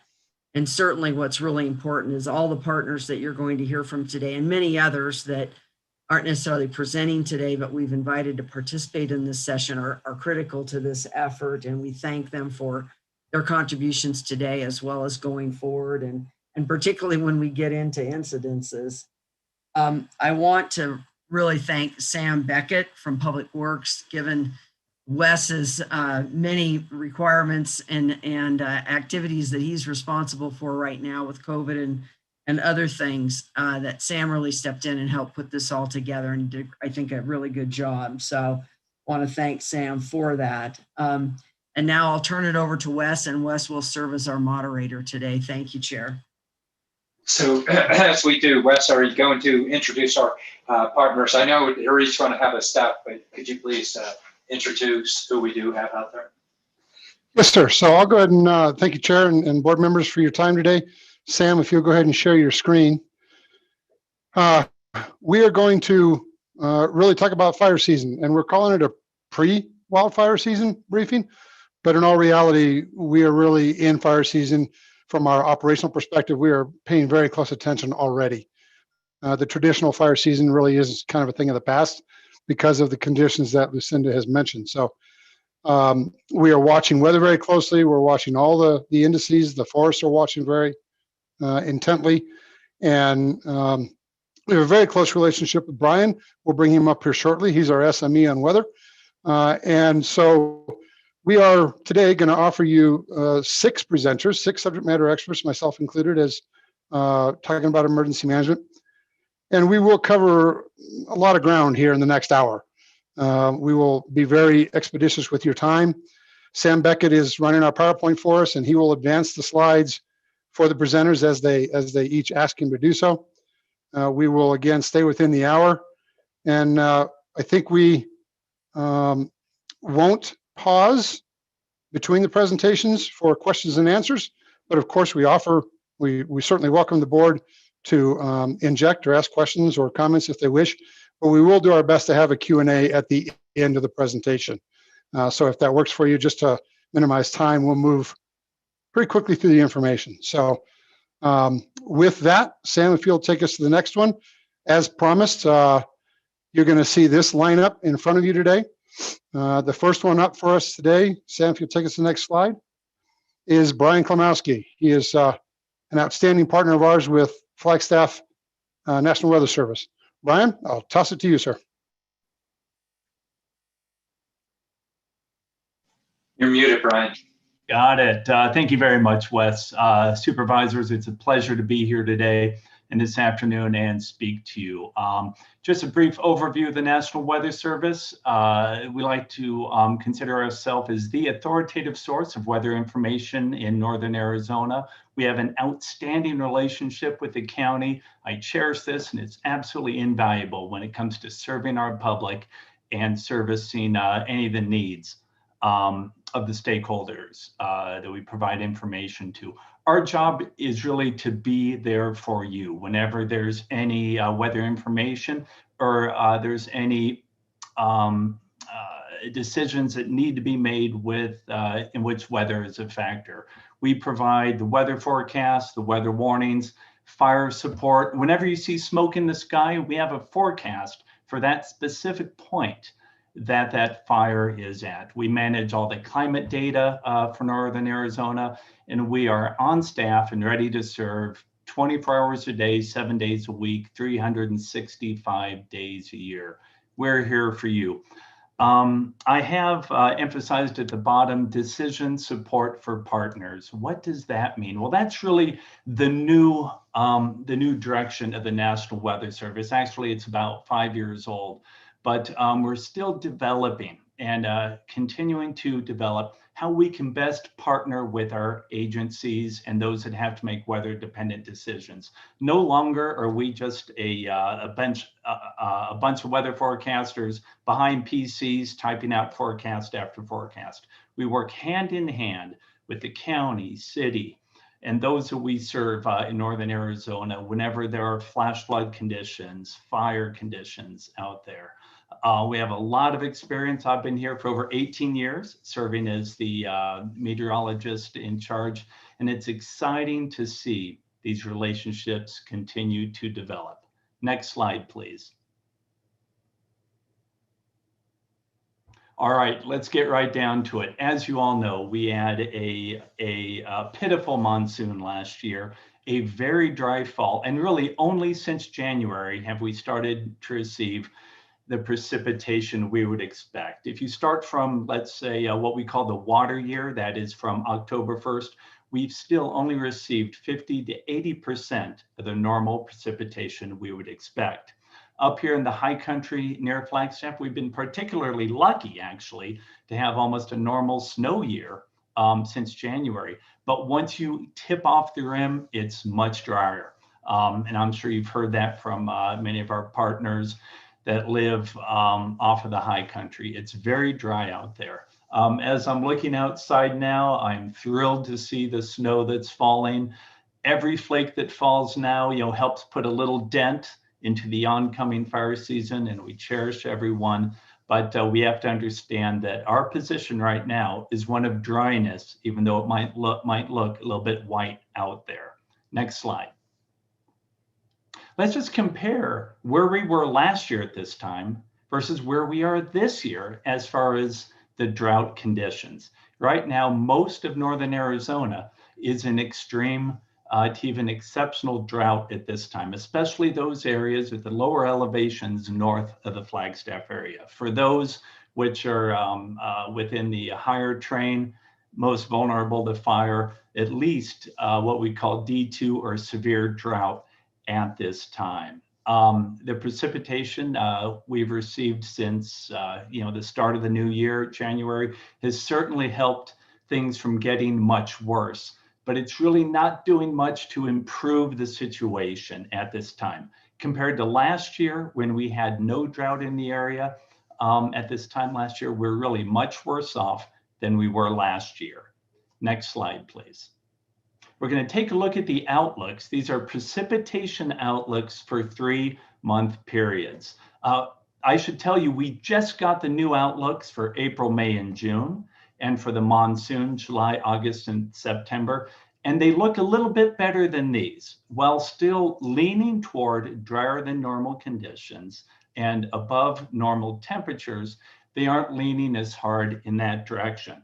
And I'll tip my hand just a bit. The newest outlook for the monsoon is actually showing something we haven't seen for a couple years. And that's a positive signal leaning toward possibly wetter than normal. Now that's both a blessing that it could, quash any fire season come early July, but also raises concerns that a robust monsoon might bring some flooding situations on those burned areas. But right now, the general message is that drier than normal conditions, we're leaning toward that. It's kind of favored through the start of the monsoon with warmer than normal temperatures. Next slide, please, and we'll look at the result of that. Is that the significant wildland fire potential starting in May is going to be above normal, generally from the Mogollon Rim to the south.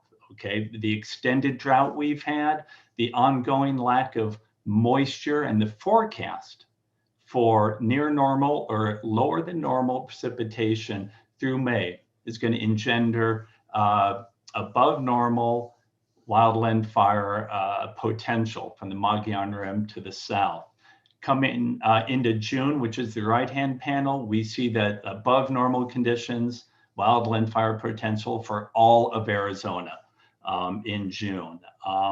This is very consistent with the newest outlooks as well. But again, I'm encouraged to see that perhaps the monsoon starting in July, we're tipping toward something that looks more likely going to be a normal monsoon than another dry monsoon that we've had in the past. Next slide is basically a summary of the points that I've just talked about, and that's current drought status well below average precipitation so far this winter, especially if you get off the rim. And these drier than normal conditions are expected to continue across northern Arizona through May. Temperatures above normal, precipitation tilted below normal. My little bullet here that says July through August with no signals to indicate wetter or drier monsoon. We're starting to get some signals of perhaps a wetter than normal monsoon, but it's still very tentative. It's still a couple months off. We're certainly going to be keeping our eye on that. Just to wrap it up very quickly, with the current drought and dry outlook, an extended fire season is favored in northern Arizona, with above normal fire threats looking to develop along the Mogollon Rim in May. And I'll just wrap it up there. Thank you very much, supervisors. Awesome, Brian. Thank you very much. I appreciate that. And I'm pretty sure the supervisors would all agree that wetter monsoon would be awesome. So thank you very much for that. Chair and board members, next up is going to be Art Gonzalez from Kaibab National Forest, and he's going to give you the forest perspective. Go ahead, Art, you're up. All right, I appreciate that, Wes. Good afternoon, board members and other guests on the video here. My name is Arthur Gonzalez, Fire Staff Officer over on the Kaibab National Forest. So I've been in front of the board over the last several years and trying to kind of paint a picture of what we're thinking here locally. So between myself and James Pettit on the Coconino, out of fear of overlap, I'll cover the conditions across both forests, talk a little bit about fire restrictions, and then he'll cover likewise similar or other types of stuff for both forests as well. So what I have up here is what we call an energy release component. So this is one of the indices that we use out of the National Fire Danger Rating System. That's a system that's used by all 5 federal wildland fire agencies in most states anymore. And so this is just an index that takes into account several key environmental elements. But it's a slow changing index that we use to really track fire season. This is a slow changing, good seasonal trend indicator for us. So what you're looking at here is for the Mogollon fire danger rating area that covers from Williams across the top of the Mogollon Rim over to the Coconino National Forest boundary. So good chunk of the Coconino County. So a couple things I'll point out here is the black line is our current year. So this is how we're tracking this year. Going to tie right into what everybody's been saying is just a horrible winter. We early in mid-February, things were not looking very good, right? You can see that blip there on the black line. We were climbing pretty quick, and not that we're out of the woods, but we were very worried at that point. So some of this moisture here shortly that we've seen, it has really started to calm things down a little bit. What that does is it just kind of keeps pushing back the start of the drying trend that happens every single year. So across there, you'll also see the red line on top. That's the max indice for the 2002 to 2020 year. Blue is the low. And then we've also added a couple years, 2019, 2020, just for folks to take a look at how that compared to previous year. So we use this kind of as a seasonal indicator. You can really see towards the right-hand side of the screen how 2019, 2020, what we call the monsoons, really show. We set all-time highs for this index in October or September, October last year. So with these latest moistures, looking at hopefully pushing back that seasonal start to the drying trend into fire season into April, which we would sure appreciate it. If you can switch the next slide there, Wes or Sam.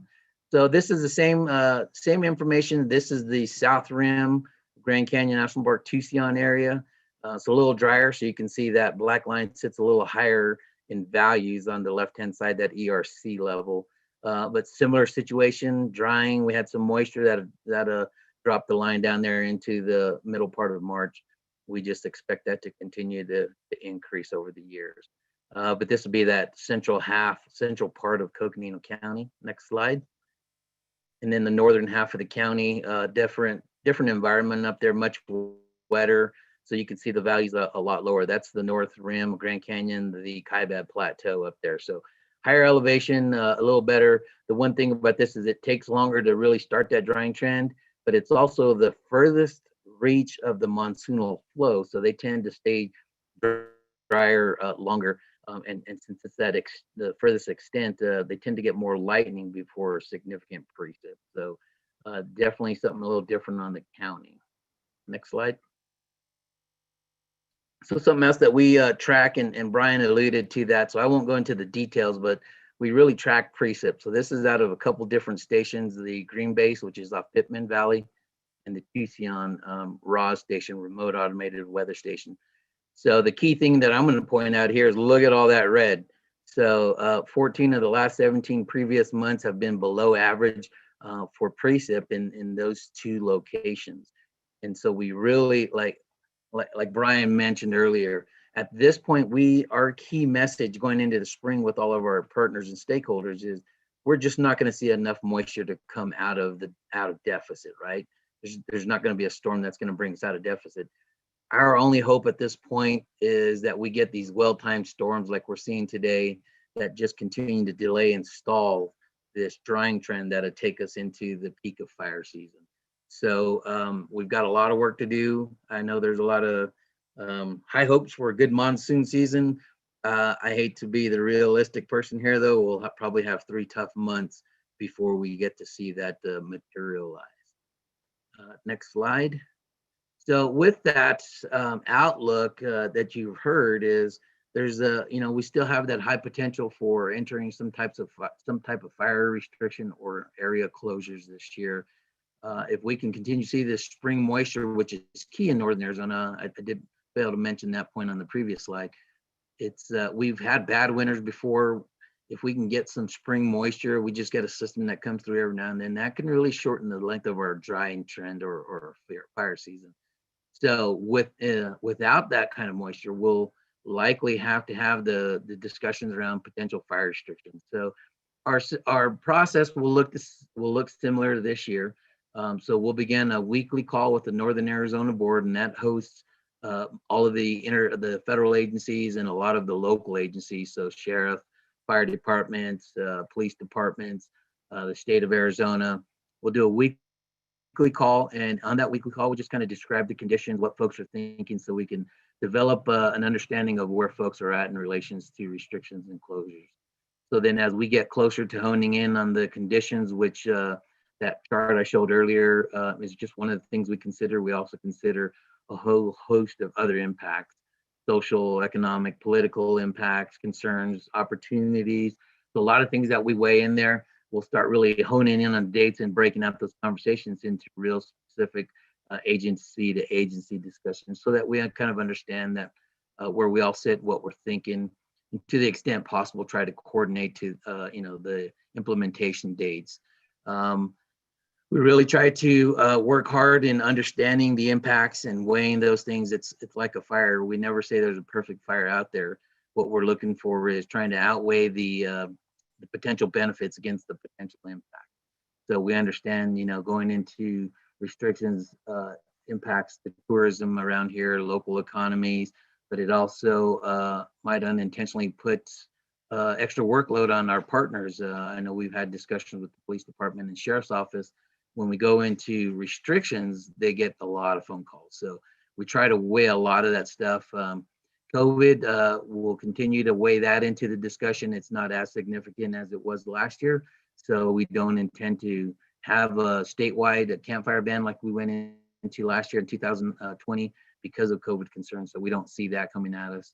And then as we develop a timeline with the Forest Service and our partners, we will coordinate with our regional office, provide the rational backup to change for us.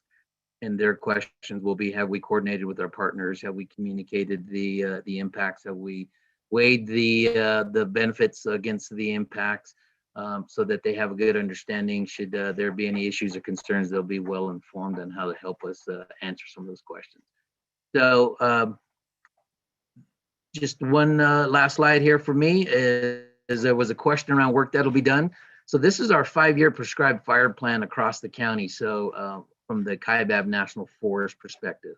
So in a color gradient, 2020 to 2025. Now you just have to understand that 2020, we put a hold on prescribed fire because of smoke impacts to communities and really wanting to try to reduce those impacts. So you'll have to kind of shift that up. So those green colors, we didn't do anything in 2020, just a few piles over the winter. We will look at getting back into that again this year. So you can kind of see up on the North Kaibab, that stuff around Jacob Lake, and then closer towards the North Rim. Tucson area over on the right-hand side, the top map there. A lot of work out towards the Coconino Rim, further east of Tucson. And then on the Williams, some stuff just north of Williams and the Three Sisters area right around Kaibab Lake. And then over towards Sunflower Flat area south of town. So those will be the areas that we'll be focusing on. And I believe that's it for my slide there, Sam and Wes. Thank you very much. I appreciate it.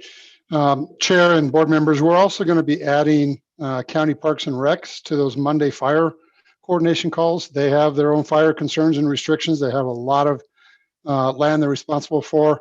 And so we're going to add them into that conversation so they're on the same page. Over the last couple of years, we've made great strides in making sure that we're coordinating fire restriction decisions and activities across all the jurisdictions that are involved. So that'll be a good add. We're We're going to move on now to Coconino National Forest. James Pettit is our SME there. James, it's all you. All right, thank you, Wes. Good afternoon, everybody. I'd like to thank the Board of Supervisors for allowing me to have a little bit of time with you this afternoon. I know your time is valuable, so I will get started here. This first slide, I just wanted to give those folks that haven't seen this presentation in years past. These are basically our 4 tenets of what we do in wildland fire programs across the Forest Service here. Obviously, they're the first one, wildland fire suppression. That's essentially our bread and butter. If you ask most people in the general public, that's what they think we do generally all the time, thanks to Smokey Bear there. You know, they're number 2 there, management of natural ignitions. That's really become a thing within the agency the past at least decade, and that's really where we've really tried to dig in and do a lot of really good restoration work. That's a really good restoration tool I'll talk about a little bit more later. And then prevention and education. You know, oftentimes this gets a bit neglected because we're so busy either doing wildland fire suppression or prescribed for fire or managing fire. But this is really where we've been working diligently on affecting some change with the public, trying to get some of those educational tools and pieces out to those folks, and we'll continue to do so there. And then, you know, last but not least there, prescribed fire. I think we all know and understand what that is and how important a role that plays in our ecosystems here. If you could, there you go. Thank you very much. So COVID-19, what's changed? You know, as we all know, 2020 kind of shut everything down there for a while. We were no different. And then that, you know, first bullet, appropriate fire management response.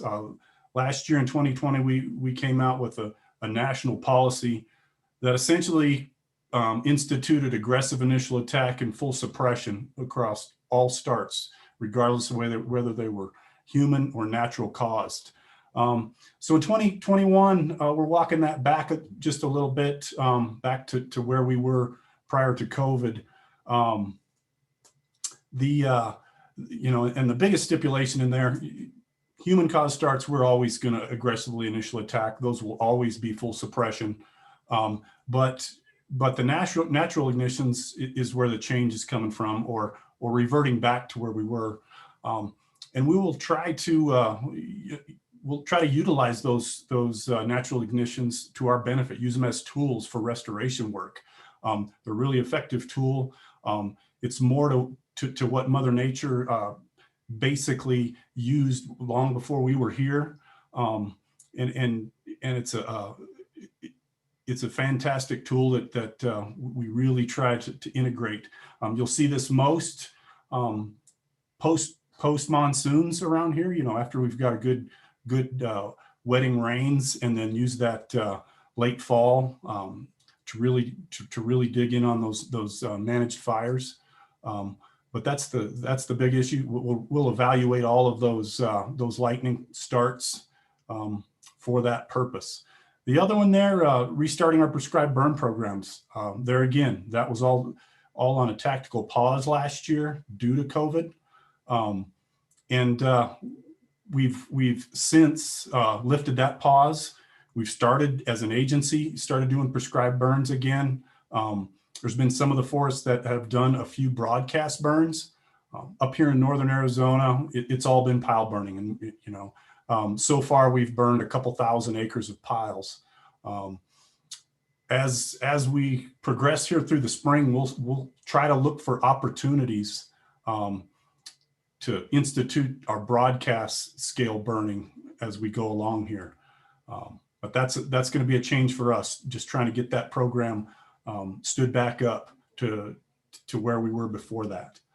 The vaccinations, I want to give a big shout out and kudos to Wes. He was enormously helpful along with the county there, trying to get our folks prioritized for vaccinations. That was fantastic. We've been able to get all of our folks through there that have wanted a vaccination, but that was really crucial. I know there's been a lot of places that didn't have that kind of luck. So kudos to Wes and the county. We still have some in our ranks that are not vaccinated for whatever reasons, personal or whatnot. So we're going to continue to use those best management practices we instituted last year. So they'll still be social distancing and masking up, that module of one configuration. But that'll be ongoing in 2021 as we still have a ways to go to get everyone a vaccination. The best management practices, we worked super hard in the spring of 2020 to try to build some best management practices for what we do. It's not super easy in the wildland world. I mean, you have to work very closely together with folks. And but overall, we were fairly successful with it. As the year progressed, there was quite a bit of change. I mean, it got quite dizzying with the policy changes internally here in the Forest Service, and then changes within the CDC. But we're in the process right now of refining our best management practices for 2021. But they'll look real similar to what we did in 2020. Lessons learned from last year. We learned a lot. We went through a lot as a firefighting organization, learned a lot. And like I said, we're in the process of refining all of that as we speak. But overall, as an agency across the nation, it went, I think, a lot better than all of us thought it would as we started this whole journey last year at this time. We had times and instances where COVID affected us greatly in different places at different incidents across the nation. But as a whole, with a lot of our best management practices and a lot of the practices that the general public put in play, we were able to get through fire season of 2020. Some of the things that we were incorporated in that were very new to us was the technologies that we had to incorporate on trying to brief 1,000 people at a fire, trying to get all of those resources on a Zoom call or a Teams call or what have you, housing and feeding all of those folks in a covert environment, with some of them hotel rooms or separation camping, boxed meals and pickup processes. All of those were new tools for us, but we adapted fairly well, and we'll continue to use those in 2021 here. One of the other unique things that we incorporated were COVID officers on the incident management teams. And those folks were dedicated basically to helping those teams out, managing things all COVID, so to speak. So contact tracing type tasks and ensuring BMPs were being used across those incidents. So all those things were super helpful, and we'll continue to expand on those through 2021. Next slide, please. We'll move on real quick to our prescribed target area here on the Coconino. As you can see there, it's about 38,000 acres. Obviously, we didn't do much in 2020 after COVID hit. And then, the fall of last year, it was super dry, if you all remember. Even up into October, it kind of took away a lot of the windows we generally use in that fall time frame. But that's the kind of thing that helps us get to 38,000 acres. That's really hard to accomplish. That's a very large target. And hopefully we can get back on track with that as soon as we get some windows here in the spring. The biggest thing for us is the smoke management issue here and around Flagstaff, and then off the rim, and then our neighbors to the north and east here, on the reservations. As you can see, our units here are, we've kind of spread them out across the forest so that we don't impact one area all at one time. So you can see up in the north portion, we have the horseshoe units. You know, but if we burn it up there too much, you know, that smoke will drift onto the up to Navajo and Hopi. So we try to limit that, and so then we'll come back down to the southern ends down here, and down on the rim, the bar M and sawmill. But you don't want to do too much of that, because then it gets down into the Verde Valley. So we've tried to kind of space it out, and we'll continue to try to manage that as well. One other piece we wanted to point out there is the West Fork, and that's a collaborative project with the state of Arizona. So Rick Miller, who's on the call here, you know, that we spent a lot of time on both agencies here trying to put this whole thing together, and we're really excited to be to do some burning across those jurisdictional lines this year. So super important for us. So real quick, I want to talk real quick about you know, the two fire organizations, the Kaibab and the Coconino. So obviously we have two different centers. We have what we call two tier 3 centers, one in Williams and one in Flagstaff, and they service the tier 4 centers with large fire support for Hopi, Wallapai, and the Navajo tribes there. We also service the Grand Canyon National Park and then the Flagstaff and Verde Valley monuments. So we're talking Waputki, Walnut Canyon, Montezuma Castle, Montezuma Well, and Tootsie Goot. And then we're all joined at the hip in the PFAC, so the Ponderosa Fire Advisory Council. And that's basically across all of northern Arizona. We used to have another one called the Wildland Fire Advisory Council that basically took everything from parks west, and now that's all joined together under one. So super happy about that. It's much easier to collaborate and communicate across all those departments and agencies as one council there. So resources on the Coconino this year, be real similar to what we had last year: 12 engines, 3 hotshot crews, 2 10-person modules, 4 water tenders, 2 dozers, and then miscellaneous overhead and firefighters. And that's spread across 3 districts here in Flagstaff, down in the Mogollon Rim, and then down in Sedona. Next slide, please. And then here are the resource alignment for the Kaibab over there on the South Zone, what they call the South Zone. So Williams and Tusayan combined have 6 engines, and then they've got an additional 2 Park Service engines they can tap into there on the South Rim. 1 helicopter, a fuels module, a water tender, and 2 dozers. And then on the North Zone, as you guys can see there, the North Kaibab's got 4 engines, Park Service engine, a dozer, a water tender, and a 5-person fuels module. So we all should be staffed up. We've been hiring at the last couple of months, and we're ready for fire season. Awesome, James. Thank you very much. I appreciate that.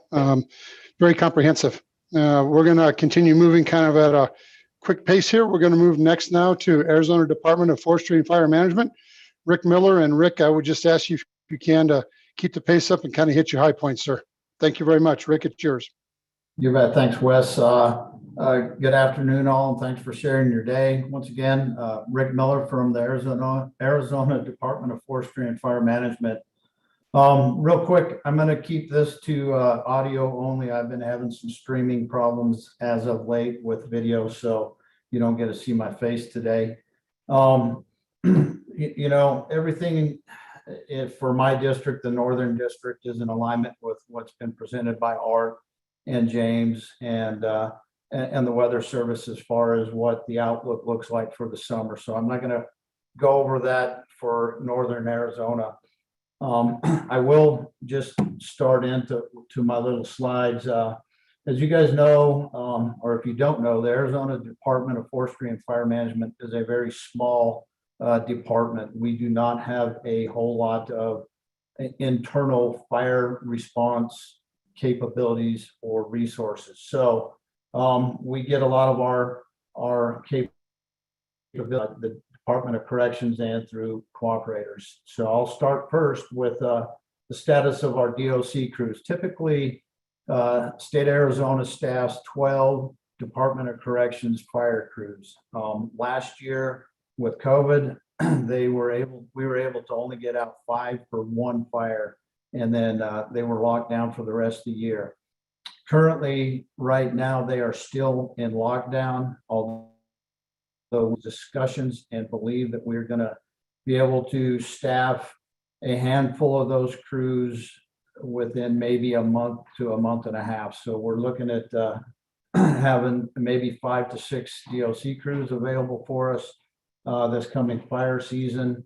Additionally, we do have one Type 2 IA crew within the state, and that's called the Phoenix crew. They will be staffed and available here very soon. And as well as through our cooperators, you all may know that we have there's a Bearjaw Type 2 IA crew that is stationed here just south of town, a collaborative effort between Highlands and Pinewood Fire Departments, I believe. They have plans to be up and staffed and available this summer as well. So the status of the crews is still in limbo, but it's looking likely that we will have a handful of them out. Moving on to air resources that state of Arizona has. So we have 2 seats that will be based out of Marana and Buckeye, with 4 additional seats on a call-in needed. When these will open April 1, and the aircraft will be available come April 15th. Additionally, we have 2 air attacks or air attack group supervisor fixed wing aircraft that we will have staffed for the summer. And for you all to know, that's to provide aerial supervision for the air tankers and helicopters and such on fires. Additionally, through DPS, we have 4 helicopters available for fire support, including bucket operations, search and rescue, hoist, and nighttime capabilities. And all the DPS ships have onboard paramedics and emergency short haul patient extraction capabilities, which is a very good dual role or triple role operation when we get DPS in. They're available to us for firefighting missions during the day, and then for all of those other support missions, including into nighttime. Beyond that, we just put on a large training with the Arizona Army National Guard, where we got many pilots certified to fly their UH-60 Blackhawk helicopters on fires when needed. The capabilities they bring are medevac, water bucket operations, and long line missions. So another great resource to us when times get really stretched on aircraft. And that's kind of the extent of what we have for air resources. I'll go into the status of the cooperator resources next. And a little background to that. I briefly mentioned that the Arizona Department of Forestry and Fire Management is a very small organization with limited firefighting resources. We get most of our firefighting resources through cooperative rate agreements through the fire departments throughout the state. So we have roughly about 200 fire departments that are signed up through the state, and where we can request those resources to respond to our fires, to respond to Forest Service fires, and even to respond nationally to incidents through these agreements. So I don't have all of the resources, but we're talking many engines, water tenders, crews, and the Bearjaw crew is one of the crews that we have signed up to them. A lot of overhead positions to to staff and direct our fires. A lot of medic teams and RIMS teams, which are rapid extraction module support units, and ambulances are some of the resources, or the majority of the firefighting resources that we get through our cooperators. All of those have those agreements are in place and can be used today, and it's a very good way for us to be able to leverage in around the communities to help support the fire mission. Lastly, I have on there the Healthy Forest Initiative, and if you all have not seen this, state legislature has recently passed the Healthy Forest Initiative, and we are in the fledgling stage of really figuring this out. So I'm just going to give you a brief kind of overview of what this is probably going to bring to us. The plan is to staff up to 700 Department of Corrections inmates to accomplish hazardous vegetation work throughout the state. So there's funding and resources involved with us trying to increase our hazardous fuel reduction across the state. Very encouraging for us, because then that should have a positive influence on our fire response and protection of values. So stay tuned to that. It's still developing. There is one project that we do have already lined up with in Coconino County to start this off, which is phenomenal given we're just recently got the information on this. But we are planning on a 1,000-acre treatment by Baker Butte on the Coconino National Forest, and that's in partnership with SRP, our Salt River Project. So stay tuned to that. It's going to be very exciting as we go forward. And then lastly, I don't have a slide, but I did want to just give you a quick RX update. James alluded to a southwest of Flagstaff, a prescribed fire, a large prescribed fire that is planned in coordination with the Forest Service and the state.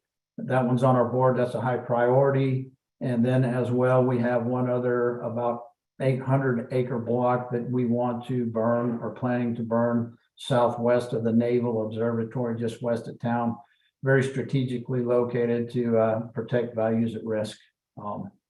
So end of report. Awesome, Rick. Thank you very much. I appreciate it. Again, very detailed and good information. We're going to quickly move right over to our sheriff, Sheriff Driscoll. Sir, you have the stage. Well, thank you, Mr. Chairman, members of the board. Appreciate the opportunity to talk today. Wes, Sam, thank you for pulling everything together. Appreciate all your efforts as well. I'll go pretty quick here. I think first talking about what the sheriff's roles and responsibilities are with respect to fire and wildland fire and flooding. Our responsibilities are defined in the law, and that's Arizona Revised Statutes 11-441, which defines the sheriff's roles and responsibilities for public safety. Earlier, Lucinda talked about evacuation and being the law enforcement or sheriff's responsibility for evacuation. And this is absolutely true, but we're always, that's always done in consultation with the fire officials. We don't just make that decision arbitrarily on our own, but we have those, the consultation, especially when you look at things like trigger points or management action points, as they're more recently called. But again, we want to do what is right for the community, and we don't want to jump the gun on evacuations, but we certainly don't want to jeopardize anyone as well. The next responsibility is that of security of the affected area. Once an area is evacuated, we will have people who will be in there ensuring that the area remains secure. We'll have staff radio equipped, keeping tabs on everything, because I think, as many of you know, some people just flat refuse to evacuate. So it leaves some vulnerabilities in those communities when those things happen. And then the reentry back into the affected area after the area is safe. This again is done in consultation with the fire IC. We don't want to put people in too early. We want to make sure that fire assets have either left the area or don't present a problem by people coming back in. So we're very cautious about this, and this can become a very emotional kind of thing. Getting back into your homes is obviously a very emotional situation for many. And then throughout the fire, we will provide traffic control as requested or where needed for resources, the safety of fire, resources coming in and out of the area. One last thing in this is also that ability to work with the fire folks, but we also have that continuity of operations. Just because we have a fire doesn't mean that we can shut down operations. We still have family fights. We still have lost kids. We still have domestic violence calls and traffic accidents. None of those go on hiatus just because we have a fire. So we have to maintain those operations throughout the rest of the county. Sam, next slide.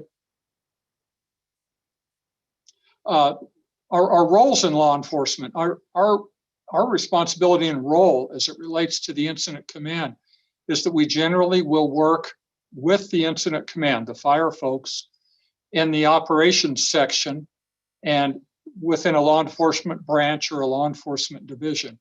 We work with them carefully to make sure that their needs are met, and we have security, whether it's in fire camps, security in the area, but we obviously will work very closely with them.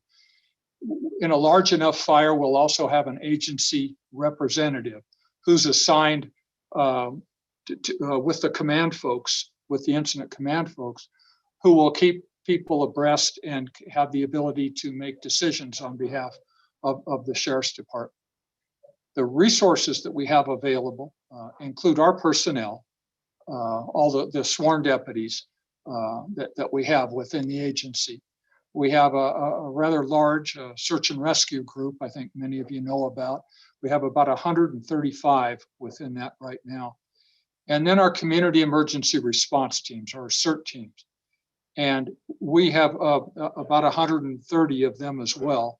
And we utilize both these volunteer units for a variety of jobs and functions when we have these wildland fires or flooding activity where we need to keep people safe and need to keep people informed and advised in the field. So Sam, next slide. And then I think many of you heard the Ready, Set, Go. This program was adopted by all 15 Arizona sheriffs a little over 3 years ago, and has also been adopted by the Fire Chiefs Association, as well as the Arizona Division of Emergency Management for rural parts of Arizona. And like it says right here on the slide, being prepared and then being alert and paying attention. And when the whistle blows, you go. And there's more to the program, but I know we're in a time crunch today, but it's a pretty self-explanatory, but very easily learned program for even young kids. So we're pretty happy with it so far, and we'll continue to educate as we move into fire season on behalf of our department. And that's all I have. So thank you very much.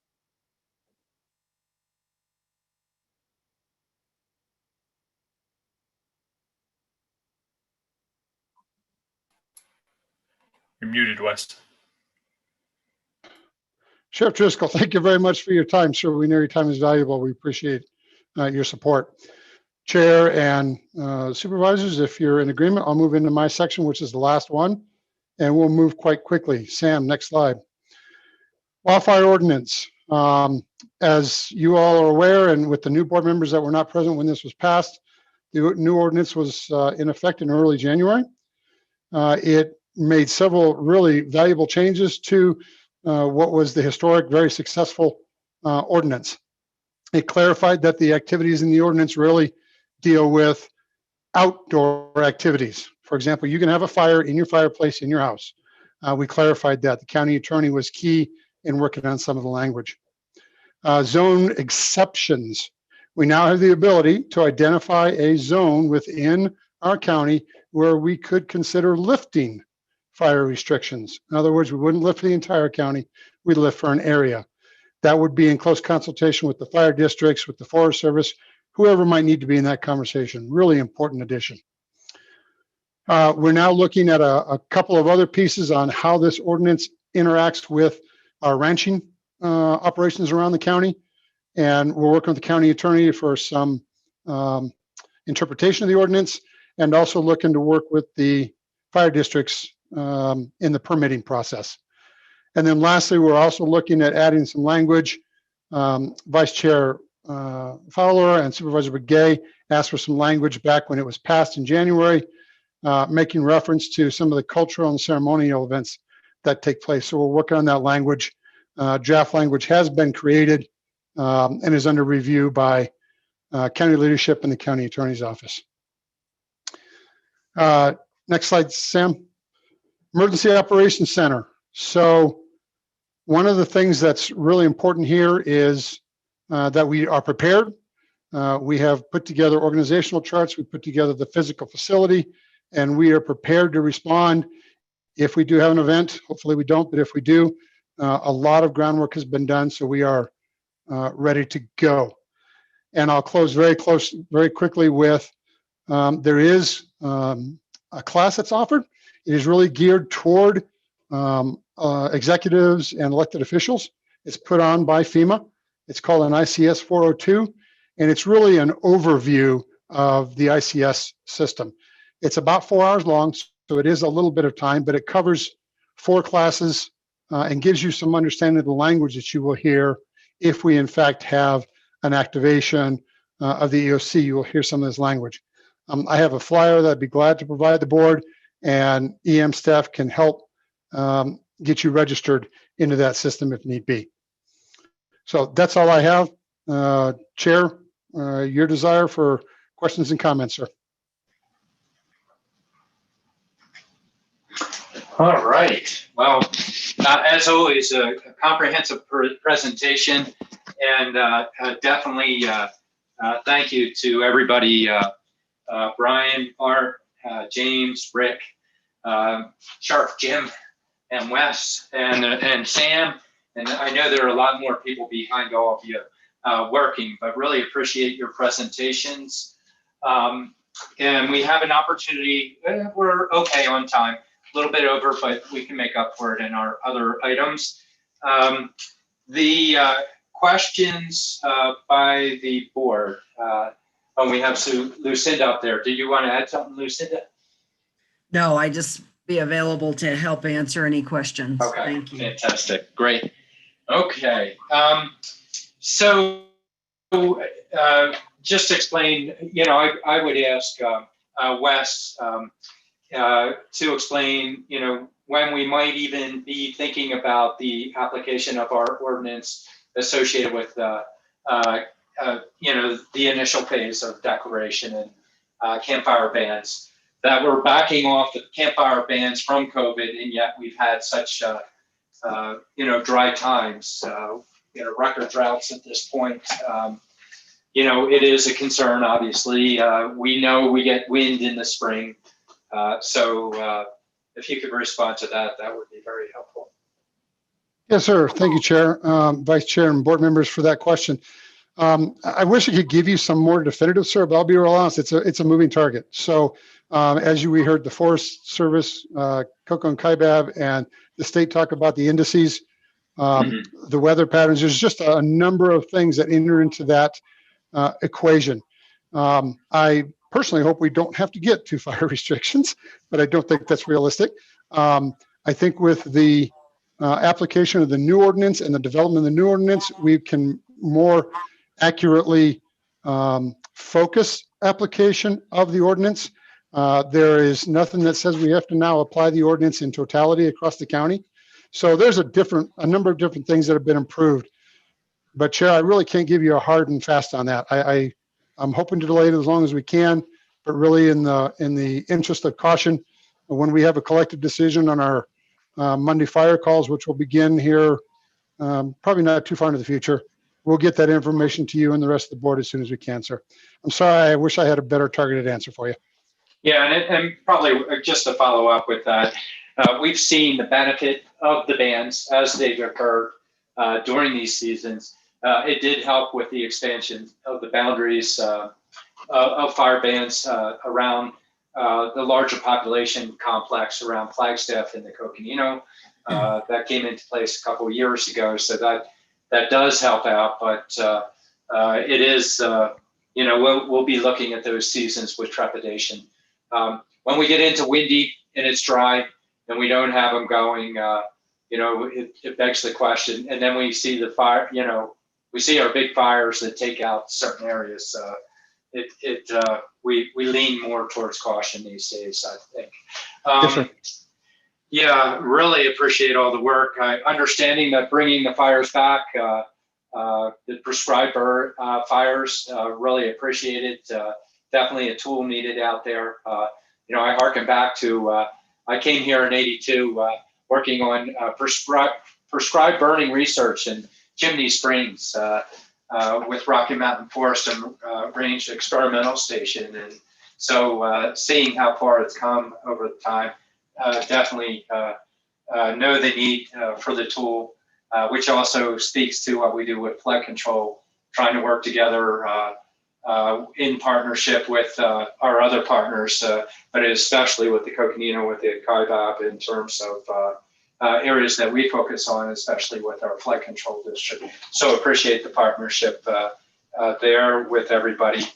And Brian, weatherman, you always get trouble. We definitely need that monsoon. So I like that in the forecast. Hopefully we get it.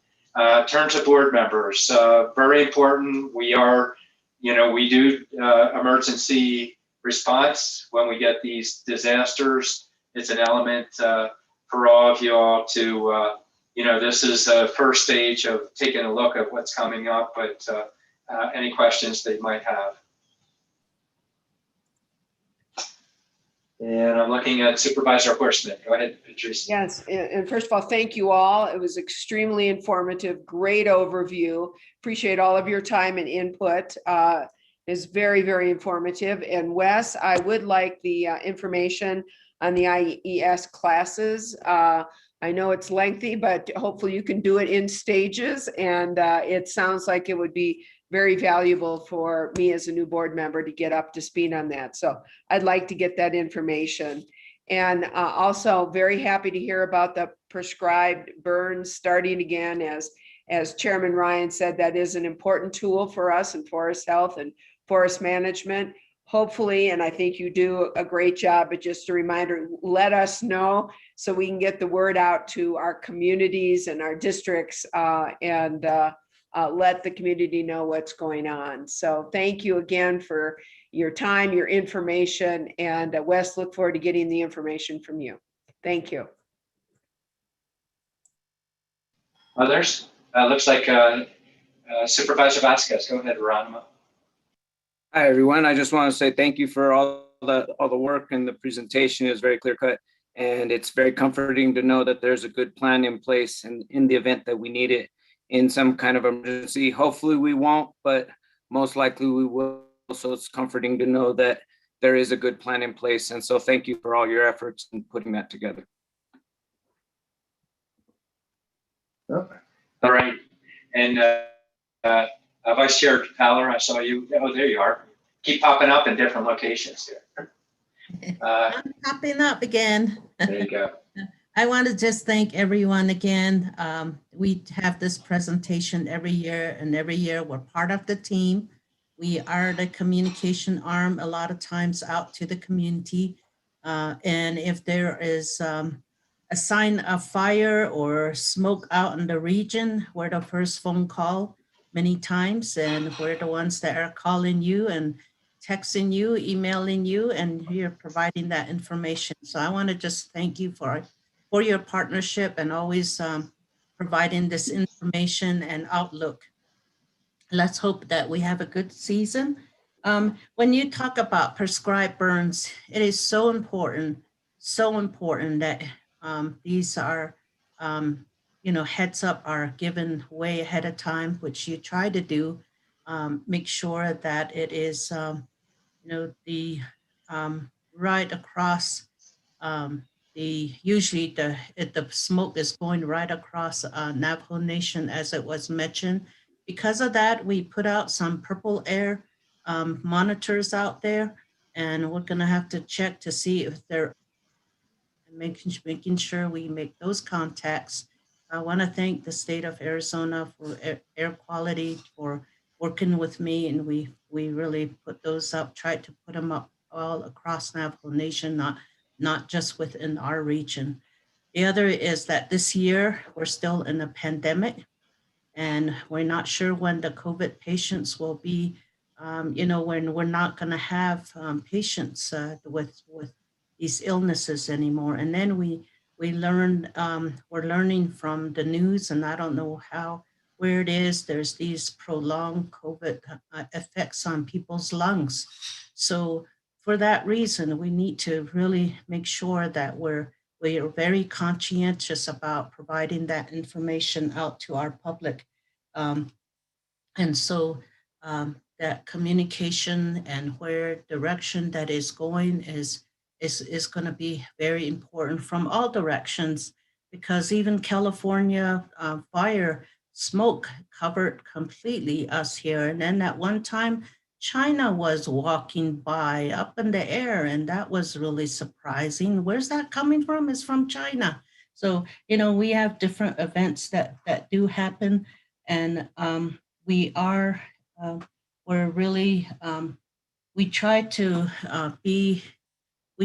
stay up to speed with your emails that are coming in, and sometimes your public relations officers will I know they give me a call, and they'll just let me know which direction they believe these fires or the prescribed burns are going to go. As far as fires are concerned, maybe part of the discussions every year is community education. Many of these fires are started by people that are camping or, driving through or just stopping, and we have trash out there.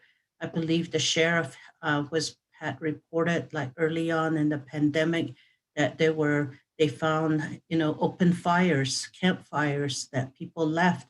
So part of the education needs to be there for the public to put out, their fires.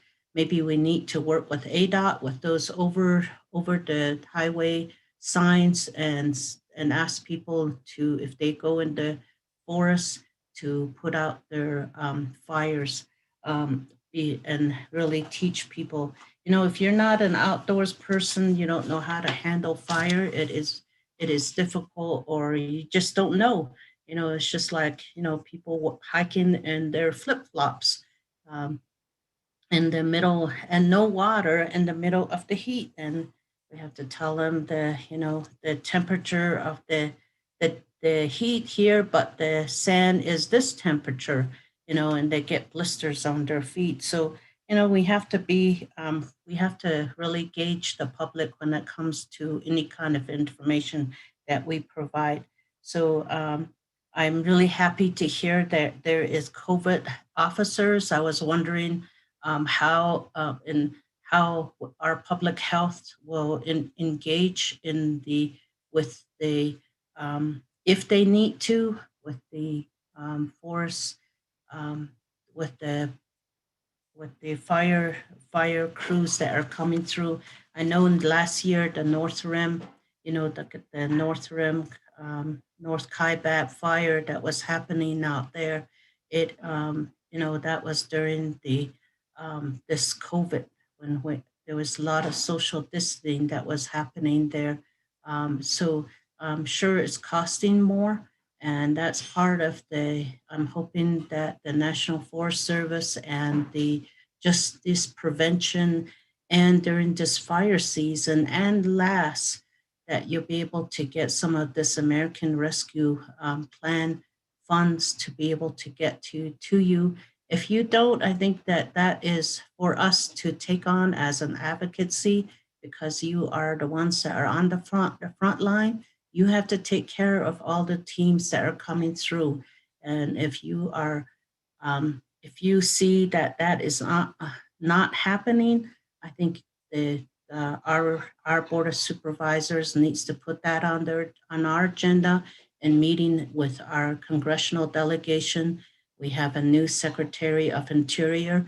We'd like to let her know about what we see on the ground and those kinds of information that you experience and what you see on the ground. It would be very good for you to let us know. So thank you for all your work and be safe. And I know it's a great challenge sometimes. I know that public is pulling you in every direction when it comes to prescribed burns and fires and whatnot out there. Let's hope that we have a wetter season this year. Thank you.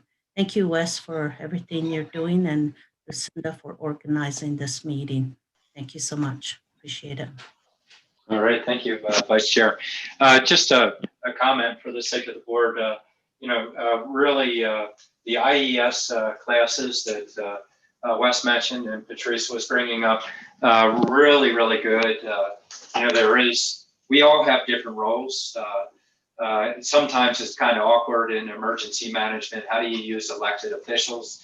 One thing we don't need is an elected official charging in and trying to manage the incident. But we can be helpful. But if you go to these classes, it helps you understand how incidents are handled, what our roles are, and how we can be helpful. So really good idea if you have a chance to go ahead and register for those. Well, it looks like we have Supervisor Begay out there, and she's ready to talk. Go ahead, Supervisor Begay. Yes, thank you. First and foremost, the Navajo Nation has reported that there have been no new deaths and no new deaths, and also no more people that contracted the virus. So that came in the news. So I was so happy. I almost threw my phone up in the air. But a lot of this work was also a part of the team's work within the county. Kim, your staff, and with the direction of Mr. James. And also the board, I'm so happy. I'm still happy. And it's raining still in Coal Mine Mesa. It was snowing this morning. So I'm just so happy this morning and today, all day. But I guess I always wanted to say that some areas, people are lucky that they have trees and they have woods for the winter and things like that. But in some areas of the reservation, Hopi plateaus and everything, there's not even a single tree out there. Only tree that we get is cut one down or buy a plastic one from Walmart during the Christmas time, and the rest of the time, we're buying woods and things like that. So I know there was a project that is probably going to, I'm pretty sure there's a project that goes on, where they just, they're thinning the trees that they're piling in certain places and they're giving them away. Okay, and I saw that in the newspaper, and I'm not sure who was sponsoring that at one point in time, not just this past season, winter.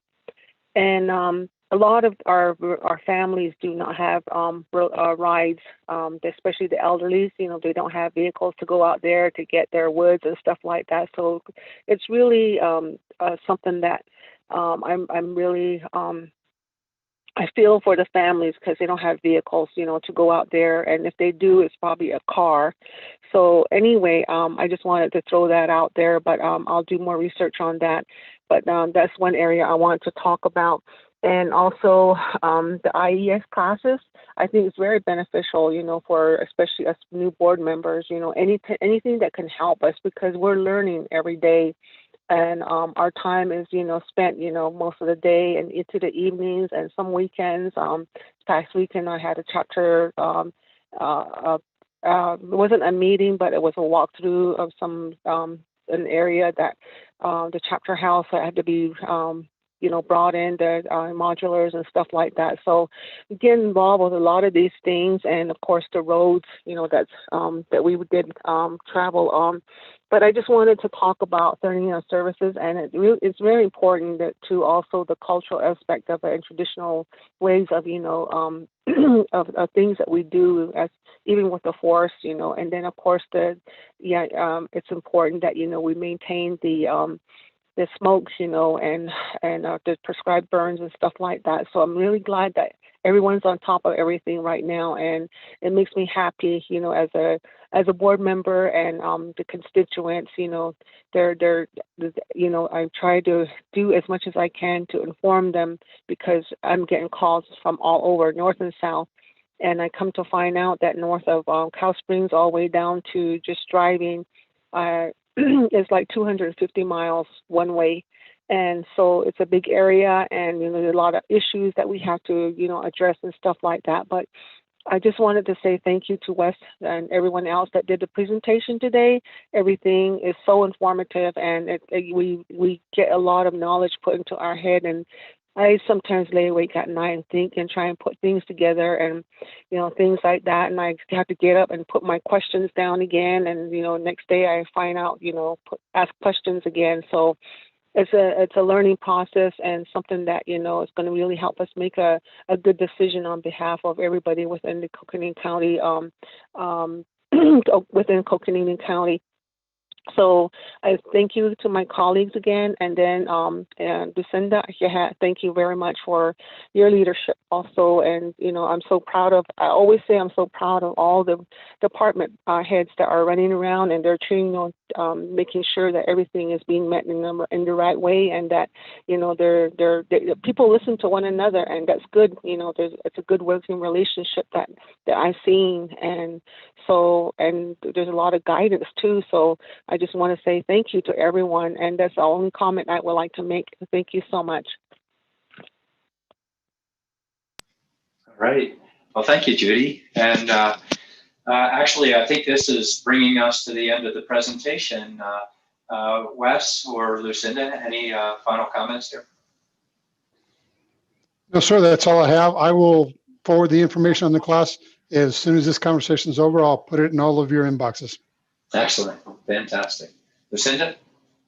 Thank you very much. And we will be looking at some abbreviated, opportunities for providing background to the board relative to the EOC operations and that type of thing, as well as how we've historically managed. I mean, we have, I think, the two supervisors, that have been through experiences before know that we have a particular philosophy in this county about how we respond and our response approach to emergencies. And I think it's important to talk through that as well, and get beyond just the framework of here's how it works, but really talk about how we approach these things. We have put a lot of emphasis on communicating with the public and really, reaching out and being in the community and working with people directly. So, and our communities have really come to expect that, rely on that, count on that.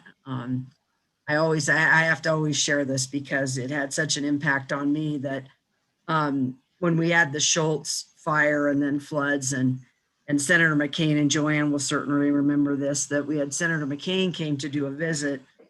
And I remember him emphasizing afterward with the media and others that disasters know no party, that when people are in the midst of a disaster, an emergency, they want help, they need help, and they expect government to perform and provide that help, and irrespective of party affiliation or anything else. So, this is the time when people need us the most, and we can't ever really forget that. So thank you, Wes and team, for a great presentation today. All right. Fantastic. Well, with that, thank you all, and really appreciate all our partners out there and all the work that you're doing. We'll go ahead and conclude that presentation. We've fallen a little bit behind, but we're doing okay. Next piece that we're going to hop into, but before we do, I'm going to suggest we take a 5-minute break. We're standing for a while. But next up will be a discussion and update and possible direction associated with our state and federal legislation and administrative matters from our public affairs office. So let's take 5 minutes, come back at 3:50, and then we'll carry on. I think we can manage through our next 3 items that will get back on the clock also. Okay.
All right. What do we have out there, Eric? Looking good. Supervisor, yes, I'm just going through and making sure here. Let me bring Supervisor Vasquez back on. And I do not see Supervisor Begay on the phone at this point. Okay. We have Supervisor Bushman. Yes. Okay. Fantastic. All right. So, what item's that? That is item number 24. Eric. Thank you, Chair and Supervisors. You all received the legislative roundtable last week. I would just simply say that it is a very busy week at the legislature. There are 151 as of yesterday, 151 Senate bills and 193 House bills that still needed hearings in the opposite chambers, in the second chambers. And then that doesn't include another 65 House bills and 46, so over 100 ready to get to the floor in the Senate through rules, and in the House another 100. So we are in the prime season of moving legislation and lots of strikers as we're seeing. We're going to have a busy week in the legislative process. We've got Wednesday and Thursday a full House Government and Elections Committee, which is going to include many of the election bills that we've talked about and some other bills. In fact, they've noticed the committee for both days on the same bills because they expect it to go so long that it will take them that amount of time to get through the items. So we are actively working on many of them. I did highlight a few on our report that I wanted to make sure you were aware of. The legislative subpoena bill, the membership on the Board of Supervisors, which is Maricopa and Pima. Those two bills that we oppose are on the agenda. You also saw after my report that CSA did note Representative Griffin has found a striker bill for her no surveys on lot splits proposal. That bill we are actively working on and have signed you all in opposed on a different bill that's in front of Senate Natural Resources and Energy tomorrow. But we also have some good news that we have lots of bills that we've supported. Namely, the biggest one I want to talk about is Transwestern refunds is going in front of a committee in House Appropriations tomorrow as well. So throughout this process, we've got some good bills and some bad bills moving forward. We'll continue to keep you updated. It's going to go fast and furious, so please feel free to reach out. I will, despite the fact we don't have a board meeting next week, we'll still send a report on Friday, as we always do for you. So, Mr. Chair, I'll just pause there and answer any state questions if there are any before I hop over to some federal issues. Okay, questions on state? Supervisor Keller? I don't have a question, but I just want to thank you, Eric, for you and your team for keeping us up to date.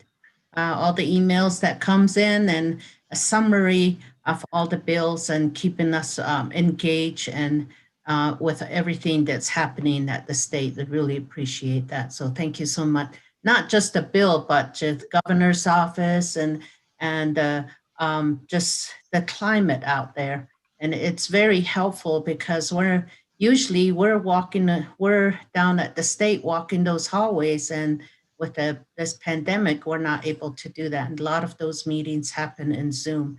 So thank you so much. Really appreciate that. Thank you. Thank you. So, before you hop into that, I just got a text telling me that we have town halls with congressional reps at 5 o'clock. What's that about? Actually, Chairman Ryan, there is a town hall today at 5 o'clock. It's not through the county. It's scheduled with Representatives Grijalva, Kirkpatrick, O'Halloran, and also both of our senators on the American Rescue Plan. So it's just an FYI that's going to be available to our community and to us. Okay, so there's a desire to attend that also on that. So we'll see what we can do to wrap up, but we do need to conduct our business also on this. Art, go ahead. So, Mr. Chairman, on the federal side, just a couple notes I wanted to highlight for you all to look in your email. The NACO workshops and general sessions are this week. Tomorrow, the president will address the NACO general session. Secretary Buttigieg will address on, I believe, Thursday, maybe Friday. Look in the schedule, the transportation secretary, many other secretaries, lots of good workshops and general sessions, so please attend as you can. And also to Supervisor Fowler's point, the NACO Board of Directors, it has now been announced, but did last week decide to move the annual conference this year from Austin, Texas to a hybrid at Prince George's County, which is just outside of Washington, D.C. in July. So I have notified Bob and Anna. We are preparing, so there's some unknowns here that we'll have to work through, but we are preparing for the possibility that we may be at the NACO annual in July near Washington, and we'll try to leverage as best we can federal meetings with those of you who may want to attend. We have to be cognizant that we'll still need to abide by whatever local public health rules are in place. So there may be a limit on attendance. So it's going to be a hybrid conference for NACO this summer, but we'll do our best to get as many people as we can there that want to go and to support that and to use that time for some advocacy as best we can on the Hill as well. And then also, Mr. Chair, we talked a lot about the America Rescue Plan. I did send in the packet that letter to the Treasury. That's very important, helps give you a sense of what your fellow county colleagues are talking to NACO about some potential uses they'd like to see of America Rescue Plan dollars. We're tracking that very well. Bob and Anna are coordinating with the NACO government affairs team as well, and in communication with them about some of the issues that we have addressed and even mentioned here today. So, Mr. Chair, that is our federal update as well. Okay, any questions for Eric on that? Jimmy, I can't let you get off. He's trying to text me saying he doesn't need a report. Have me thank you guys for this morning. No, this is your last meeting. Get up here. Where are you? There he is. All right. Well, thank you, Mr. Chair. Just a reminder that we do not have a special board meeting. As was previously discussed, the next BOS meeting is scheduled for April 6th. Next week, I will be out of the office Monday afternoon and Tuesday. Joanne Keene will be covering here Monday, Tuesday. I will be in the office next Wednesday and Thursday, which will be my last 2 days in the office. Again, with Steve coming here officially he'll be moving in over the weekend and starting on Monday, April 6th. I just lastly, Chair Ryan, want to say, again, thank you for your comments this morning. Thank you for the amazing time that I've shared with all of you. As Supervisor Horstman stated earlier, Lisa and I plan on staying here, and I love the idea and look forward to getting more involved and seeing all of you in some fashion in our passing. So it's not goodbye, it's just so long for now. Thank you, Mr. Chair. You know, I should use the excuse. That's why I wore the shirt, Jimmy. I know you're going to be wearing the shirt more often and actively engaged in this stuff. So, you know, most definitely thank you. For the sake of the board, you know, time to come in, you know, plan it out with Jimmy, but he'll be in the office as well for that.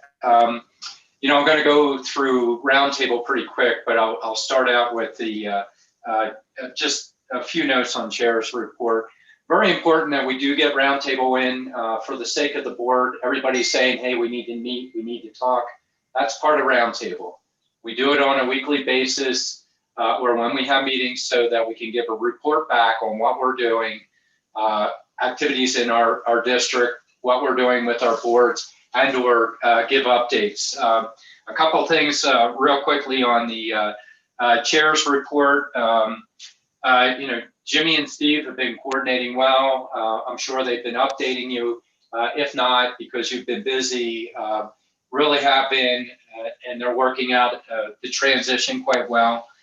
So very important with that. You got a big update on the budget. We're going to be busy pretty soon. More so, Steve stepping in his role. First week, he'll be right in with meetings budget meetings all week long, almost all day long. So his first week, you're not going to be able to see as much of them, but you will have information associated with that. As you can see, we have some bigger cases of land hearings, or if you haven't seen, they are starting to march towards us. I really encourage you to read our planning documents. They were created by our communities. There's a certain ethos. That's where our findings are founded on. And so really encourage you as you prep. It's going to be a lot of reading, and there will be long evenings that we have. We definitely need you there for the sake of the vote and the decisions associated with them. In terms of CJCC, Lena and Patrice are our designees. They are definitely, they're working together with Joanne on the latest that's been happening with that. In terms of the museum flood, there's need for more engagement. In this case, Geronimo and Patrice, it impacts their districts from a flood perspective. We'll be interacting and doing more with staff in that way. And so had a meeting with the assistants, just updates, some business that as they're coming on board, they want to make sure that they stay on top of on behalf of you. Example would be the budget, knowing the munis system, travel. Definitely need to keep up on those kind of things.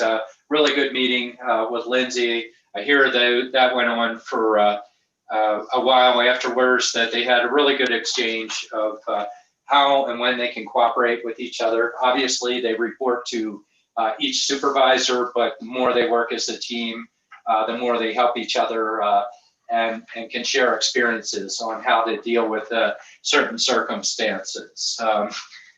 With that, I want to pull back off the chair's report. Before I do swing around for just quick updates from the board, I need to check in with Jimmy. How long do we need for executive session here? Thank you, Chair Ryan. I've reached out to Yvonne and Armando. We can do this in less than an hour. I mean, the case is pretty straightforward. I think part of it was education of board members, just to make sure that this has been a long-standing case that's come at least surfaced previously. I think we can get this done in less than an hour. I did give them a heads up that some board members had a hard stop. Okay. So what I want to use is just a reach out to each board member.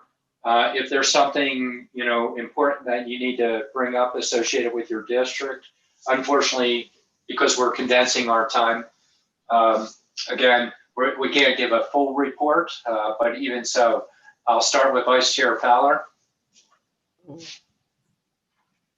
Thank you, Mr. Chair. Thank you.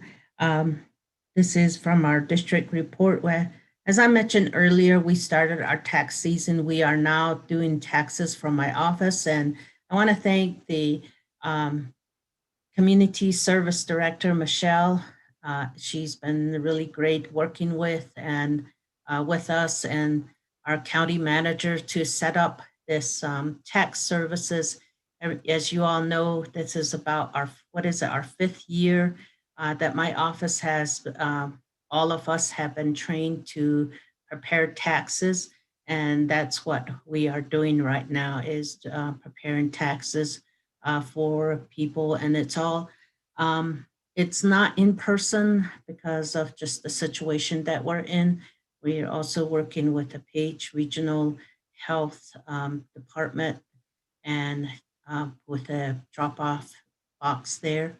And we have sessions that are scheduled out in Fredonia, and then we're looking at doing 3 in-person tax preparation with the, all the distance and everything in Page. In the Flagstaff area, we are working with an organization here. As you all know, the Northern Arizona United Way last year decided was not able to take on the VITA tax preparation again this year. So we took it upon ourselves to make sure that it is provided. We're working with you, Tucson United Way, and we're also working with Navajo Way. We're teamed up with them. And so it's a network that we have established for the many years that we've been doing this. And that's what we're working on right now. We're still helping people with unemployment. There are still people that are still trying to get access to their unemployment. Many of them are out of state in Ohio, California, almost every state. And we're able to, my staff are able to help resolve some of these issues, and want to thank Cindy Wilson with the workforce development for working with us. We have a great team that any kind of issues that come up, we're able to tackle those issues. I want to thank Eric and Chris, his team, and our county attorney's office for helping us to launch the Colorado Plateau Economic Development Alliance. It is established. We have our bylaws and corporation papers, and now our bank account. And I want to thank our finance Siri. We had to meet with her several times to make sure everything is set up right. And so we have that, and that's going to be working on very much like Icona in this area, but this is for that region. So we've been working on it for several years, and it is moving ahead now. So those will conclude my my report for now. Thank you. There's so much more going on, but that will conclude my report. Thank you, Mr. Chair. Well, you already had a filibuster. I'm not going to give you any more time there. Oh no, I can't let you come up again. I'm just teasing. Okay, well, and we do have time. It looks like we can do executive session in roughly 30 minutes. So giving each supervisor approximately 3, 4, or 5 minutes, right in that range. I'll turn to Supervisor Vasquez. Hey, hi everyone. So I've been busy just getting caught up with everything, meeting with different staffers on different areas of interest, including the flood mitigation issues, forest restoration issues. I met with the Forest Service and with Lucinda and her team. And just thank you everyone for all your hard work and bringing me up to speed. It was nice to be able to understand some of the meeting today, having already met with folks beforehand. So that was nice. I appreciate that. So yeah, I'm really doing research right now and just seeing the needs in the county and the needs in District 2, looking at the different areas in District 2 to see where I can be in most support. Done a little bit of research into the Donny Park Fernwood Timberline area plan and sat on a couple of those meetings, a lot of hard work going in there. And and I'm getting a greater appreciation of the work that goes into developing those kind of area plans. Looking at some diversity and inclusion issues and seeing how I can help support those issues. And then just looking at various economic development opportunities in the county and seeing how we can plug all the pieces together. So, and then finally, I've been attending the NACO and the state county meetings and just kind of getting my feet wet and learning there. So it's a lot of research still, but starting to get things moving. So I appreciate that. Thank you. All right.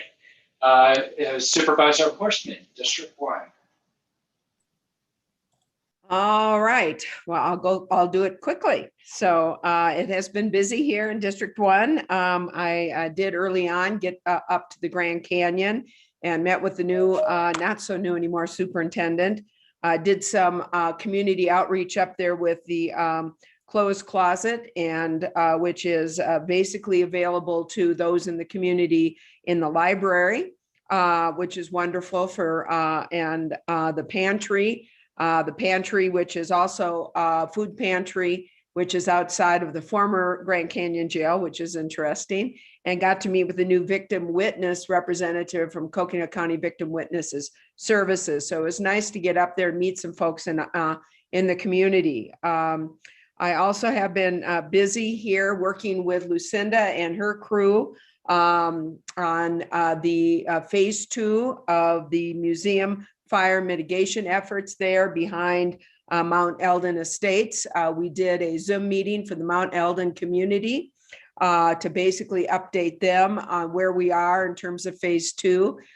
There was a wonderful presentation that was made that the community development and basically worked out. It was really informative for the community members, and have also met with them and to Geronimo for the, we want to go to the take the show on the road, if you will, and go into that part of District 1 and District 2 that could be most affected by any flood from the Spruce Avenue watershed.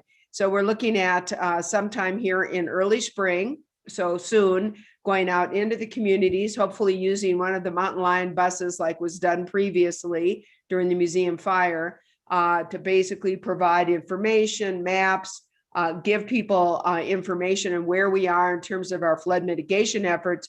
But most importantly, to remind people that the danger is not over. The danger is still very much present, and the importance of maintaining their sandbags or getting new sandbags, and the importance of being vigilant on the possibility of flooding in their neighborhood. So we hope to be doing that. We'll give you updates as we move forward with that. And Geronimo and I will hopefully have information to share here in the next couple of meetings.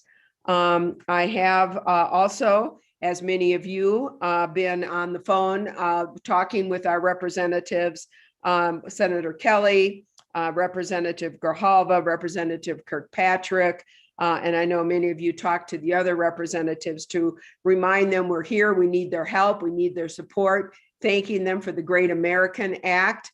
I call it the Great American Act because that's what it is. Great American Recovery Act and the monies to our county. So that was very much appreciated. I'm skipping over a lot, but I want to also say that as a representative of CJCC, as is Supervisor Fowler, we did get the assessment that was paid for by the county, by JMI. I think it's Justice Management Institute, which basically is giving recommendations on how we can basically make changes and even improve CJCC. I would very much like that to be put on an upcoming board meeting so members of the board can hear about this. It's very important for criminal justice and for the judicial system in our county. And so hopefully, Chair, you will add 20, 30 minutes so that we can make that presentation, have JMI make that presentation. Also looking forward to going forward with the board retreat. I know we did get a couple dates that have been identified by the incoming county manager, and I look forward to a meeting with the board members in a retreat style. So with that, I have more, but there's going to be other roundtables. So at this point, thank you for Chair for an opportunity to present what's going on in District 1. All right. Let's see if Supervisor Begay's out there, although I don't see her listed there. I'll go ahead just quickly on my representation. I'm the chair of Rural Transportation Advisory Council, RTAC, which FMPO or Metro Plan is a part, but NACOG for our region are a part. And just to let you know that you'll see in your own organizations, a couple of you sit on Metro Plan and or NATA, there will be discussions at the Metro Plan level and NACOG of next year pushing for a financial allocation and looking at the tips to see, what's shovel ready. If they're going to start doing earmarking, why not put a request in from rural areas? Just a heads up to all of you that you'll see it in your organizations. I sit on NACOG's Transportation Advisory Council, TPAC. And so at the meeting last week, I was appointed their chair. and Mary Mallory from Yavapai County is the vice chair. For Icona, we have a meeting coming up, I believe this week, either this week or next week. So I'll be attending that soon on behalf of the board in my Icona role. Gave a presentation to NACO on REPI with the JLUIS. Gave a presentation to NAMAC, which is with the Flag Chamber on the joint land use study. We're doing visioning with Bill Williams Mountain. You see the regular reports on LPC. So what's going on with legislation, and you hear from Eric, so I don't need to fill you in on that. You've already gotten all of that.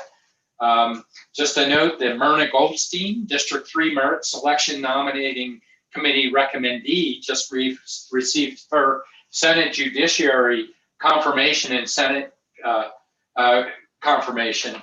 And so that's about a year after she was appointed by the group, finally getting before the Senate, and then she'll be termed out pretty soon. So I have to restart my merit selection committee and make an appointment or two there. And so those are a quick report on just different pieces that I've sat on behalf of the board. Much more going on in District 3, but again, we can come back at another time.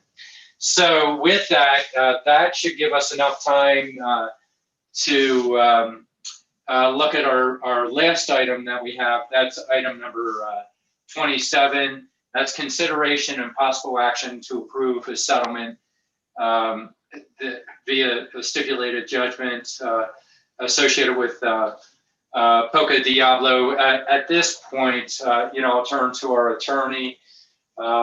Rose, is it your recommendation that we go into executive session to hear about this?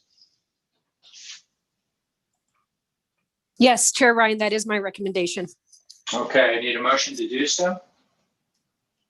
I move that we go into executive session as advised by our attorney. I have a motion by Supervisor Fowler. I have a second by Supervisor Horstman. All in favor of the motion, vote aye. Aye. Aye. Okay, so now you remember you need to leave this meeting. We will potentially come back to this meeting as it relates to this topic. And so, but for now, you need to leave this meeting and then go and join the executive session Teams meeting. Chair Ryan, Yes. I'm sorry, can we just clarify with Rose if she's anticipating any follow-up action? If not, then you could, if your desire, you could clarify that we would not be coming back if there's no follow-up action needed today. Thank you, Jimmy. I think there is anticipated follow-up action after a discussion in the executive session if the board chooses to act on the proposed settlement. Yeah, I'm glad you're asking now. Yeah, that's because I was looking at it and saw that we had the potential action as well. But I'm glad yes. Okay, we definitely need to, we will come back, but we definitely need to leave this meeting here.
Ta-da.